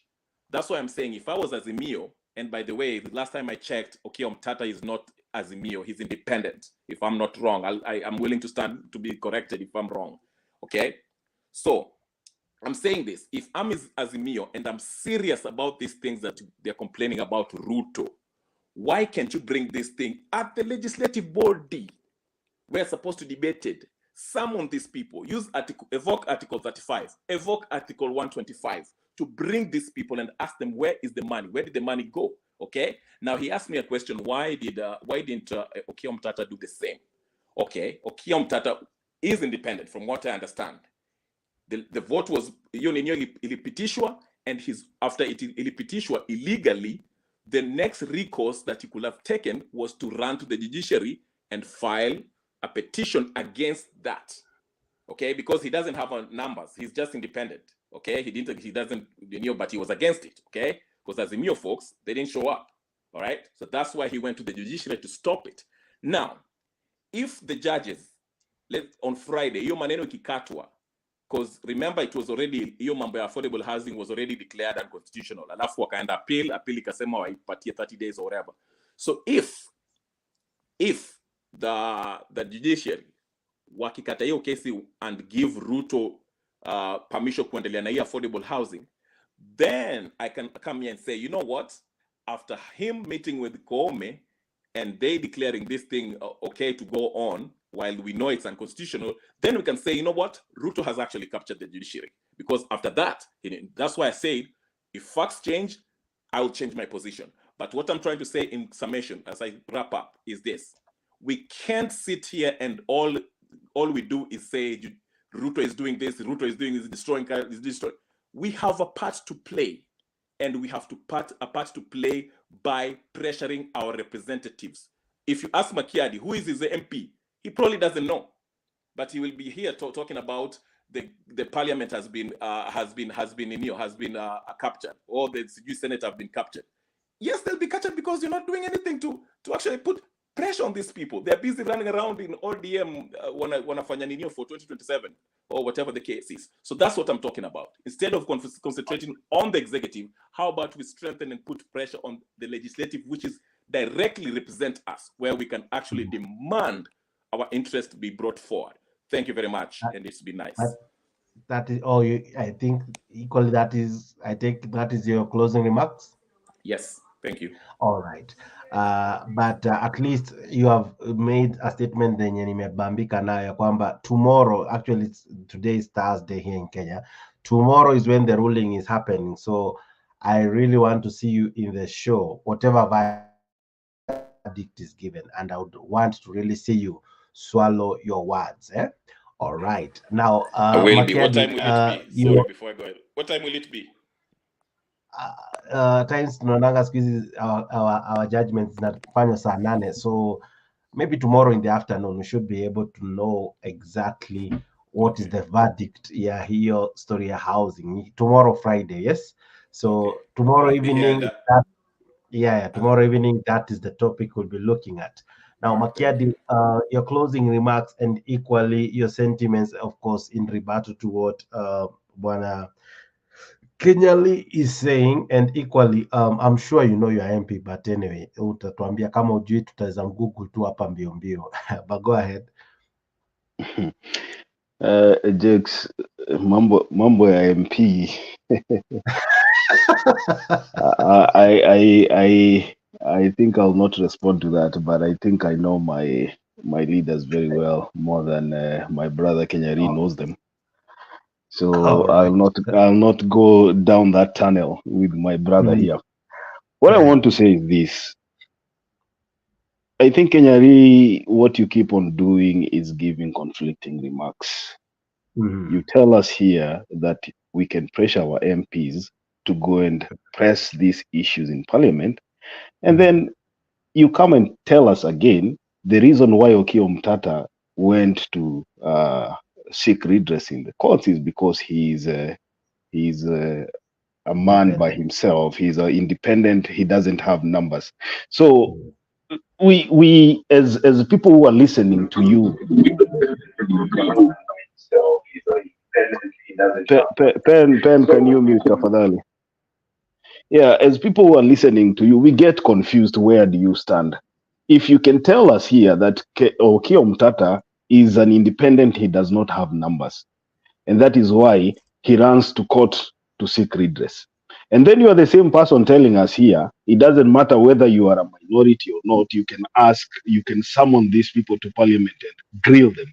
So just listen to yourself. Listen to yourself. And maybe you have the answer, but you do not want to accept the reality that the Parliament we have right now is a dead horse. Jex is trying to point out to you the interview where Deputy Speaker, this lady that was working in Bomas na makaratasi IEBC, is in the media, in the public climate, talking about how the judiciary is frustrating the executive. And then Jeff Koinange asks that lady, you are saying we as the government, what is your role as Parliament? Because the way she was speaking as if she's she's an appendage of the executive. And that is the problem we have in this country. Because the role of overseeing that a government like William Ruto's or any other government is doing the right thing lies with the Parliament and the judiciary. If the Parliament that we have right now is speaking the same language, is pressuring the judiciary together with the executive, then why should you come here and tell us wananchi ya kwamba tuende tena tutumie the same parliament ambayo inaonekana already imekuwa compromised kupressure these people that are not performing? It is not possible.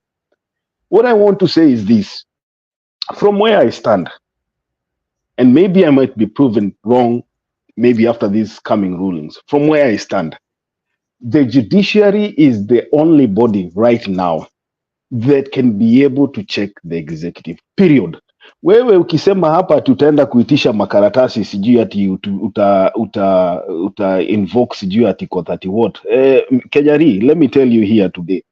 Wewe hata ukienda kwa ofisi ya chief wako uitishe birth certificate yako na kukatazi hakuna mahali utampeleka. You know, you are talking about an ideal situation. Wewe unaongea juu ya kitu inaitwa ideally this is what is supposed to be happening in an ideal situation. The reality is whatever you are saying is impossible. Even if you go and ask for those documents that you're talking about, the G2G, whatever documents zenye zilisainiwa na serikali ya Kenya na hiyo sijui whatever oil marketers or whatever, hakuna mtu atakupatia na hakuna mahali utawapeleka. Unaona? So the thing is, the only hope that we are remaining with right now, the only hope that can save our country is the judiciary. And we should make sure that we pressure the judiciary to an extent whereby even if the Chief Justice decides to side with the executive, we will still have judges that will work independently for the common good of mwananchi. Thank you, my brother Jakes. Unless kuna kitu nimesahau kujibu. Sidhani, but kuna pale unaweza kuwapeleka wasipokupatia hizo makaratasi, unawapeleka kotini. Hakuna mahali utawapeleka. Kenyari. Can you quote that constitution, that section of constitution of why they should give it to you, and they will give it to you. Kenyari, I tell you, you are an idealist. I think what you talking about is an ideal situation. Unajua kuna kuanga na kitu inaitwa ideal situation. This is what is supposed to be happening. That is where we stand. Lakini Richie, usipo exercise hizo rights umepewa kwa constitution, how do you expect us to implement the constitution? Kama if you have the answers to the constitution but your attitude is hakuna pale watu itaenda. If you don't exercise it, then how would you know that this constitution works or not? Because that's attitude. Ndio maana Ruto is ruling like a king. You're making my point. What an idea, Makiadi. Yes.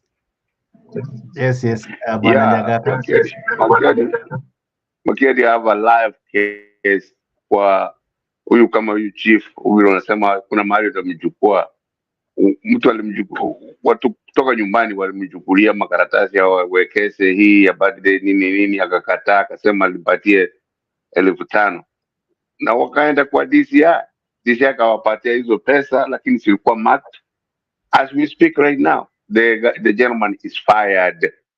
Amefutwa kazi kabisa kwa sababu aliuliza huyu mama hela akamuonga pesa lakini hakuchua hiyo pesa ilikuwa kutoka kwa DCI, I'm sorry. Na akachukuliwa. There's somewhere you can take that person. Thank you. All right. I think with that, we wrap up the show. Thank you so much, my able panelists, for your contribution and equally your submissions. I wish to leave it there, and equally thank you, our people who are watching. You guys are just but amazing. Asante tu sana. Namona Bwana Eli Odhiambo Akondani, asante for your submissions na your comments. Zingine zinakuanga moto tu sana. I think I can read one or two.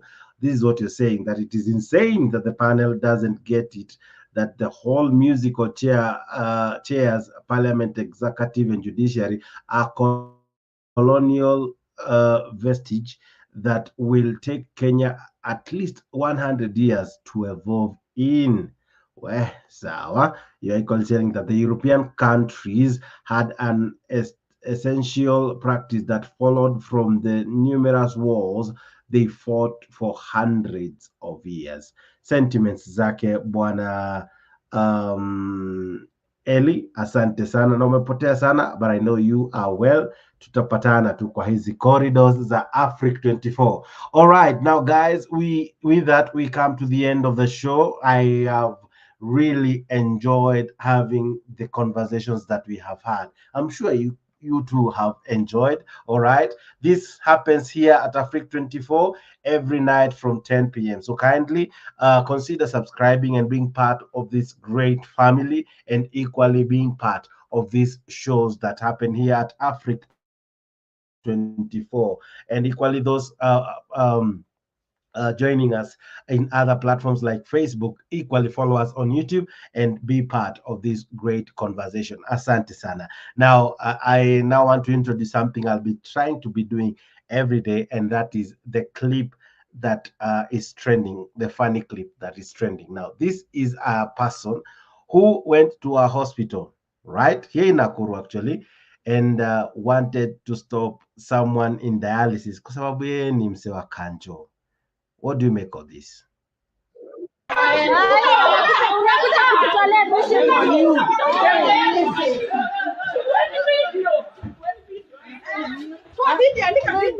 no utatutolea patient for dialysis. There's no way. That is very wrong. Why are you running away? You think you are doing the right thing?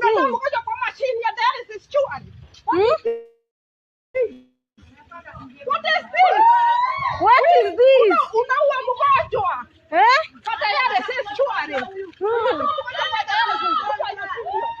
No, unakuja kwa Rino unit. Who do you think you are? Dialysis, surely. Huyu anakuja kwa nani? Anakuja Rino unit. Shamelessly. Anatutolea mgonjwa kwa machine. Honestly. Unajua dialysis ni nini? Do you know what is kidney failure? Kufai kututolea mgonjwa kwa dialysis?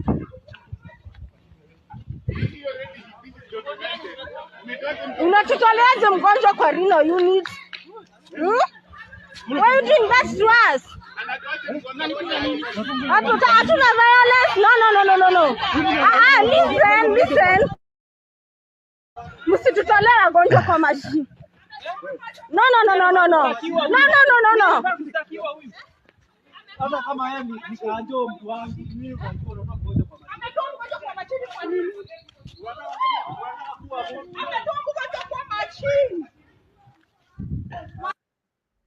All right. Sisemi kitu wadau. Sisemi kitu. Thank you so much. That was your show, and I'll be playing a clip ya kukuacha ukifikiria, and then we mwenyewe jijazie. Huyo jamaa alitaka kutoa msee kwa dialysis baada your kidneys kufail, we take you and try to do a dialysis at least kusafisha damu.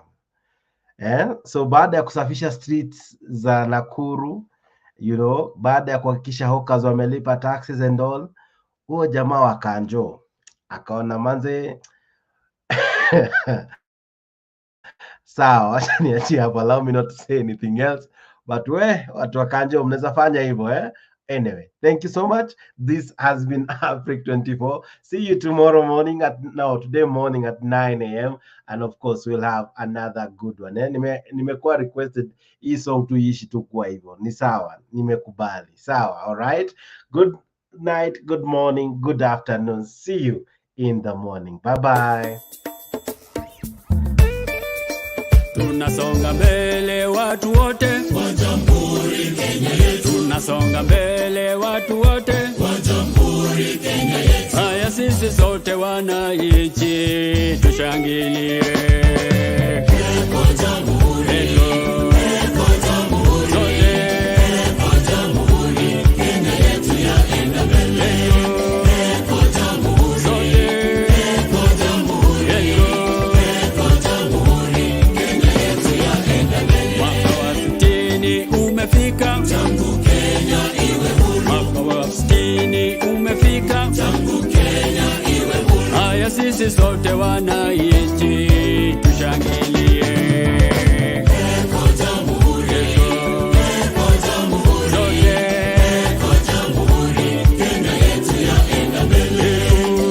Kwa Jamhuri, kwa Jamhuri, kwa Jamhuri Kenya yetu yaenda mbele. Twaenda mbio kokote, Kenya yaenda mbele kokote. Kwa elimu twaenda mbele kokote, matibabuni twaenda mbele kokote, viwandani twaenda mbele kokote, na mashambani twaenda mbele kokote.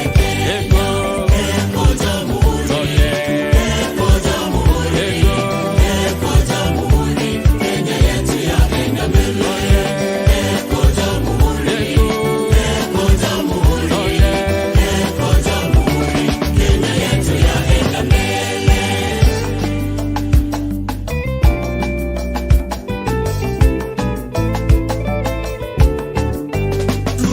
Tunajivunia Kenya nchi yetu, kweli yapendeza, kweli yavutia.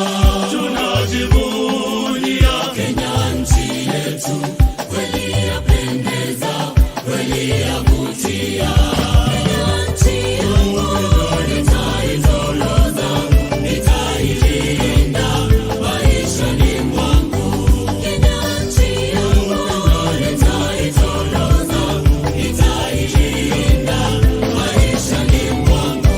Ziwa la Victoria linaunganisha Kenya na Uganda, Kenya na Tanzania. Fika Mombasa, mito wa bahari, ogelea maji, jua tamu kuota. Kenya nchi yangu nitaitoloza, nitailinda maishani mwangu. Kenya nchi yangu nitaitoloza, nitailinda maishani mwangu.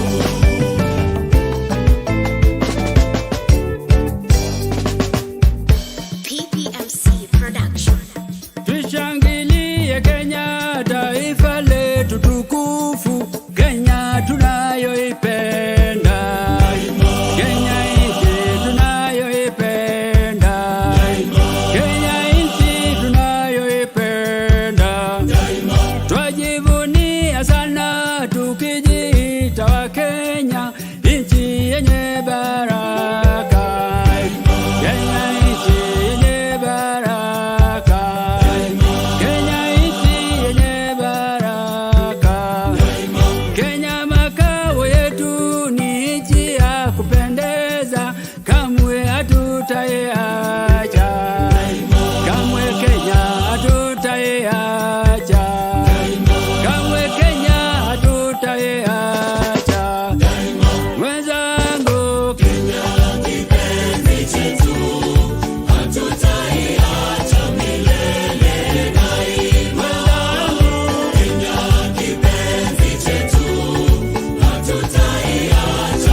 utaacha